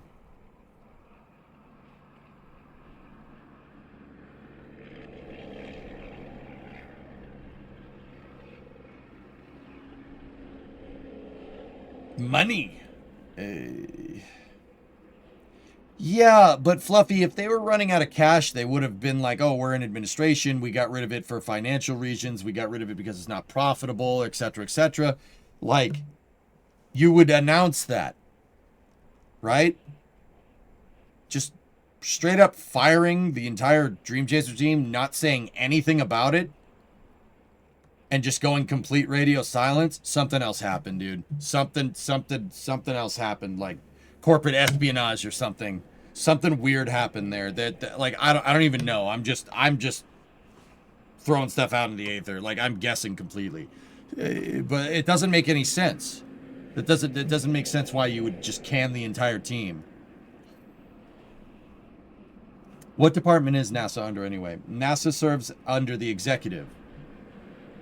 They're not in the Department of Transportation or the Department of Justice or, you know, the Department of Discombobulation.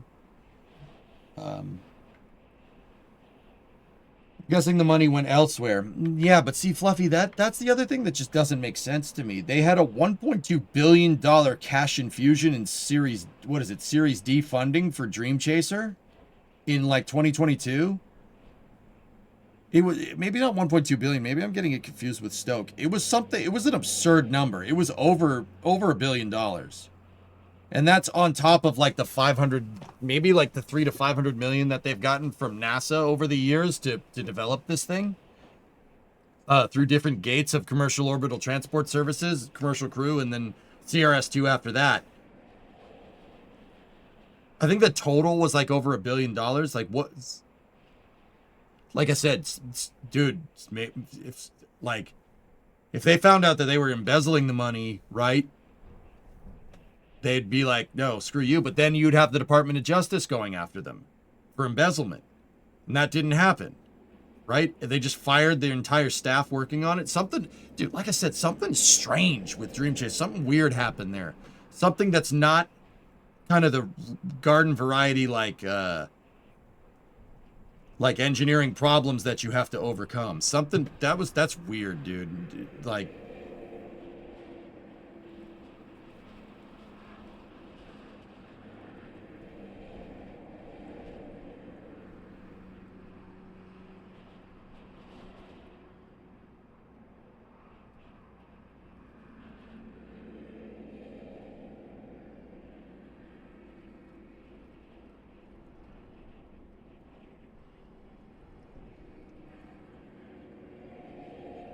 maybe something with Mitsubishi Heavy Industries. I don't know.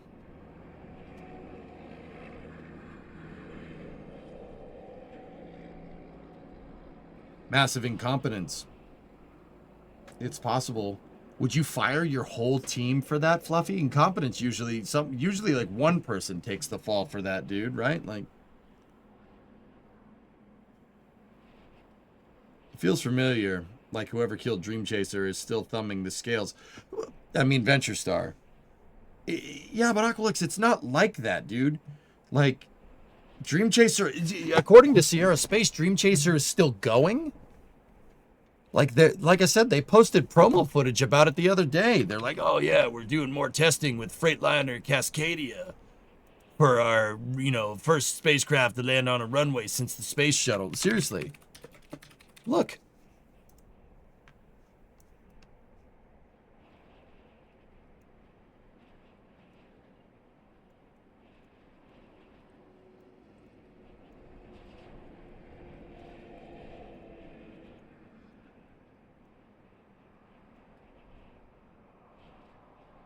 See? February 20th. Landing facility at Center. This is a location that immediately has a ton of emotion, a place shaped by decades of shuttle landings and technology.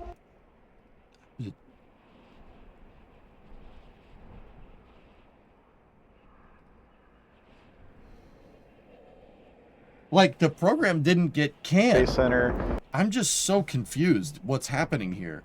I mean, it's still missing a couple of tiles here and there, but that looks pretty dang right.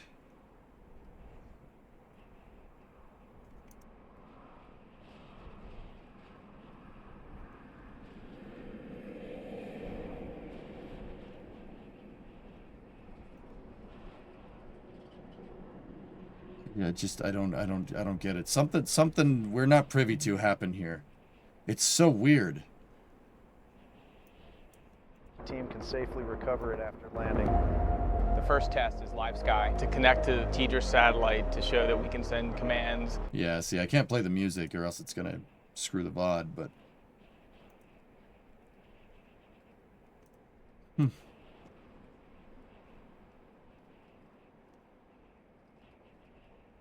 Yeah, something. I don't understand. I don't understand what's going on there. Why does the top have a heat shield? The way plasma kind of rolls over it, Nikki, at certain velocities and angles, there you're gonna get some plasma up there. Remember, it's not like a capsule that just has one side facing towards the wind, right? Dream Chaser is designed to maneuver at hypersonic speeds, so it's going to be doing this, right? It'll be doing pitch maneuvers, and it modulates pitch like that. Well, it can do that, but it could also do this, so there are times where it might do something like that or something like this. Long story short, it'll get hot up there.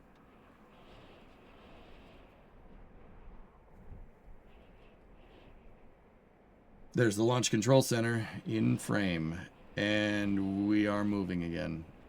If you see these little specks down here, that little line right there, that's a person walking around. See, there's another one by the pickup truck over there.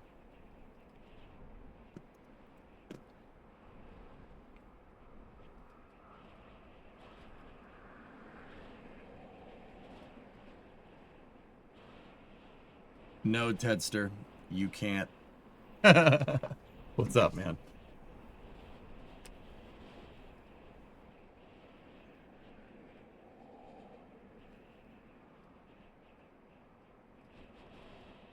Not much, just chilling. Right on.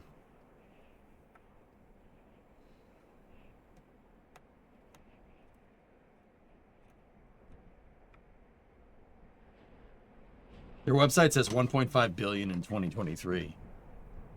How can you not make that happen for 1.5 billion dollars? I would argue that that's too much to make the thing work, Dread Platoon. Why did SLS do this to us? It's not the hardware's fault, it's the people controlling the hardware, dude.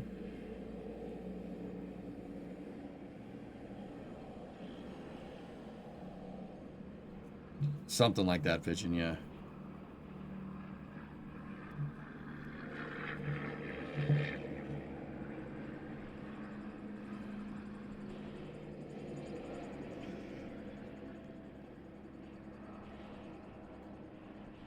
Yeah, Fluffy, I'd do that.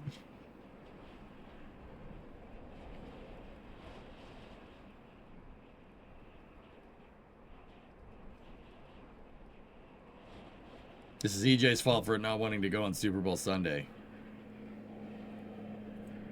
Yeah, you know, now in hindsight, Fluffy, I kind of wish it did, because that means that, you know, that day wouldn't have sucked as hard as it did. You know what I'm talking about. I'm talking about how they canceled the Super Bowl that day. It's just a shame. It's just a shame. I thought it would have been a really good matchup, and they canceled it, and, you know, Bad Bunny didn't get to perform. It was just a shame. They canceled all of it, and everybody went on vacation. You know, this would have been a redeeming thing if they had launched it that day, because they canceled it. Unfortunately, Sag.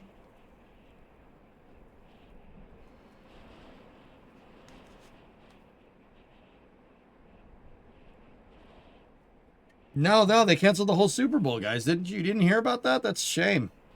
It's a shame. I really would have liked to see those teams go head to head. That would have been fun. But they didn't. They canceled it, and they never brought it up ever again. Ever. Yeah, it got canceled. That sucks. Oh no. First time in 60 years. You know, they canceled it. What the heck is a Bad Bunny? I don't know.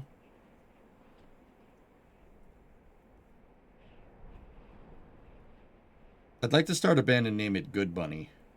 Just to confuse people. Not to make any particular statement. The launch window is in denial. It's in a river in Egypt. Yeah, the Nile. Yeah, I got it.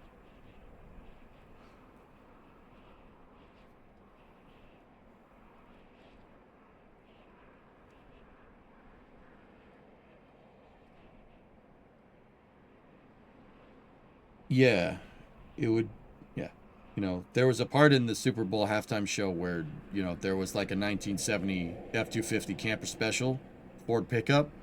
Like, I would start a band, name it Good Bunny, and it would just be, like, the music video would just be me standing next to the truck for like 7 minutes. Just going. Nice. Nice. Look at it. Look. You're not looking at it hard enough. You should look at it more. See last, please. No, I don't want to. No, I don't know. You're a long fan. Bad Bunny's performance would have been better if it was done in its original Klingon. Oh. Come on now. Oh, no.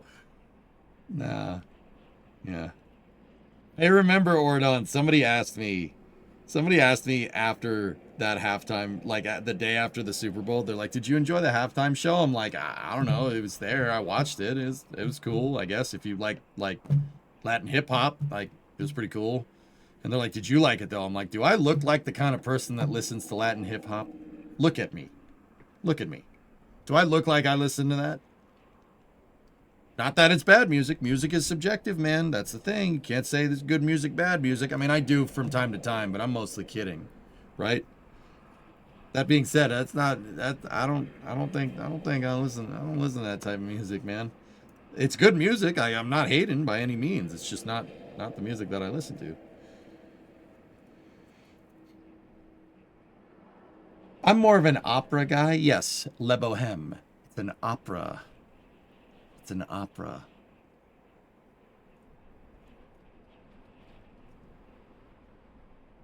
Do I look like I know what a JPEG is? The production value was good. Bro, he had a 1970 camper special in his Space Pope. Hey. Look, man. He made it a thing to show that there was a 70 camper special in the halftime show, all right? That tells me that your boy likes old pickup trucks. And guess what? You like old pickup trucks, we're friends, okay? We're cool. We're cool. Who would win in a fight, Lemmy or God? Trick question. Lemmy is God. Nice try. Okay, launch control center's in view.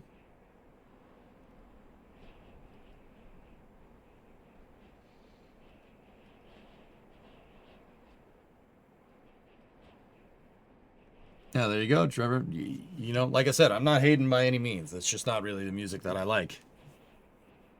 What are those flashing lights on the launch tower, and why are they in sync with the lights on the Pad 39B tower? Those are the Yoga Zero. Those lights are there because if you have a structure that is a certain height, you have to put lights on it so planes can see it at night. Same with the lightning towers over there. I'm definitely not a cop yet. Houston, Tranquility Base here. The Eagle has landed. The Patriots didn't lose the Super Bowl. They just ran a live seminar on how to socially distance from the end zone. By halftime, Wait a minute. even their GPS was saying, recalculating, away from the Lombardi Trophy. Wait a minute. They scored a touchdown. They've scored a touchdown before the Seahawks did. Wait a minute. Wait a minute. What do you mean? Yeah, you guys ruined my joke earlier, all right? I'm going to ruin yours, okay? With that being said, thank you for the tip. Oh, wait. I mean, no, it was all canceled. It never happened. They were all on vacation. Or something. Yeah, theoretically, they scored a touchdown if it had happened. Yeah.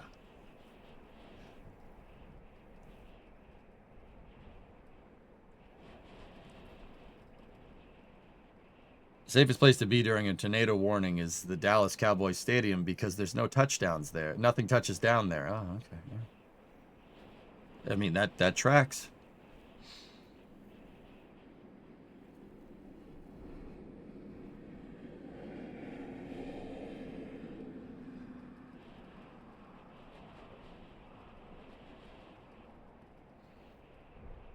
See, last question. We are checking over. How many times can SLS be refilled? It's north of 20 times. It's designed that way on purpose, Pop. Lessons learned from the shuttle.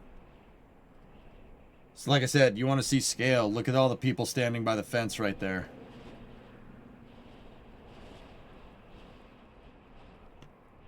And there's a couple people standing on the deck of the launcher. One there, one there. Yeah, this is not a small piece of equipment. What would they do if they exceeded that fill-unfill amount? Probably check it, Hokey, to make sure that you're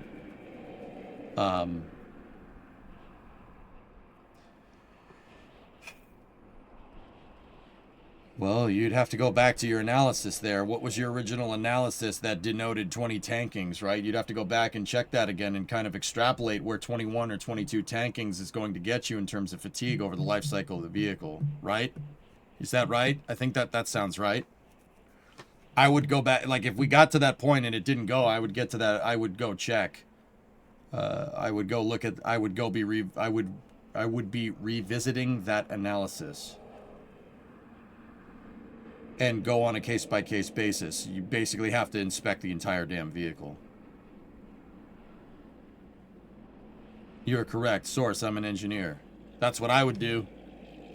How did we get to... I would go back and look at the analysis. How did you get to 20 tanking cycles? How did you arrive at that? And what are your bottlenecks at that point? Was that a trick question? Were you quizzing me? Did I get that right? I think I got it right. Sounds right.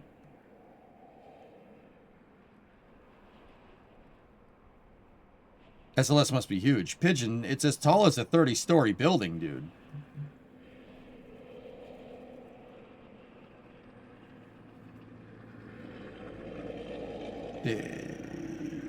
From the engine nozzles to the point of the launch abort system is about 300 feet. It's a little under 100 meters. It's 98 meters tall. So a 30-story skyscraper. The tower next to it is even bigger. Not a trick, just to move along. These aren't the droids you're looking for. Topic. Yeah. Well, I don't know, Hokey. What was I talking about before that? Oh, foosball. Yeah.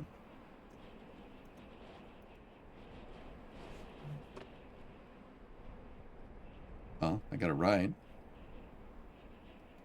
I guess. Earlier you mentioned that NASA may reapply the foam and the insulation on the core stage. Did I hear that correctly? So they would scrape off what's already there and reapply? Only where you see the rings, Fluffy, because those are the points where it's going to crack. That's why you see that. That's why those rings are there in the first place. You see rings with different shades of orange. Spray-on foam insulation, the more it sits in sunlight, the more darker orange it gets. So you can see it's been reapplied in certain areas on purpose. They reapply it in areas that are under the most amount of structural load during tanking operations, namely around the inner tank. So this ring right here and that ring right there. But you can see there are areas where spray-on foam insulation or SOFI was reapplied a couple of times.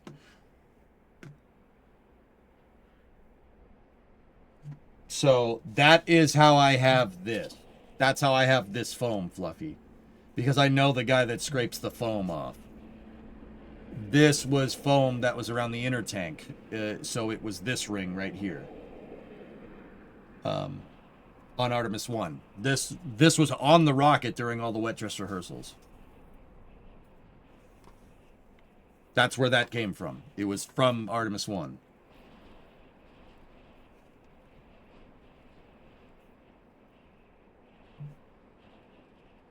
It's not allegedly.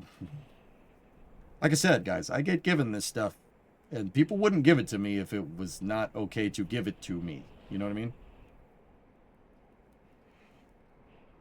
But have you licked it? No, I haven't. Last time I showed that on stream, like an hour ago, Space Post, someone told me to bite it. What is it? I'm not eating the foam. It's not edible. Dang it. Is the foam soft enough to not cause a Challenger-esque disaster. Challenger wasn't because of the foam, Sig. That's Columbia.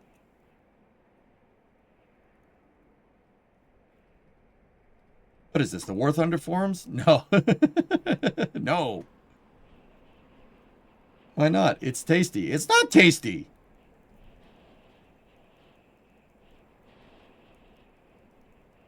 Can you rub it against your face? No. I'm not doing that.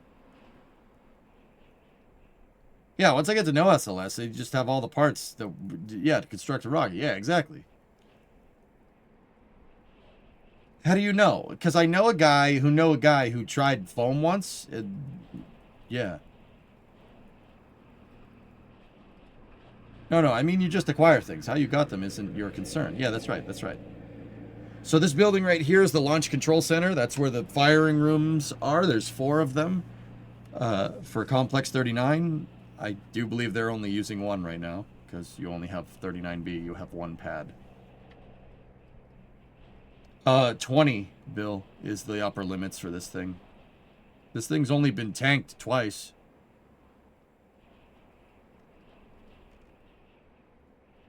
You tell it's getting late in Europe.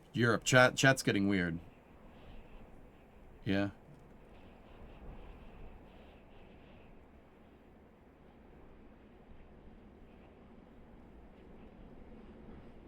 I mean, Bill, this is like aluminum lithium alloy. It's billet. All the barrel segments are billet ortho grid. So it's billet stringers. And it's all stir welded. I mean, dude, that thing is way stronger than the external tank. Hey, Bob, I've been super busy. I see she's going back to the barn. What's broke? Pneumatic lines on the second stage are not cooperating. Me being weird has nothing to do with the time. I am all time weird. I mean, me too. Yeah, game recognized game, Hoker.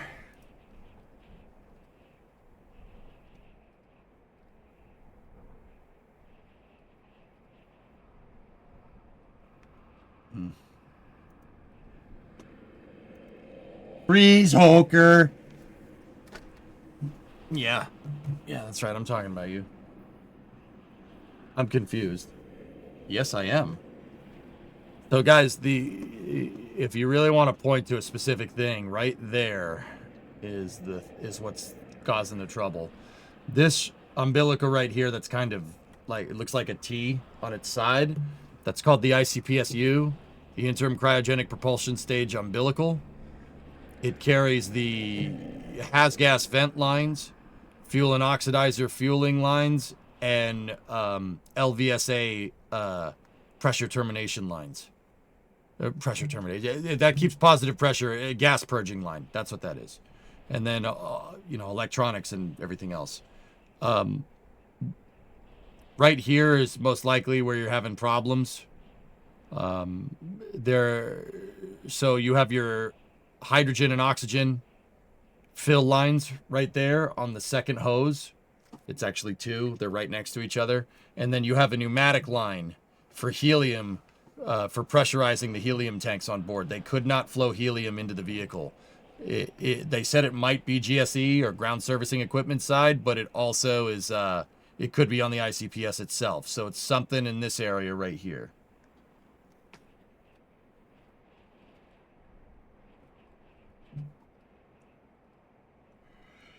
Does the crawler turn around? No. Oh, excuse me. Sorry, guys. I had a long day. I was up early this morning moving more snow. No. Sig, the crawler transporter is like a locomotive with cabs on both sides. Yeah, there's a steering wheel on both sides of the CT. The crawler transporter never turns around. They just go to the cab on the other side, like a train locomotive with cabs on both sides.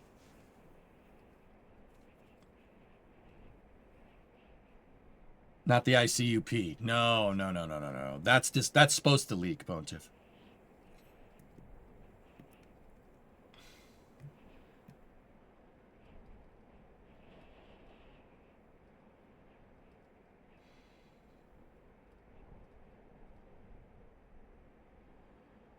Almost to the VAB. Probably about 200 meters out. VAB should start coming into view on the left side of your screen.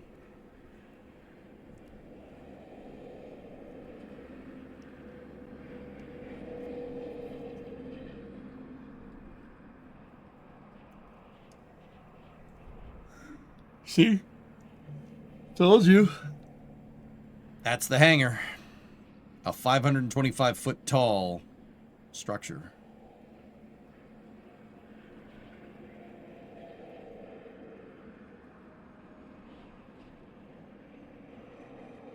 They have contingency service gantries, Bill, that they can put up there, but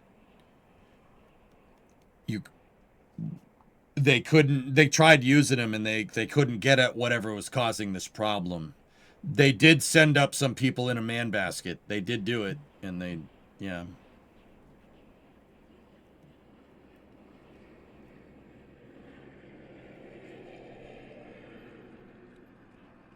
I hope we have a better camera angle.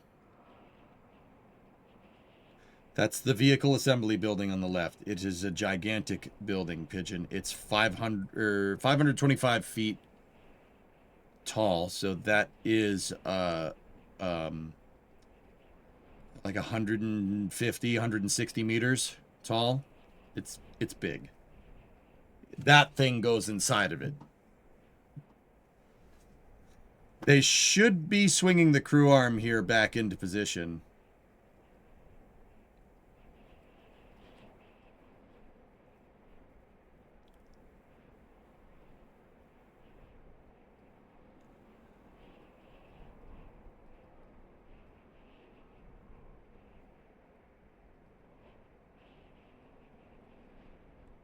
The VAB is one of the biggest buildings on the planet, Pigeon. It's gigantic.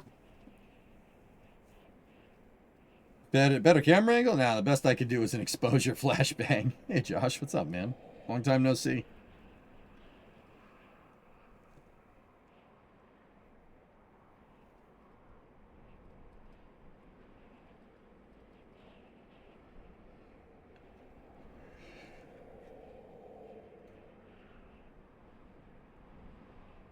So this could turn out to be a super simple and quick problem to fix, just couldn't do it on the pad. Yep. Pretty much. Think about like, Bob, like a car equivalent would be like if the stem on the tire, the valve on the tire breaks. That's an easy thing to fix if you have a tire shop. Otherwise, nah. Does NSF got any views? I think they do, yeah.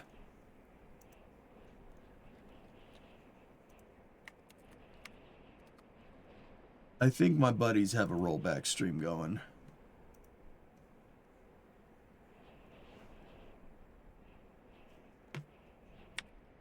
Oh my god. Yeah, their view is better than NASA's view. Oh. I think Max is out there. What? Yeah, that's a better view. Yeah, that's a way better view.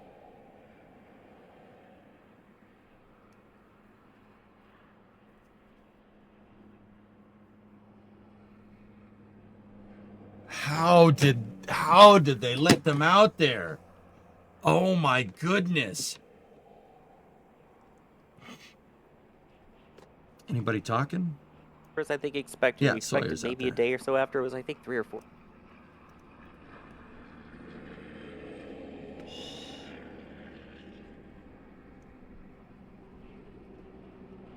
So that's NSF's view, and that's NASA's view. So this shot right here is taken from Operation Support, the Operation Support Building 2. This is OSB 2. This is the viewing deck from OSB 2. So this is the top story of the Operation Support Building. This is on the ground next to the dang thing. Wowzers.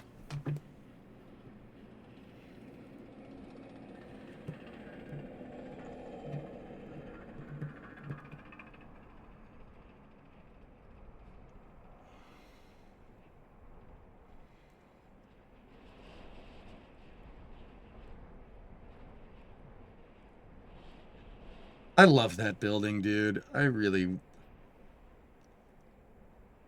Yep. It's Max. You could tell because of the way it is.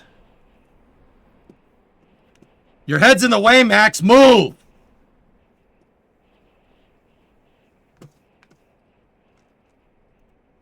Here, I'm going to send him something.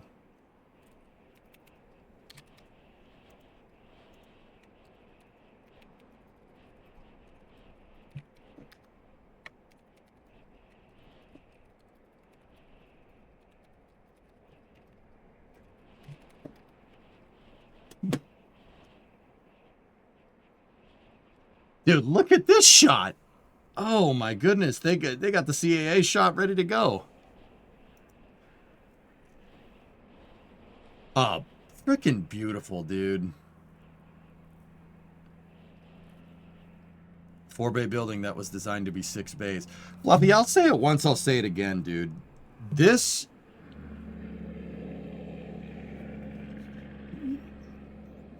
You know, the VAB is really designed for high throughput. You could very much launch a Saturn V like every 1 to 2 weeks with the VAB. Yeah, you could very much do that. How do I know that?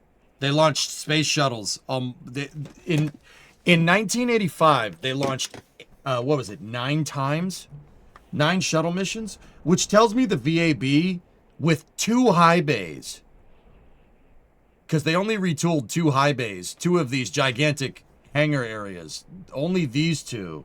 There's 2 more on the other side. Were retooled for the shuttle program. With the Saturn V with 4 high bays, 2 crawler transporters, 3 mobile launchers, and 2 launch pads, you could easily support 1 to 2 Saturn V launches a month. Easily. Like, that would be easy to do. Yeah. The VAB was designed for high throughput.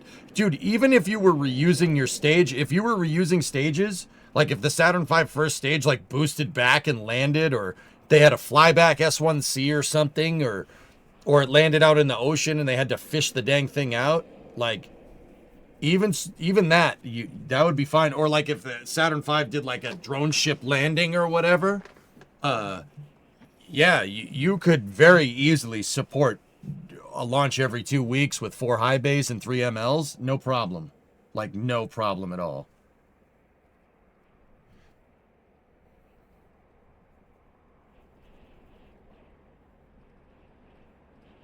In my heart, the VAB beats the Great Pyramid of Giza, Modern Wonder. I've seen it up close, man. I've never been inside of it. Never been inside the VAB, Bob. I'll change that someday.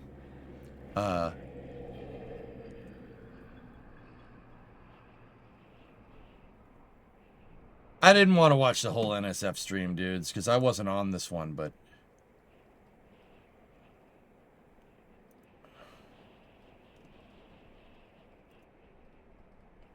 Wow. Oh, they do such a good job over there, man.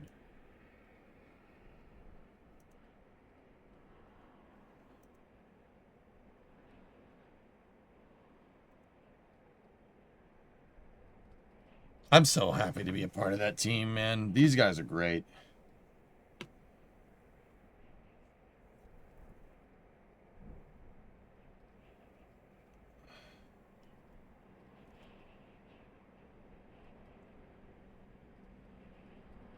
Dude, Florida might be called the Sunshine State, but some of the prettiest sunsets I've ever seen were in Florida by a long shot. It is just... Love that place, man. It's nice. I wish I was there right now to see this. But yeah, once again, these views are coming from my buddies over at NASA Spaceflight. That's one from the press site. They have people, Max Evans is out there supporting the,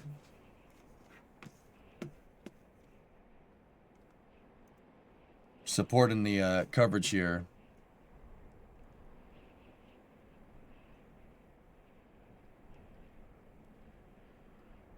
Bay 1 is still configured for the shuttle stack.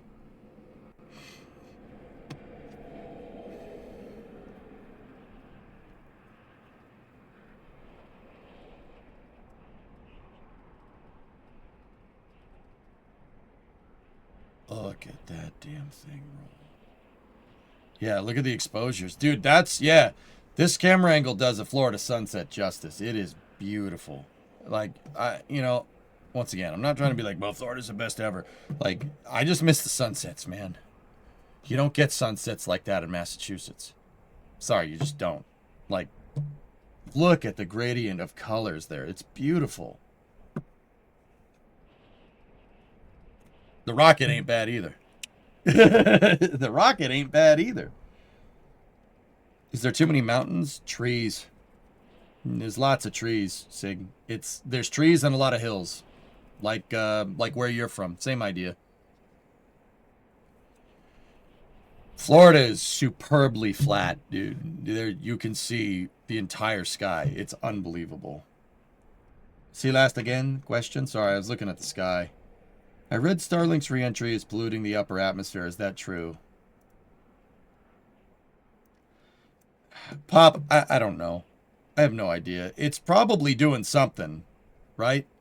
It's probably doing something, but if I had to guess in this day and age that whatever it's doing is probably negligible, but somebody that doesn't understand what polluting means in the context of, drop in the bucket, got a hold of it and probably wrote an article about how it's polluting, and that's the article that you read.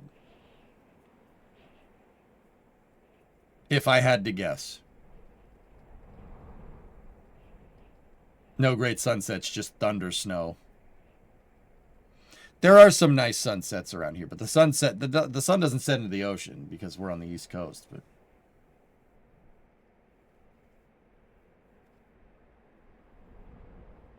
I'm more looking at the host. Thank you. That's what I wanted to hear.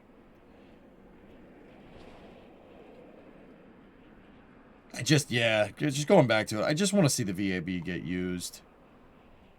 Von Braun and Company designed this thing to get used. I don't care if it's launching small rockets to the moon, a space shuttle, the SLS, whatever. Just use the damn thing more. Like,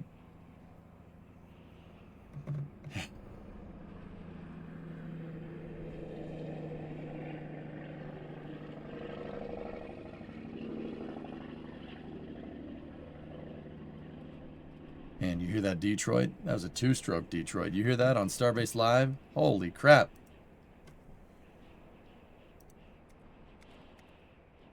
Temperature? No. Temperature? No, Starbase Live is over here. There we go.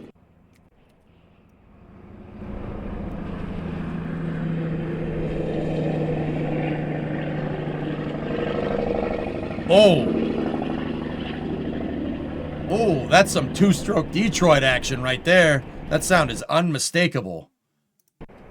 Love that now. Love that noise. Yeah, that was some two-stroke Detroit. That's fantastic. The news I heard was from a second stage uncontrolled re-entry in Europe. A team in Germany did atmospheric tests and found higher levels of lithium afterwards. That's what they were testing for. Yeah, proverbial drop in the bucket, 3LRD. Yeah, so. Yeah. It does to an extent, but it's a negligible amount.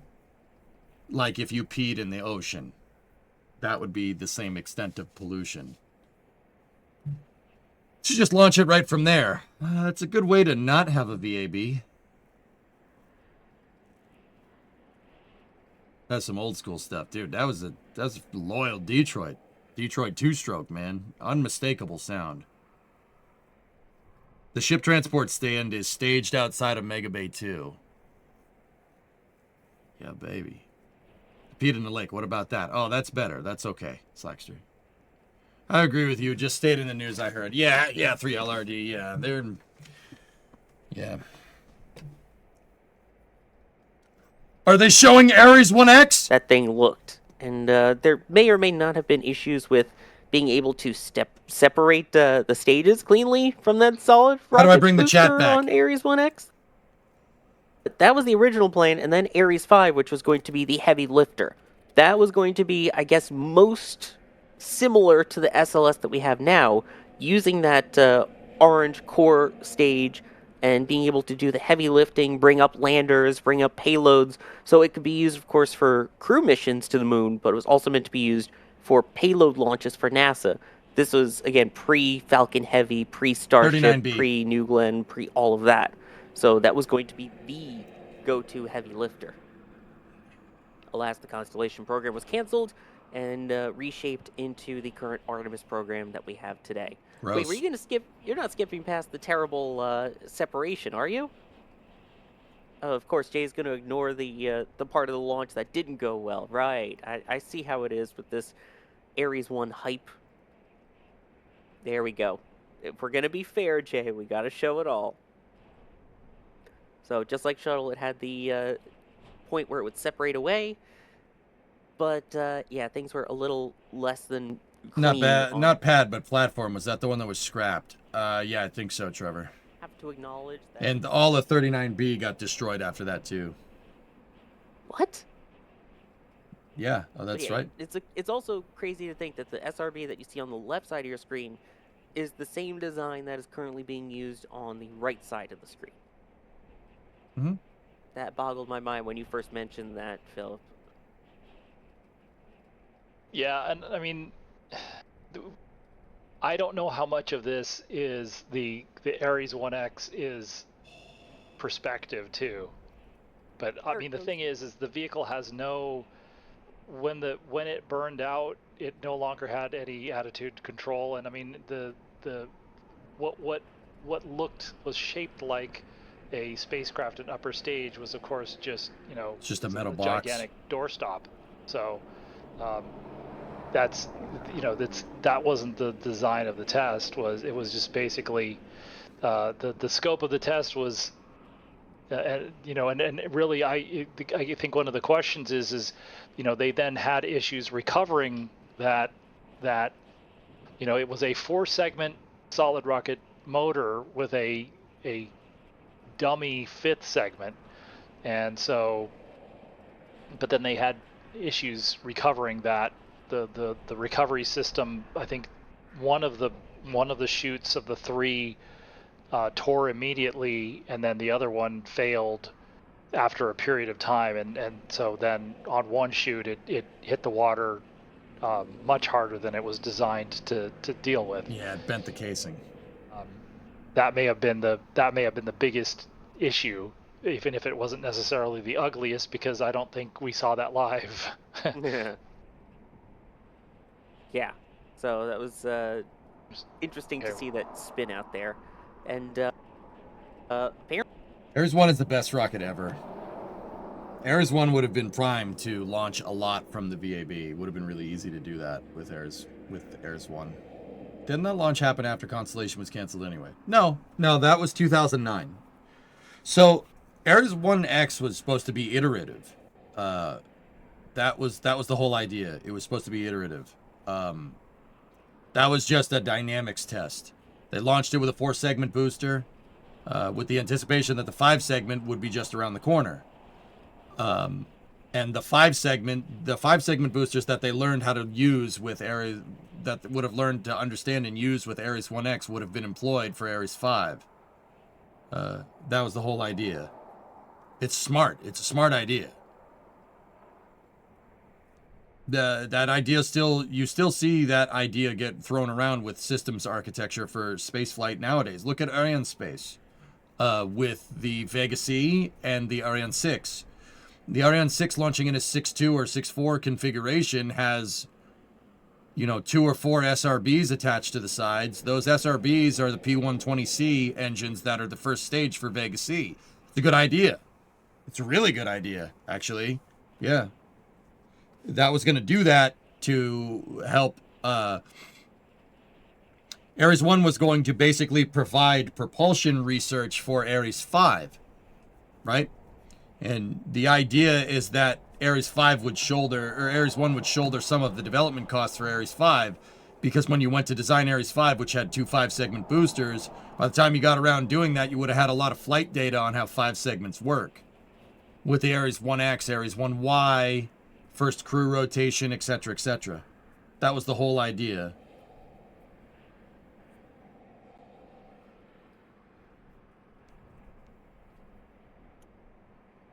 The idea behind Ares 1 being more iterative than anything was to prevent a stopgap.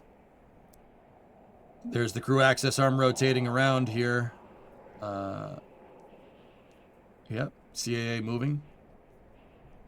It has to be in the closed position up to the rocket to go inside of the VAB.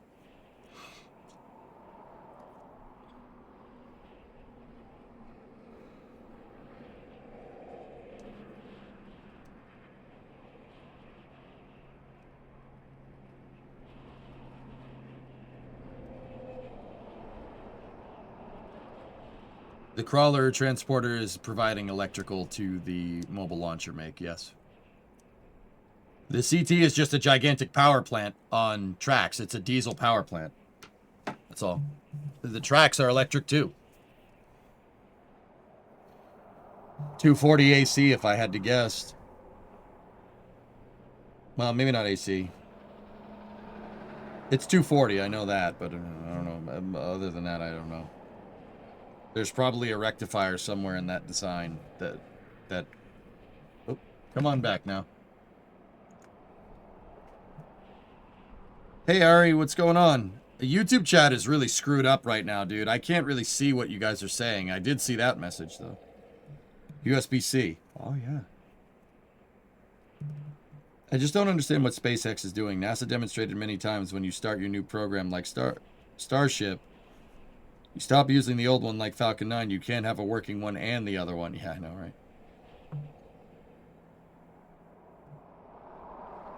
Developing Italy was the stopgap. Yeah, exactly. Yeah, exactly. That's what I'm saying. Like, everybody harps on Ares 1X. It's an uncompleted design. Harping... Dude, look at the guy inspecting the pins on the CAA. See him up there?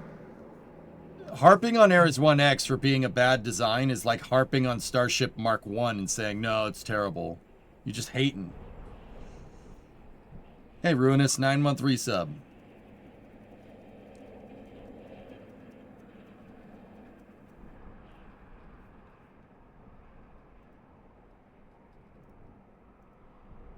Yannick, I could see your rocket emoji. Is YouTube chat back for a change, or?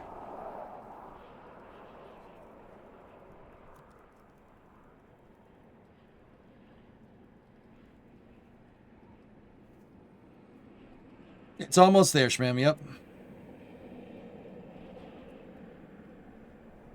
Okay, it's going to roll back into the hangar here in a moment. Starhopper will never amount to anything. Exactly that, Kuju, yeah. Ares 1X, I still think would be a good design. I still think Ares 1X could do 1 to 2 flights to the space station every year. Should have done that. If we'd kept going with Ares 1X, even if it was delayed like SLS-style delays, we still would have gotten it in 2015, 2016, something like that. You guys got to remember that 1X flight was in 2009. Ares 1Y was supposed to be 2012. Right? First crew demo mission in 2014. Right? To the space station. And then regular crew rotation missions with the Orion capsule 2015 to now. Instead, we had to wait an extra 5 years for commercial crew to come around, which was always the plan with Constellation. By the time commercial crew got up and running in the 2020s, NASA would have shifted focus from ISS rotation missions to doing this. Ares 1X and Orion would be a very good complement to the crew rotation commercial crew program. That's all I'm saying. People won't want to hear that, but might have been Copium being on Orion being ready back then. Oh, well, they rebaselined the entire design for Orion in 2013. They switched it from the Orion CEV to the Orion MPCV, multi-purpose crewed vehicle, from the crew exploration vehicle. So Deadbringer, they refactored the entire Orion design for that European service module. That's why it took so long. Orion would not have taken that long. They were going to use an off-the-shelf service module for the initial versions of the CEV. And then the MPCV would have eventually have been made. Because you remember, the service module with Constellation does not require as much Delta V as the one from the MPCV. The reason why is, one, it's just doing ISS rotation missions. Two, right? The CEV is the low Earth orbit version of Orion. The MPCV is the one that's designed to go out to the moon.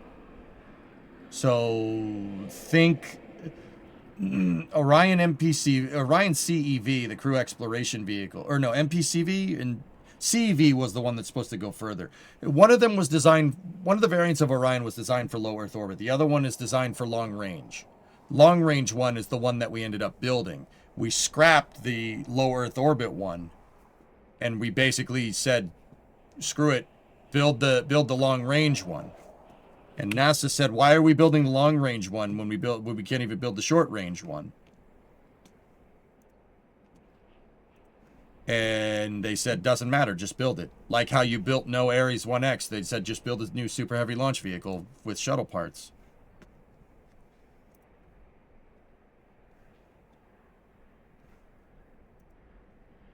YouTube chat is sort of broken currently, so sometimes works, sometimes not. Why is there Japanese?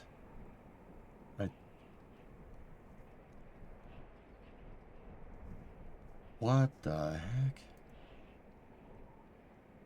Yeah, that's right, Kujiman. There was supposed to be a Leo version of Orion, because even the idea is that with Constellation, when we were going to the moon, right, or even when we're going to Mars, there needs to be a way to get crew up there, but there also needs to be a lifeboat Orion. There needs to be one for crew rotations, and there needs to be the one that you take with you to Mars. That's the MPCV. The crew exploration vehicle. The MPCV is... I've talked through it too much. The MPCV was the low Earth orbit access version of Orion. That was the low Earth orbit one. Now, the one that we're building right now does carry the MPCV nameplate, but it's not the MPCV from Orion. It's more similar to the crew exploration vehicle, the CEV version of Orion, which was the one that we would use to go to the moon and the ones that would be attached to the huge transfer vehicles that we send to Mars, right? In the Constellation program. What we did when Constellation got canceled was scrap both of those designs and take the Orion MPCV program and combine the CEV and MPCV program into one thing and then said try to make that. That's what happened. That's why Orion has taken so long. Like I said, we were going to build a low Earth orbit one and then a beyond low Earth orbit one. And then halfway through the low Earth orbit one's development, we said, screw all that, just build the deep space one. You wonder why Orion has taken so long? There you go. Do you think considering a Starliner a Leo might be good? There's nothing wrong with more ways to get to the space station. So fellas, the other thing to take into account, okay, is that the commercial crew program. Now, everybody knows Constellation got canceled. They canceled Orion MPCV, right? They canceled Ares 1X, and they canceled Ares 5, and they gave us that thing, okay? Right? Everybody knows that happened. What they didn't know is that commercial crew and commercial orbital transport services were part of the Constellation program. NASA was going to handle ISS rotation operations with Ares 1 well, the commercial crew program got back online. That was the whole idea. CT isn't moving right now. That was the whole idea with that. You know, the idea that NASA would keep doing ISS rotation missions until Dragon and what would be Starliner came into the fold. That was the whole situation. Once commercial crew came online, that's when NASA would have started building the crew exploration vehicle version of Orion and Ares 5. That was supposed to happen in the 2020s, in the early 2020s, with Ares 5 being operational by the early 2020s, and the Orion crew exploration vehicle, the long-range version of Orion, being operational in the early 2020s, right around the time of Artemis I. Funny how that works. Oh, that's weird. It's almost like we just selectively canceled parts of the program that we didn't like. And now we have a program that relies on 35-year-old Delta IV upper stage designs because we wanted to save money. Oops.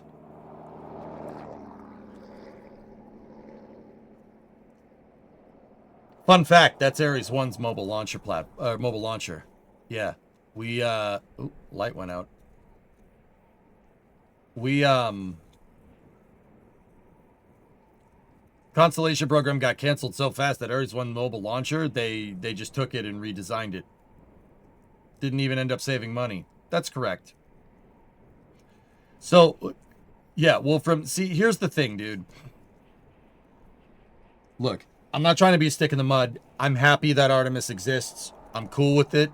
Let's get it flying. Get rid of that piece of junk Delta upper stage. And let's get this thing flying more with the upper stage that God intended. No, I get it.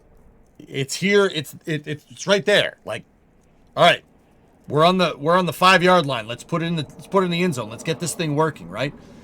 Well, with all that being said, any time anyone says that we can save money by doing our space program this way, two things have happened. Anytime someone said, oh no, this way is too expensive, it's not sustainable, we can do it this way. Two things have happened every time that's happened. NASA ends up with less money, and we end up with less capability. There's no in between. Every time someone says we can save money, it's just a guise to gut NASA's funding. And we've fallen for it. Oh, the Apollo program is too expensive. Let's replace it with the shuttle program. The shuttle program, being reusable, will be a better way to get back to the moon. It'll be cheaper to get back to the moon that way. No, it won't. Because in this case, going back to the moon happens in ad infinitum. Like, that's not really the right way to say that. It never happened. So of course it's not. It's infinitely expensive because it never happened. So no, it failed. You failed completely. No, we can't use the space shuttle. It's too expensive. We'll replace it with Constellation. We'll replace it with Orion and Ares 1. Oh, we can't do Orion and Ares 1. That's too expensive. Let's replace it with Commercial Crew. Every time we've done that, we have ended up with less capability. And NASA has ended up with less money. Funny how that works. It's really weird. I don't trust nobody to shut off all the lights. I don't trust nobody saying we can save money by doing this with spaceflight until they actually go and prove it, which is why I like SpaceX, because they've actually gone and proven that. But even SpaceX, Dragon is an amazing and great capsule. It can't do what a CSM can do, what an Apollo CSM can do. It's arguably still a lesser capability. I like Dragon. Just saying, Dragon doesn't have an SPS. It can't go any further than low Earth orbit. The CSM could go way further.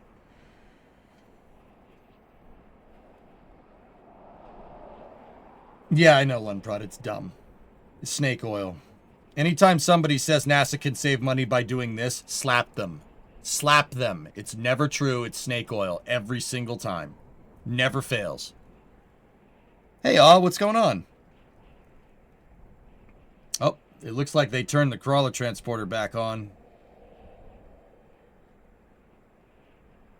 Yep. I saw a little bit of smoke from the diesel exhaust. And they turned on the cab.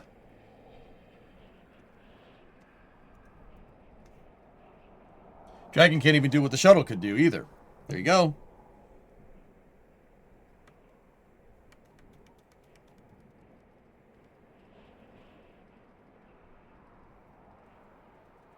Look at that melon farming thing.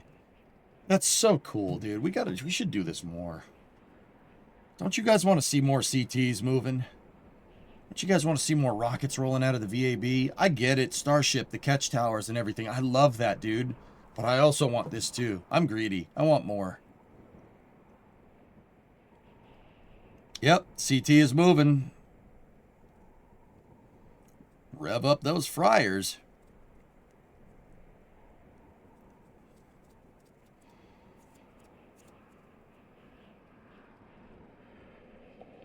I want the shuttle. Yeah, me too, man. You can only hope that Starship gives us what we want. I think Starship will do it. I think Starship will do everything that the shuttle promised and then some. I hope it'll vindicate reuse, because I was sick of the nonsense. When I first started streaming, Dread, I mean, you were here for that, dude, but when I first started streaming, I would get into arguments with people because I love the space shuttle. They're like, oh, reuse doesn't make any sense. It doesn't make any sense. Reuse is a waste of time. The shuttle proved that reuse doesn't make sense. No. No, that's bullcrap. Not gonna lie, the VAB looks like it could store a Jaeger from Pacific Rim. Nice. Yeah.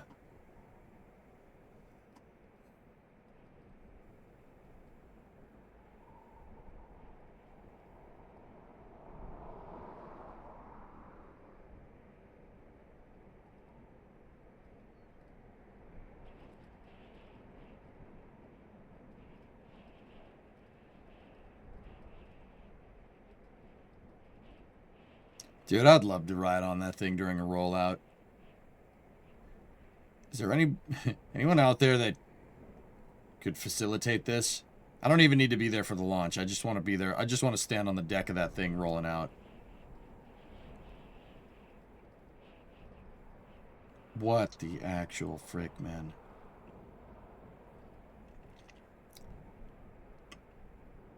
Okay, SLS is rolling back into the hangar here.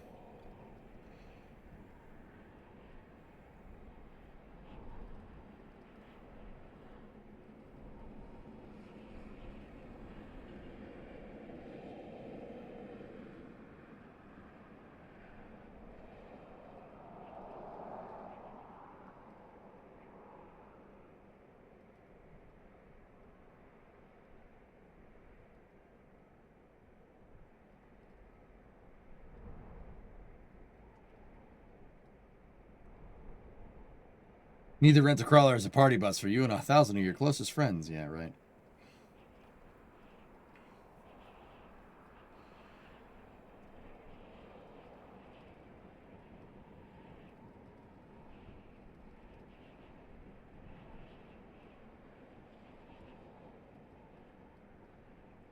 Bet you might not just use the damn space shuttle. Space shuttle wasn't a bad design. The people running it were stupid. That's why the shuttle was a bad design. Challenger, Columbia, that's all from programmatic management problems.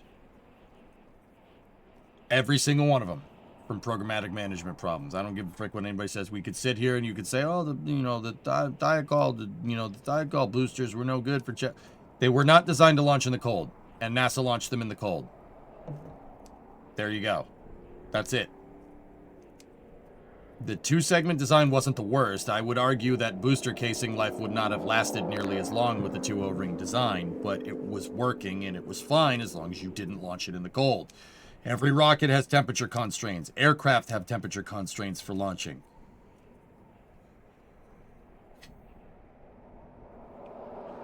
Every problem that the shuttle program faced was from morons running the program.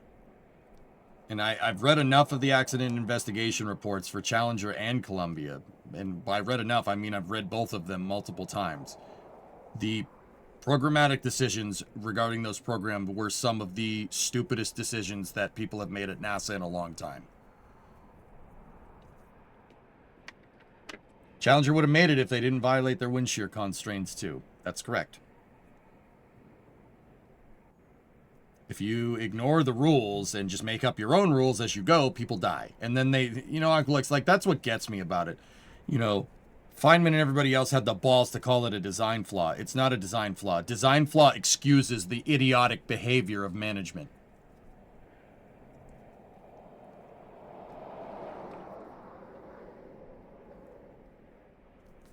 Oh, she's beautiful, man. Look at that thing. Was there one specific person to point out for those events? Yes, Hip, but they called it a design flaw to not hold people accountable, which is horse crap.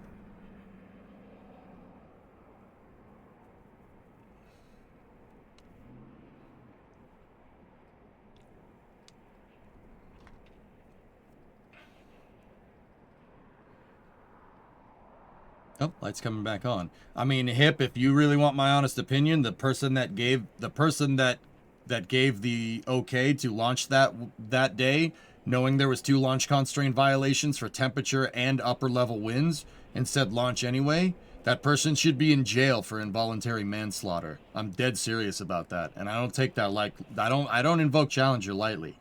You should be in jail.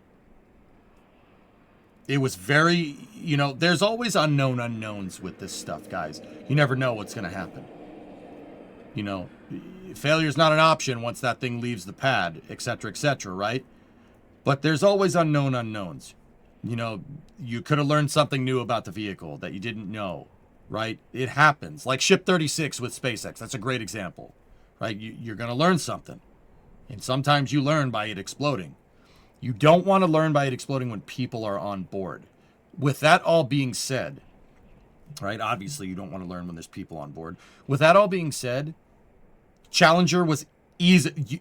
Like, dude, this wasn't even like, oh my gosh, it exploded. How did we not see this coming? There were people on the ground that saying it is going to explode if you fly it. Do not fly this. It's going to blow up. Like, with like 90% certainty, and they did it anyway.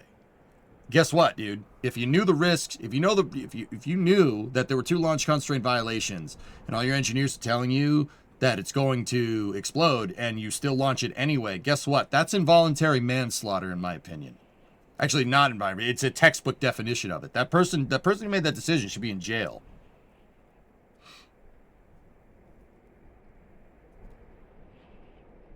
Like, you know, nobody was ever tried for it, right? You know, and like I said, Hip, they had the balls to call it a design flaw, which just pisses me off. Like, it's not a design flaw. The SRB was not designed to launch in the cold, and you launched it in the cold anyway, and it didn't work. Weird. That's strange. It's weird how that works. I'd put it down to second-degree murder. Sure, absolutely, Tessa. Jail time. That was a dumb decision. Like, you could have that's not an unknown risk. That is a known unknown, right? To use Gene Kranz's terminology, that's a known unknown, and you sent it anyway, and it exploded. Yeah, straight to jail. Seriously, you should life in prison. You killed 7 astronauts. Life in prison, dude. Bye-bye. Eventually, deliberate ignorance counts for involuntary manslaughter. The language is you're liable if you know or should have known. Your actions could lead to harm. There you go.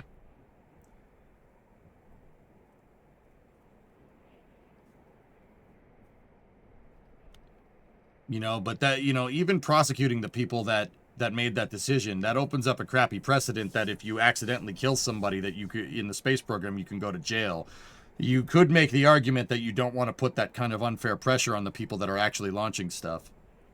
But who knows? I think in that one specific case, it would have been justified.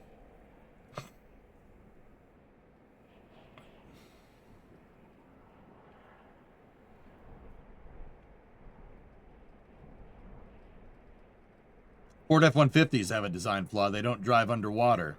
Yeah, exactly, dude. It's really funny. Are we inside? Nope. They're waiting for final go to jump in there. It should be good. Do you think the private space companies will ever use the VAB ever? Oh, I wish, NASCAR. I wish. Probably not.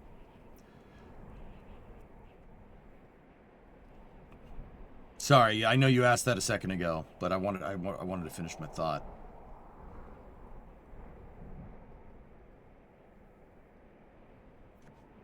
Yeah, exactly, O10. Yeah, that's exactly it, dude. Like, they had the stones to call it a design flaw and rule it as a design flaw so nobody's feelings got hurt. It ain't no design flaw. You screwed up. Like, straight up. No design flaw.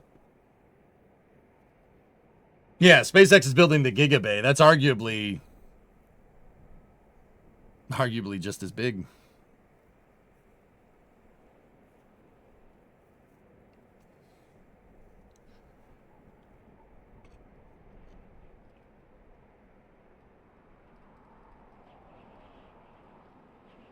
No, you put that type of expectation on people handling secret information. They screw up with data, they very much can end up in jail. Responsibility makes people take ownership. Taking ownership makes all the difference. So doing that with people's lives absolutely put that expectation on them.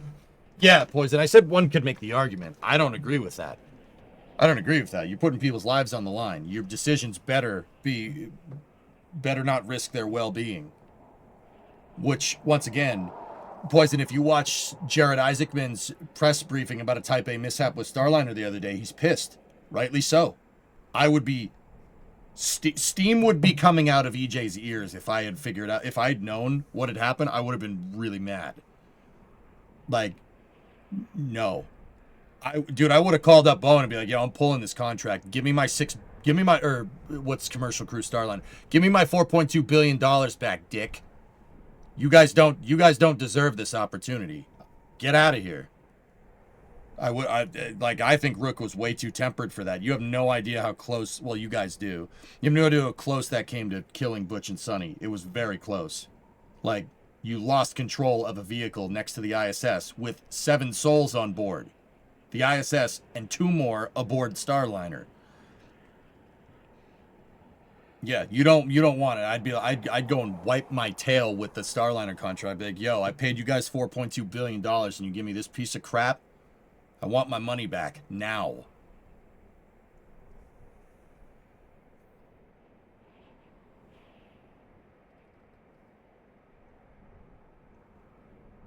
The general reason is that in aviation, you don't want to make people think they'll get punished for bringing up problems, even if they're the cause of the problem, which has been shown to cause people not to call out problems, but that wasn't the case with Challenger. Yeah, exactly. This was someone encountering a problem from multiple angles and trying to bury it, which is 100% something we're okay with prosecuting.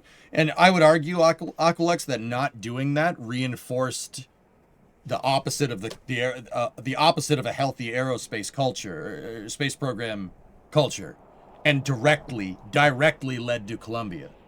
Oh yeah.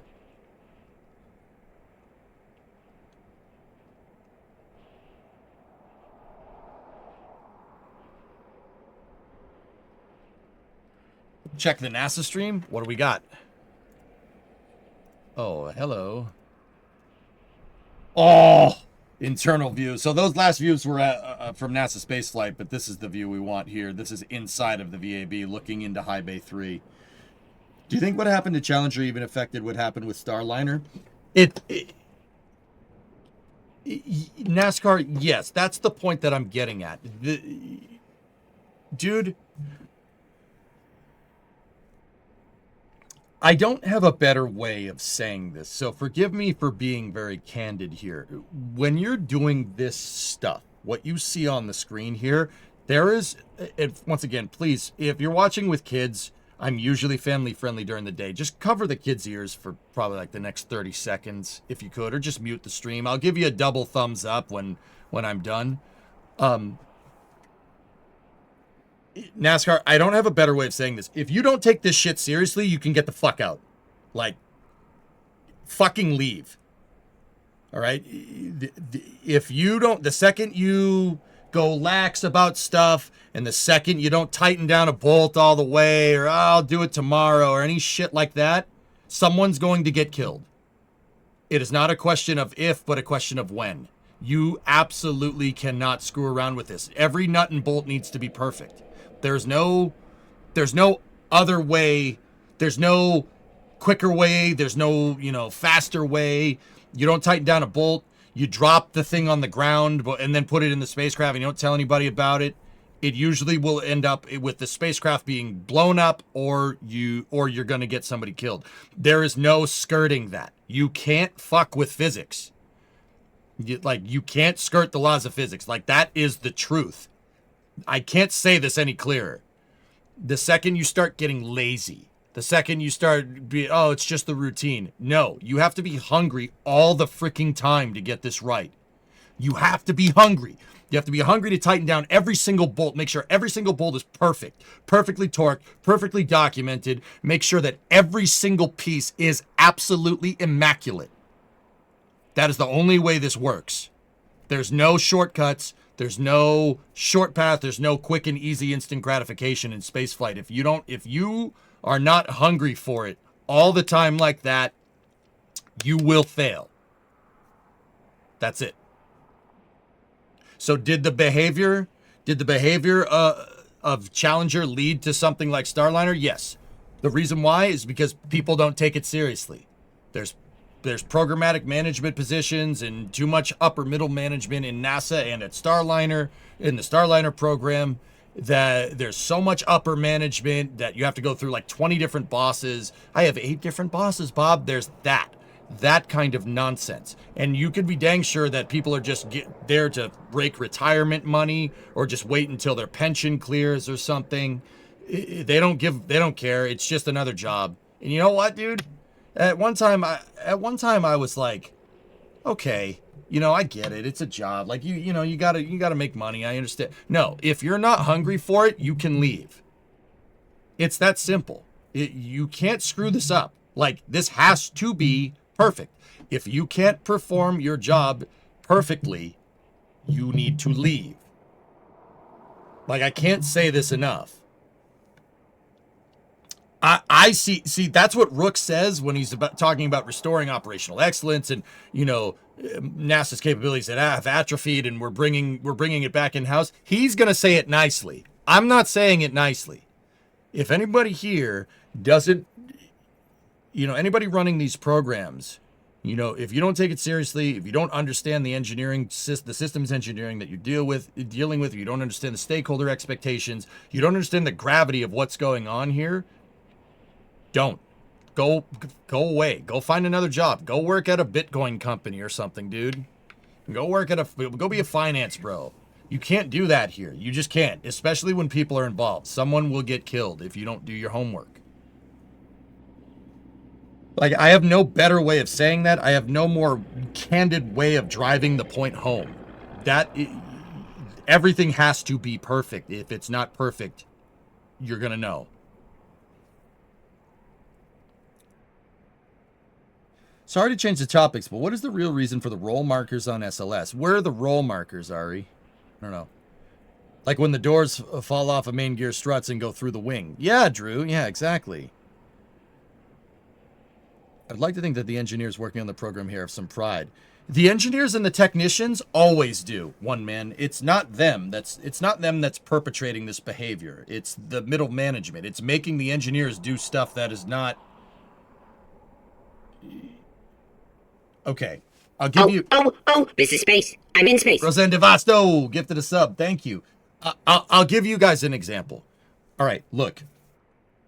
The Artemis I campaign goes off in 2022. Artemis I happens. They have to go through like 7 wet dress rehearsals just to get those TSMU seals to seal correctly, right? They ultimately come up with a solution of leaving the rocket out on the pad, right, and replacing the seals directly on the pad. NASA suspects that rollout might be unseating those seals. So rolling from the VAB to the pad out there where those lights are could be unseating the seals because it's a really, really fine tolerance, especially when you're dealing with gaseous hydrogen on your fill and drain and vent lines, right? Artemis I told you everything you need to know. Now, fast forward to a couple weeks ago, right? Fast forward to a couple weeks ago. They go to roll out for wet dress rehearsal 1. They don't change the seals. They roll it to the pad. They put it on the pad. The seals immediately stop working. And the leak rate is way too high. It's above 14%. So what do? They go to do another fueling test. That doesn't work. They clogged a fuel filter because of line contamination. So they cleared the line, and then they changed the seals on the pad. Exactly the same thing that they did for Artemis I, and that worked. And look what happened with Wet Dress Rehearsal 2. WDR2 for Artemis II went absolutely perfect. It went perfect after you followed the same exact procedures that you did for Artemis 1, changing the seals out on the pad for the fuel lines. There is no way the decision or lack thereof to replace the seals on the pad was done by an engineer or a technician on this program. Absolutely not. That's a programmatic decision. That's a boss that says, well, we've done the analysis. It should work just fine. We should just be able to roll out and go right into the wet dress rehearsal. No, that is not a good idea. This is the first flight with people on board. Do the exact same thing that you did during Artemis 1. Get some flight data and figure out a solution. Do the exact same thing that you did before, and you know it's going to work. Because physics works. That's the thing about physics, dude. You know, you watch movies about spaceflight. You watch movies about, like spaceflight disasters. Like you see The Martian or something like that, right? That's the thing about physics. Like, physics doesn't change. It doesn't change. It is a very strict set of rules for the governance of motion of objects in our universe. It does not change. It does not waver. If you do the same damn thing every single freaking time and can document it and prove that you do the same thing every time, the rocket's going to do the same thing every single time. There's no act of God here that's going to change that. Unless there is an actual act of God, in which case I don't know what to tell you. Maybe he didn't want it launching or something. I don't know. Right? If you do the same thing every time, if they'd done what worked on Artemis 1, on Artemis 2, this would be in space right now. I'm just saying. Just saying. That is not a decision that is done by an engineer or a technician. That is absolutely a decision made by some bookworm in management that has no idea what they're doing or doesn't take the job seriously. And to be 100% honest with you, I don't think it was Lori Glaze, I don't think it was Charlie Blackwell Thompson, and I don't think it was John Honeycutt. Those three that are in the press conference for the wet dress rehearsals, they know what they're talking about. I know they know what they're talking about just because I was there the entire Artemis 1 launch campaign, the whole damn thing. I heard what they had to say. They definitely understand it, especially Charlie Blackwell Thompson. She knows what she's talking about. I know she's not one of the useless people. Let me put it that way. Some moron manager said, no, don't place the seals on the pad. They should work like this, right? They should work. We changed some things here and there. It should work. It should be fine, right? No, not should be fine. Do it the exact same way you did it before because you know that works. Who cares? No, we can't do that. It's some extra work. Who cares? Would you look what happened? Look at the alternative. If they had followed what they did for Artemis 1 during the Artemis 2 wet dress rehearsal, they would not have had any problems. It would have worked perfectly. And this would be in space right now. That's what I mean. That's not an engineering decision, dude. That's not a technician's decision. That's some middle management nonsense. That's what that is. And I can say that with pretty damn high confidence. It's MBA behavior. Yeah, that's right, Fox. That's right. God wanted everyone to pay attention during the Super Bowl. No, how could he do that? He got canceled or something. Life should never depend on should be fine.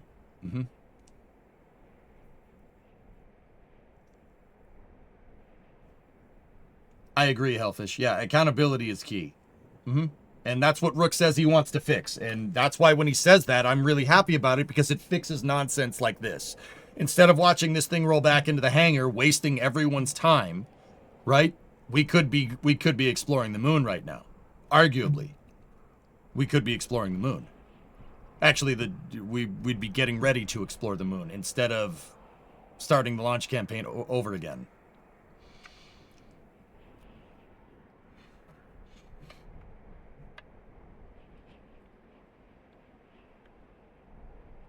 Like, guys, once again, I'm not saying this to rant, even though it kind of is a rant. I'm saying this what I'm trying to show you is how seriously you have to take this. I'd assume that people are watching this. Now, I mean, I'm sure most of you guys are just space flight fans, but if you're working out, if you're younger and you're watching this and you want to work out in the industry, you have to take this seriously. If you don't, something's going to go bad. You have to make sure everything is perfect. And how do you do that? I know what people are going to say. How do you make sure that everything's perfect? You're never going to know if every single nut and bolt is going to be perfect. No, you're not, but not you personally, but that starts with being tough and being competent, right? Like when you were 4 or 5 years old, did you know how to tie your shoe? Like sometimes maybe you go to tie your shoe and it's not going to work correctly, right? You're not going to do it. You do the loop, swoop, and pull instead of the rabbit ears, right? Like, but nowadays, you know, I would hope, you know, if you're older, you know how to tie your shoe so much so that you don't even need to think about it. That's being tough and competent. You know it's going to get done right. It's going to get perfect. It's going to be done perfect. It's going to be done perfect every time. You have to do that with rocket science. That comes from flying. That comes from practice. That comes from, you know, a lot of flight data. That comes from doing this more, not doing this once every 3 years.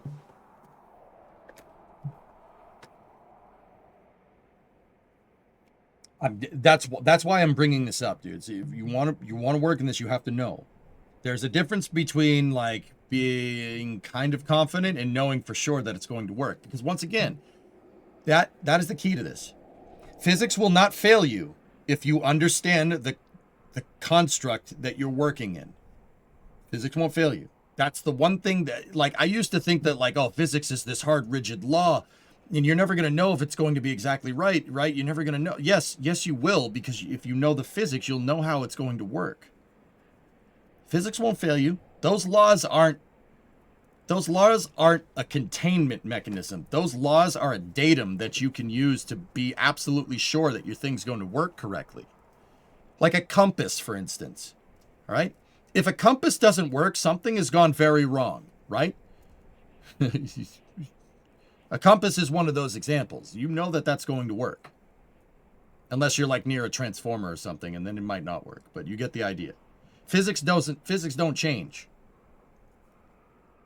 How's the snow? Terrible. I hate it.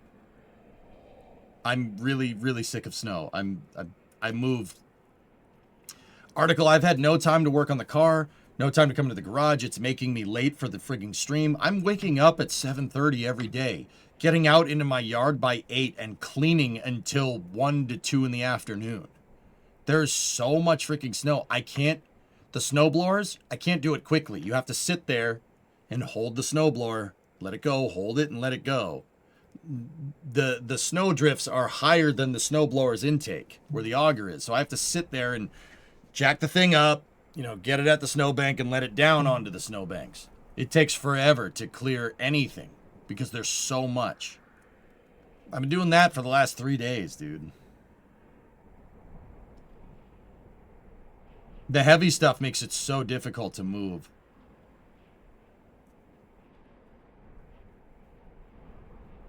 Physics is the understanding of the bounds of how you can apply your method of thinking given a set of known variables. That's what I mean. It's a known variable, Dredd. You know that gravity isn't going to stop. Instead of being like, oh, we have to fight against this damn gravity thing, the right way to think about it is, well, we know it's always going to be there. You know it's never going to change unless something's really gone wrong, right? That's the difference between, you know, kind of pseudo-confidence and actually knowing. And that comes with flying. That comes from experience. Just do it more. That's why I always say SLS needs to launch more. Starship needs to launch more. Falcon needs to launch more. How long until you get a Kubota with a front loader? I'm telling you, Aqualex, after this snowstorm, I was like, Bree, we need to get a Bobcat. And the answer used to be a no. And now the answer is, yeah, how can we afford that? So, hey, we're making progress, okay? We're making progress, dude. This just like the space program, this stuff takes time, okay? It takes time. It takes time and persistence. You got to be tough and competent in your sales pitch. How's that for a callback? You know, Last for Starliner related, if you've not covered it already, heads are rolling. Ken Bowersox resigned from NASA. Yep. If you don't nip... So, Wolian, that's another thing. Yeah, we covered that already. But that's the other thing about this behavior. If you don't nip it in the butt, it's going to get worse, and then you get something like Starliner.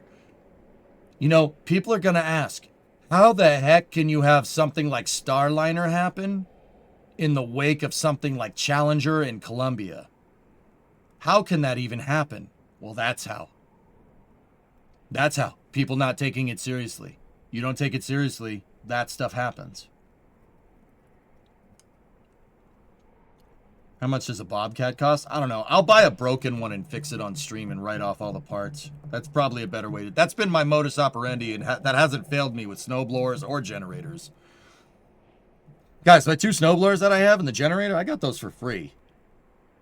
People gave them to me because they were broken. They're like, yeah, take it. I don't want it. I'm like, all right. It doesn't work. You'll never get it running. Okay. Scour that Gov auction site. Kubota L3000. Oh, that would be so useful. 8,500 bucks. You have a Deere 325. Complacency will kill people. That's what I mean, Nova, about this. It needs to be perfect. It has to be perfect. If it's not perfect, it's not going to work. I will accept no. If I was working for NASA, I would accept nothing but perfect. It has to be perfect. If it's not perfect, people die. Straight up. USA Space Enjoyer, what's up, man? I can't wait for the weather to start warming up. I'm tired of the snow. It comes with living in New England. I'm so sick of it, dude. You know, I could take a couple dustings of snow, a couple inches here and there, even a couple feet, dude. There's 3 feet of snow on the ground, and we're getting another 1.5 feet in a week. No. Dude, it's almost March. I'm done. No more. I said we're getting another 18 inches next week. Great. 18 inches for the metric people is like 45 centimeter. On top of the meter of snow that's on the ground right now. Did you cover the ULA Vulcan news that NSSL are pausing launches? Yes, we did cover that. The same behavior could be argued with Northrop Grumman. Same behavior. You didn't do your homework. You didn't do your homework. Somebody signed off on this because of terrible analysis. You said yes earlier to a question about whether we knew who was responsible for the 2 different shuttle incidents. Is the reason why we're not naming and shaming? I must have misspoke, Aqualux. We don't know. I don't know who made the decision to launch that day.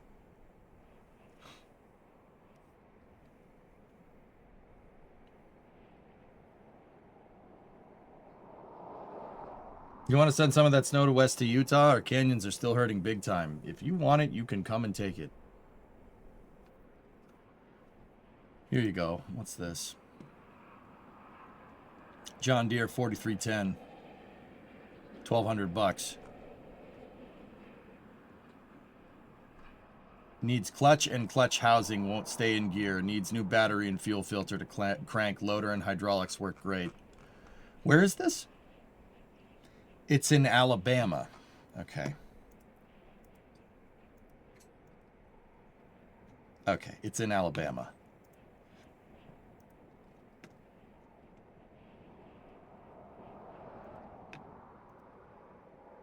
It's going to happen, Tessa. Yeah. Drive it back. It's a tractor? Need that water in Florida badly. Dude, I got enough water up here to freaking... We got enough snow up here to fill freaking Lake Michigan here. It's ridiculous. I've never seen... They're like... Well, I've seen this much snow before, but yeah, anyway.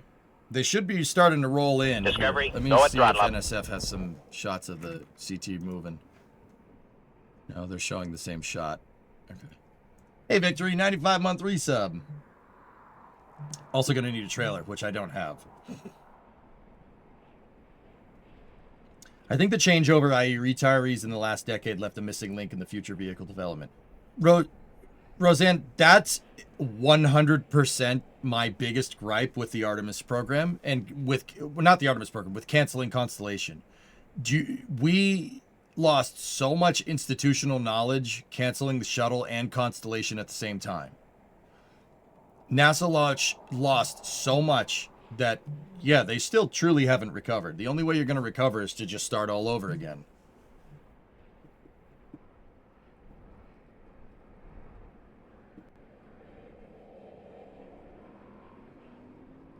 Okay, looks like they're rolling in.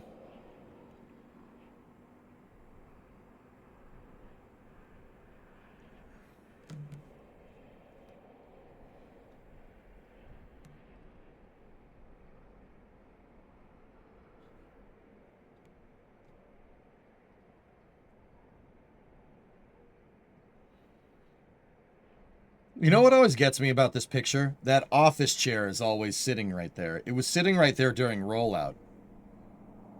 Does anybody know how that, like, it's just a random desk chair. Just sitting on one of the floors of the VAB.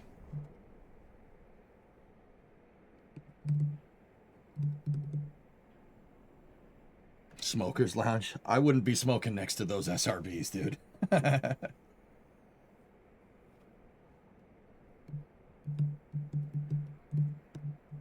Where's the gantry? Where's EJ on the gantry? I'm in the foreground. I'd sit in that chair, dude. Oh, dude, see the elevator. Watch over here. The elevators are working. See it up there?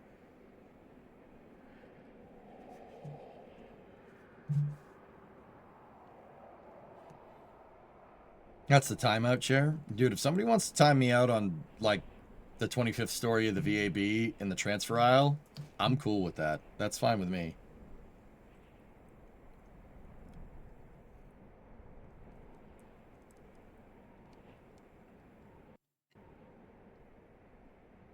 Probably the case, Bob, yeah. Yeah, Pugwash, that's probably right. You'd roll to the ledge and try to get a look. Yep. That's where middle management sits and makes poor decisions. Hey, Les. Been away for a while from your streams. How come KSP stopped and when will it come back? I've been playing a lot of Factorio and I'm kind of addicted to that LS27. We'll probably jump back into Kerbal at some point, dude. I don't know. I kind of want to play some other games for the time being. You know?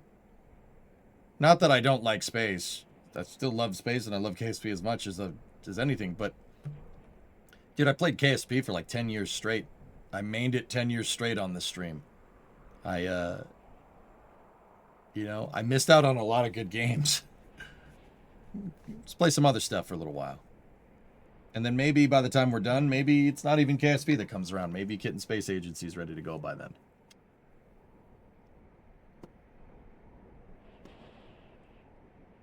Still love Grissom. Yeah, they were a good design. 2007 335 mini excavator. Yeah, 10 Gs. Discovery, go at throttle up.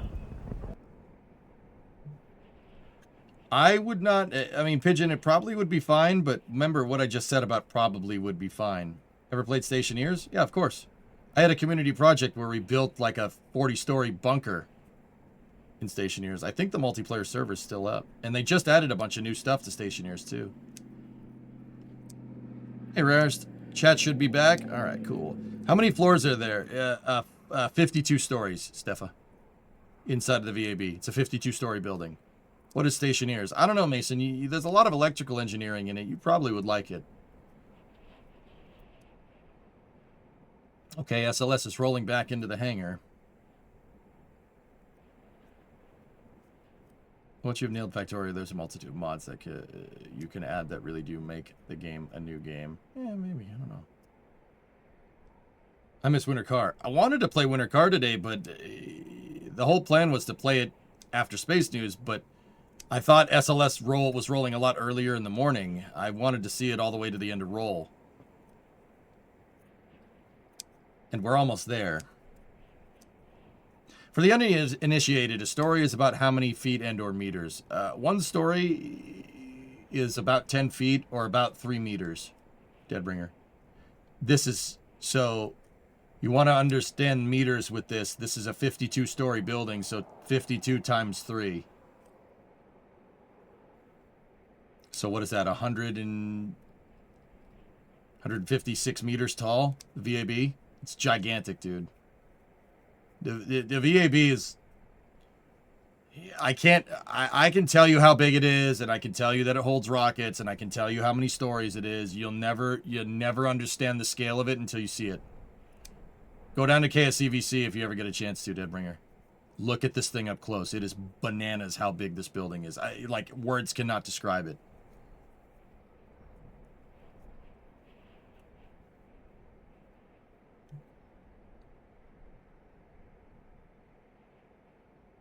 Instead of playing career mode for the first time, super rewarding. Yeah, baby. I know my conversion, but other Euros might not. Yeah.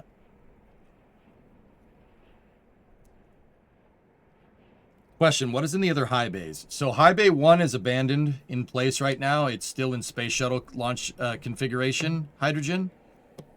I did not expect you to say 52. Now tell me how many elevators. I don't know. I don't know the answer to that. So High Bay 1 is abandoned. High Bay 2 is where they actually build, they do final assembly of the SLS core stage. Mating the MPS with the tank structure. High Bay 3 is what you're looking at. High Bay 3 is configured for SLS. SLS Block 1, might I add. And then High Bay 4 is used for solid rocket motor storage. The SRMs. The solid rocket booster, they store all the segments over there. That's behind us. That's that way. High Bay 1 is over there. High Bay 2 is that way. There's 4 high bays inside of the VAB, and in the center is this gigantic area right here called the transfer aisle.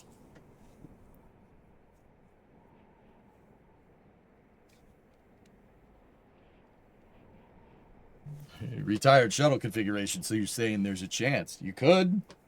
Not like we don't have any SRBs. Still a couple external tanks lying around. How about this? 3,000 bucks in Fall River.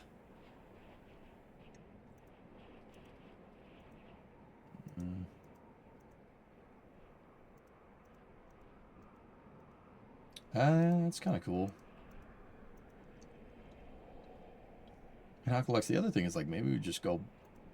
I just got to go find one on Facebook or something. Something that's inoperable and just fix the stupid thing.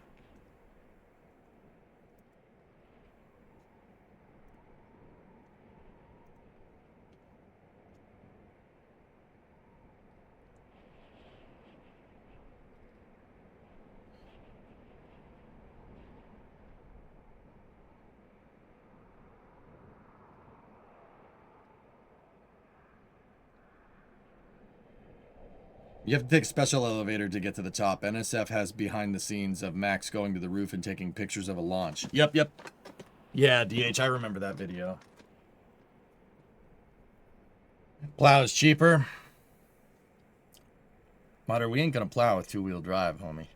All my trucks are two-wheel drive. Like I said, we need a 4x4.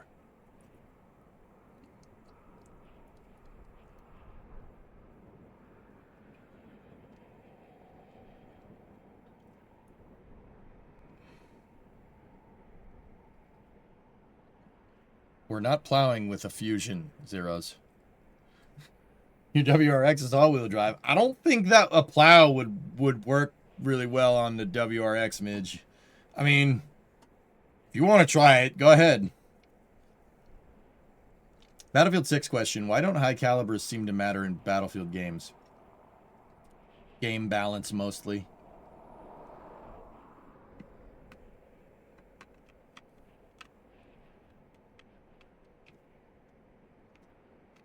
Do you think ULA, Ari, I saw it, but it didn't. The tag didn't show. Do you think ULA will be able to get Vulcan cadence up? Don't think we talked about it. Don't think we talked about that yet. No, not for a while. Not for a couple of months at least.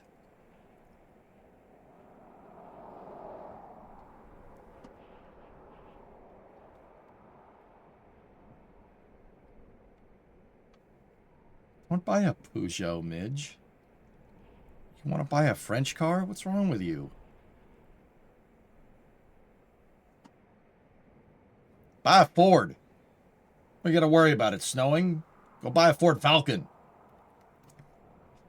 Peugeot.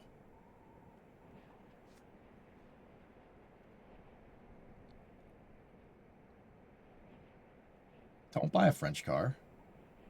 I like the French. And your first name is French. Don't, but no. Your first name is French. Are you screwing with me right now? Don't. That's pretty funny, but don't do that again. It took me a second, Mitch. That was good.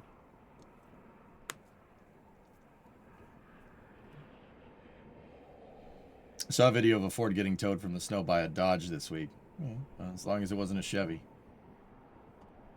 The French copy nobody, and nobody copies the French.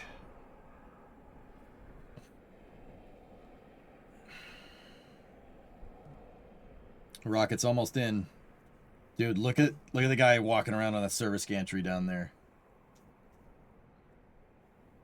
Ugh. The VAB is so cool. We gotta build more rockets in there, man. Apart from it being a French car, what's wrong with a French car? Nothing, truth be told. It's just a French car.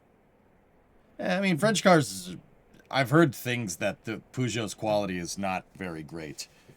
Old Peugeots are nice, but, I mean, that's kind of the case with every auto manufacturer nowadays, huh? Why are they putting it away? ICPS helium valves not cooperating, Midge. They had to roll back so they can get at it. Any coincidence that the inside of the VAB looks like the inside of a Borg cube? It's just a coincidence. French cars just surrender.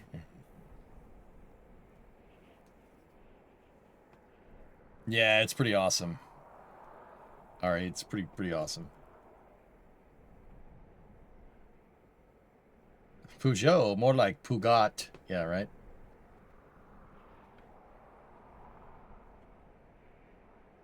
An old airplane joke. If it's ugly, it's French. If it's weird, it's British. If it's ugly and weird, it's Russian. Okay.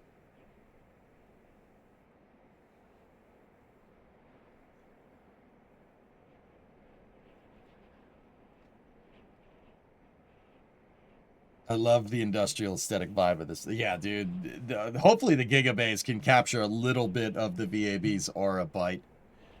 This building is so goddamn cool. I just want to see them put it to use, man. More than this. More than this. Oh. Gotta roll it back now.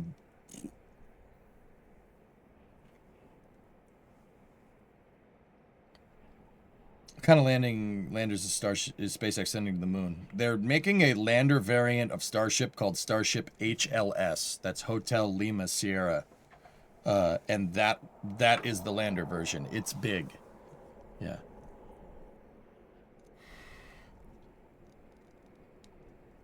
There needs to be another one in the bay waiting. I agree, Mutter. Agreed.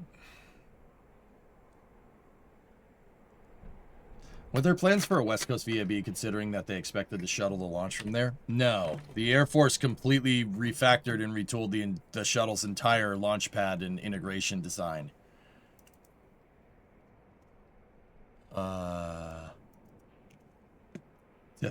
There's no VAB out there.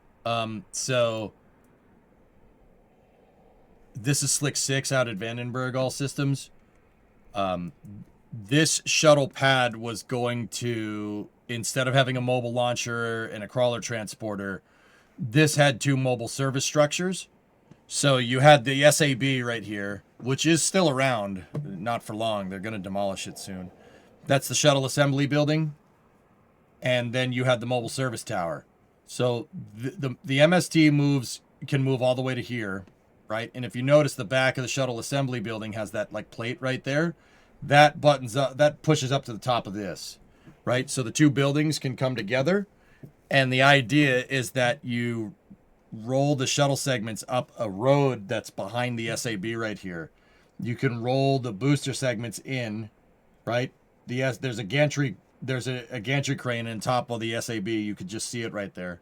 And they would stack the segments and then bring the external tank, hang it, and then pick the shuttle up and build it right there. You build the shuttle right on the pad in Slick 6's design.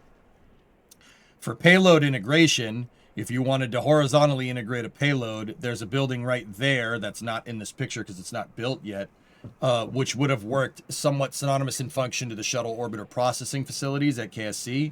And then if you wanted to do vertical integration, there's that building. There's the PCR over there.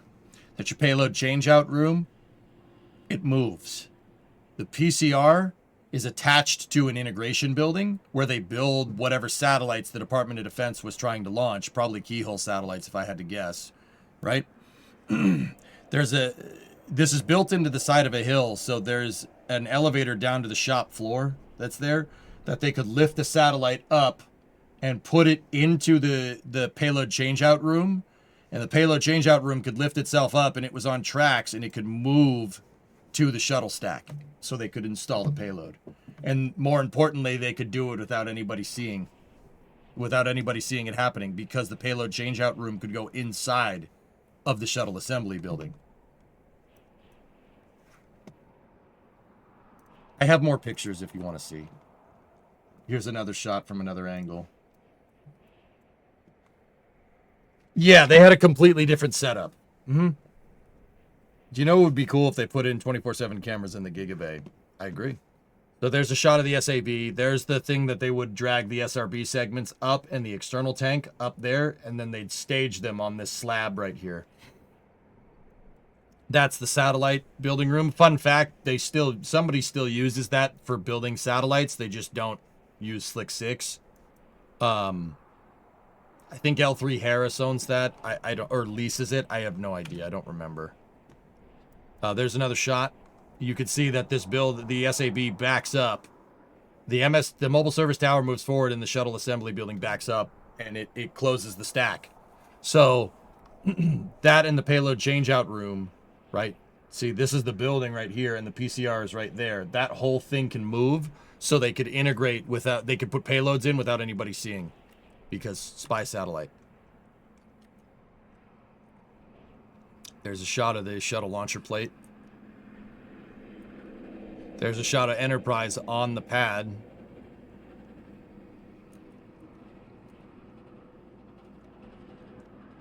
There's a shuttle inside of the assembly building. Dude, they even had like crew access arm ready to go, slide wire baskets ready to go. Dude, this pad was like 98% done when they abandoned it. Yeah, see? The crew access arm did not swing like it did at 39. It was actually just retracted. It just moved. It was telescoping. It moved forward and back.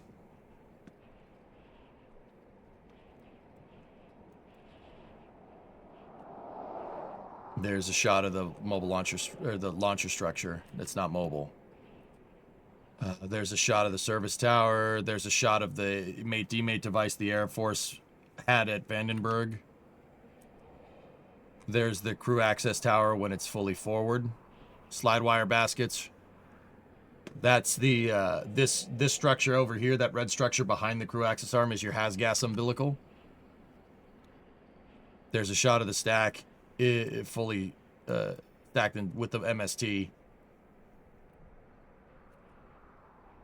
Yeah, there you go. That's the PCR payload changeout room with the mobile service tower. It could just move up, and it could have just moved up and attached to the shuttle. Pad deluge. That's how close this pad was to operation.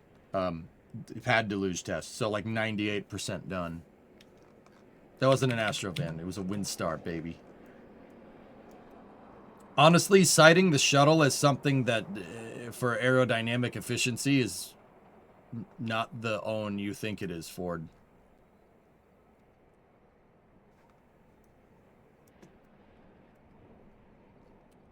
They never FRF'd on that pad. There's them putting the shuttle on the stack right there.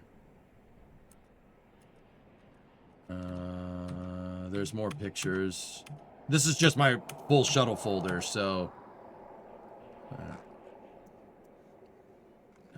that's not Vandenberg.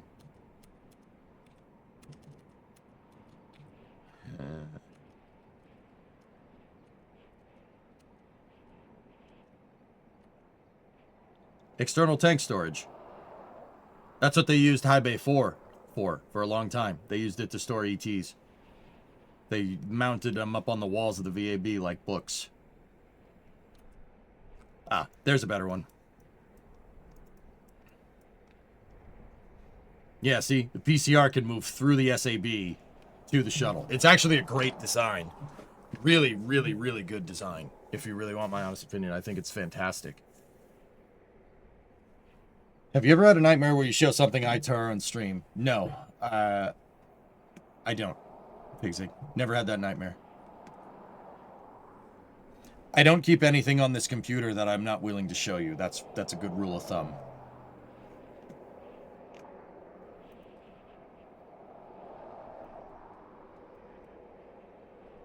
We were this close. We were this close to greatness. And there's some pictures you won't find on the internet. They're okay to show. This is a shot when the rotating service structure was attached to the shuttle for STS-133, which was 15 years, 15 years ago to the day.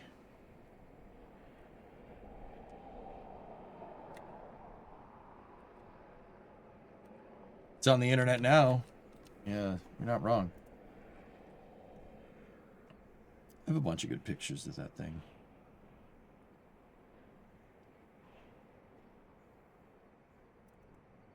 Yeah, there. Oh,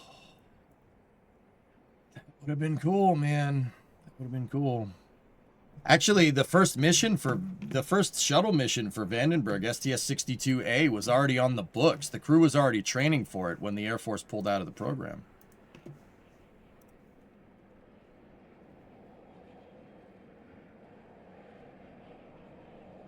Can you please read your last comment? If they ever launched out of Vandenberg, California, do you think they would have built more orbiters? Yes. Discovery was going to be handed over to the Air Force in mid-1986 for the STS-62A mission, and the Discovery space shuttle would have been used for all Department of Defense missions. That was the idea. And that would have constituted them needing another orbiter.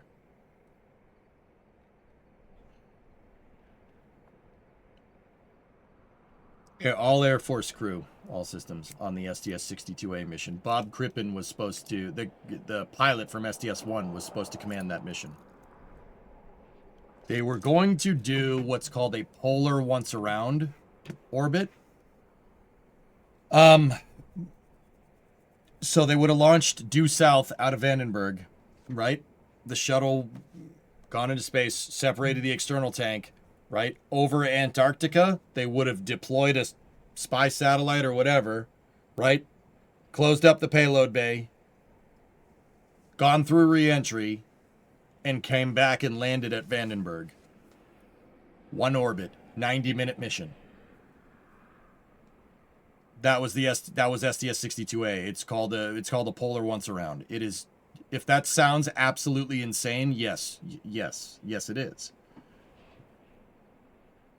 It actually is borderline crazy. That is a nutty freaking mission. Why hand over Discovery? Because that's the one that was built for the Air Force, man. Columbia can't go to the station. Oh, Hydrogen, you got to understand that this was in 1983 and 1984. The space station didn't exist. Is there a Discord server? Yeah, Tripod. There you go. There's a lot of stuff happening in a very short amount of time. Yeah. Yes, I know. Nothing can go wrong. If you have one thing that goes wrong, you are totally screwed.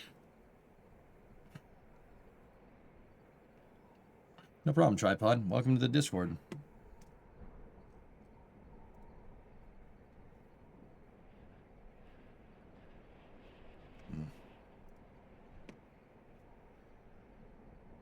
Put some 5 segments on the shuttle. We could totally bring it back. Shuttle looks really goofy with 5 segments. 4 segments are fine, dude. 25,000 kilos to space is in a 5-meter volume. That's fine. You can make that work.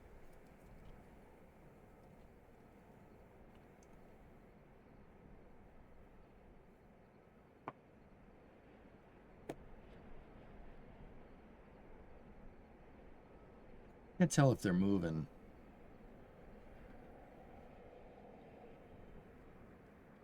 What is the best 3-engine flying vehicle to be built? I found an extremely cool photo yesterday. I saw this photo. They couldn't figure out from that thread, Bill. They couldn't figure out what that was over there. I know exactly what that is. Who knows which space shuttle that is? Bill, don't say anything.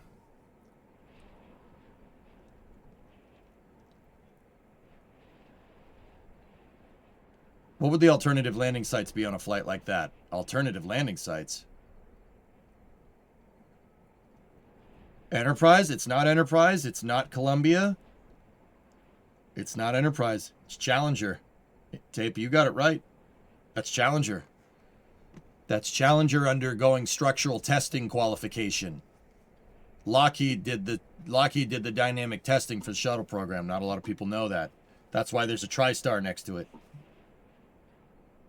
Because OV-99 started life as STA-099, the structural testing article for the space program. Yep. Smaller than you thought. Smaller than you thought? What do you mean smaller? The space shuttle's gigantic. I mean, look at it. It's almost as big as the damn TriStar that's next to it. But yes, Bill, this picture rules.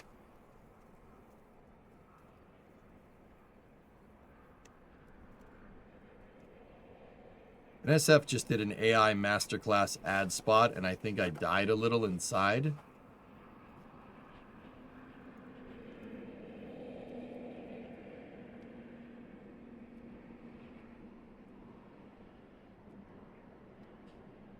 What is this? .nasaspaceflight.com. But yes, you can blame hydrogen and vote for methane instead with this limited edition merch. Oh, on their new video, that okay. Methane, something used by Starship, something used by New... No, that's just Sawyer doing a plug. Oh, they're not. They're done. They finished. It's not A. It's not rolled all the way back in yet. Development flights needed. What is the financial situation on the company? How much of a flight can realistically be simulated? Oh. Why Starship iterates. Oh, neat. Cool.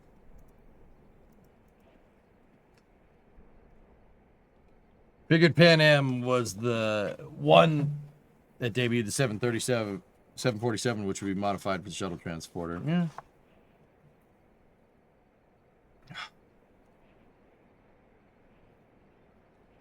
It must have been life-changing for the Pan Am people to share a hangar with the space shuttle.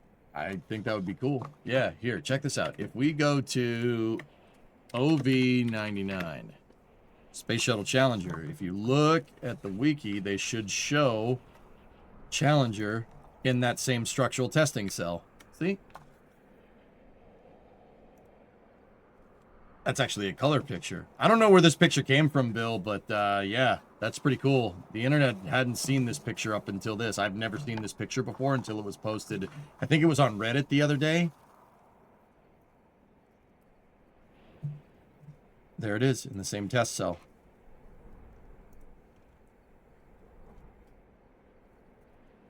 Pretty cool, huh? Yeah, missed that bird. Look at that damn thing. What an awesome design. So good. Don't care what anybody says. It's ingenious, man. Did they back up?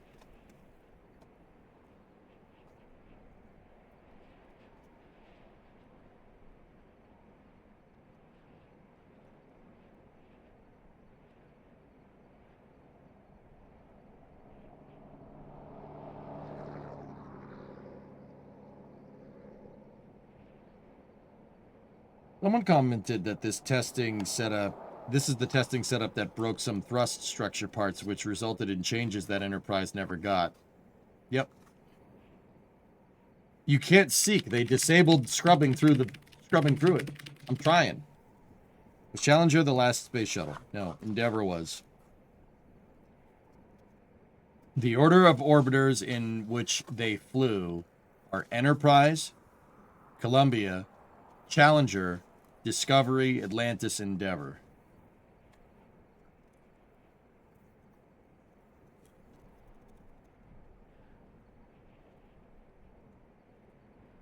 It looks like they backed up. Where's Buran in that list? In the trash, where it belongs.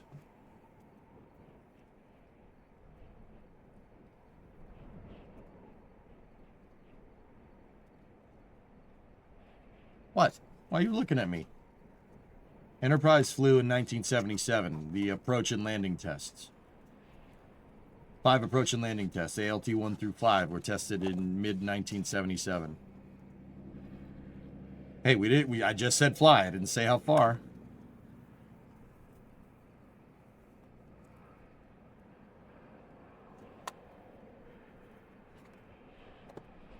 If you really want to be technical, Hokey, Buran flew before Endeavor's flight. So it would be Enterprise, Columbia, Challenger, Discovery, Atlantis, Buran, Endeavor. If you want to be really technical. Buran's only flight was the 1K1 mission in November of 1988, where it did it did 2 orbits and then came back and landed autonomously. Pretty cool for the time, but yeah.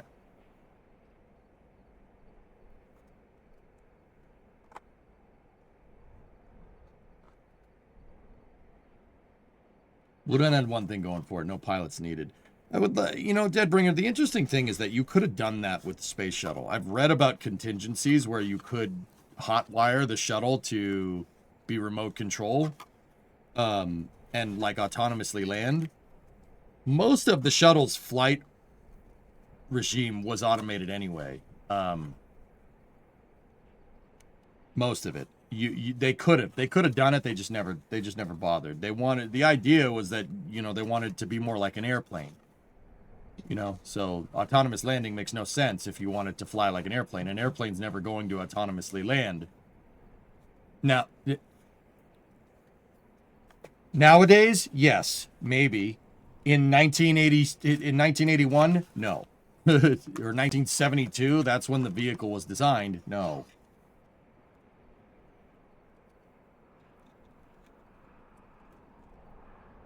Landing gear was fully manual on the shuttle, right?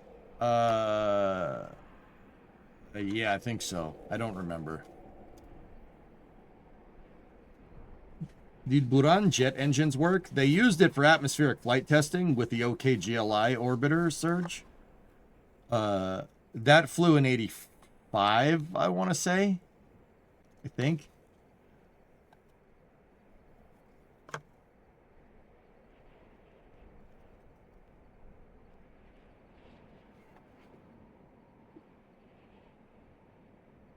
It's funny because the TriStar was one of the first jets to be able to auto land. Yep. TriStar was great. Dude, when Lockheed decides to build a passenger plane, gosh dang, do they do good. I don't know why they don't do it more. They're pretty damn good at it. Well, probably not now.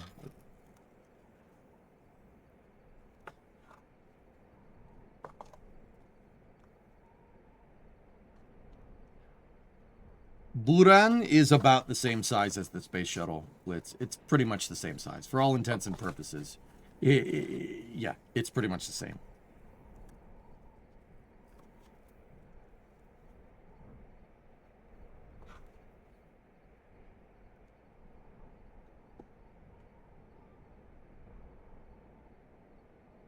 Yeah, I like the TriStar more than the DC-10 MD-11.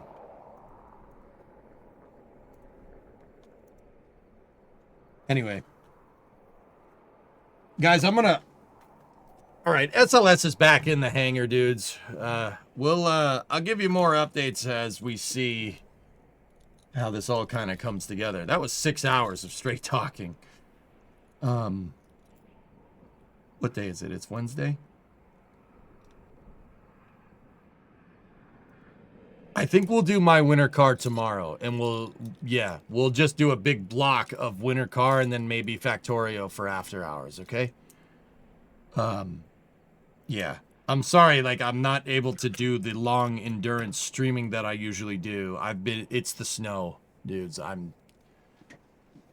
It's such, dude, yeah. It's like working 2 jobs. I'm sorry. I know it's 2026. We're Wumbo maxing. I shouldn't be making excuses. But it really is, dude. It takes a lot out of you moving all that stuff. But yeah. So I'll see you guys all tomorrow for Winter Car. I'm going to call it here. SLS did roll back. So we'll do Winter Car and then probably Factorio for after hours tomorrow. Okie dokie. Feeling middle-aged. Dude, I spent like 6 hours clearing snow today. On top of 6 hours of space news. Like... So, thank you very much for watching, everybody. I do appreciate it. I'll see you guys all tomorrow. As far as I can tell, it shouldn't snow. So, and I'm almost done clearing everything out. So, yeah, I should be, we should be on time tomorrow for the stream. Yeah, should be on time. So, I will see you guys all then. Thank you very much for watching. I hope you enjoyed the space. This is space. I'm in space. Space and SLS rollback review. Older Buffalo, hey, thanks for gifting that sub. And Kung Pao, thanks for the bits. I do appreciate it. Thank you very much, guys. Have a good night, and I'll see you guys all tomorrow. I'm gonna get some sleep, okay? Good night.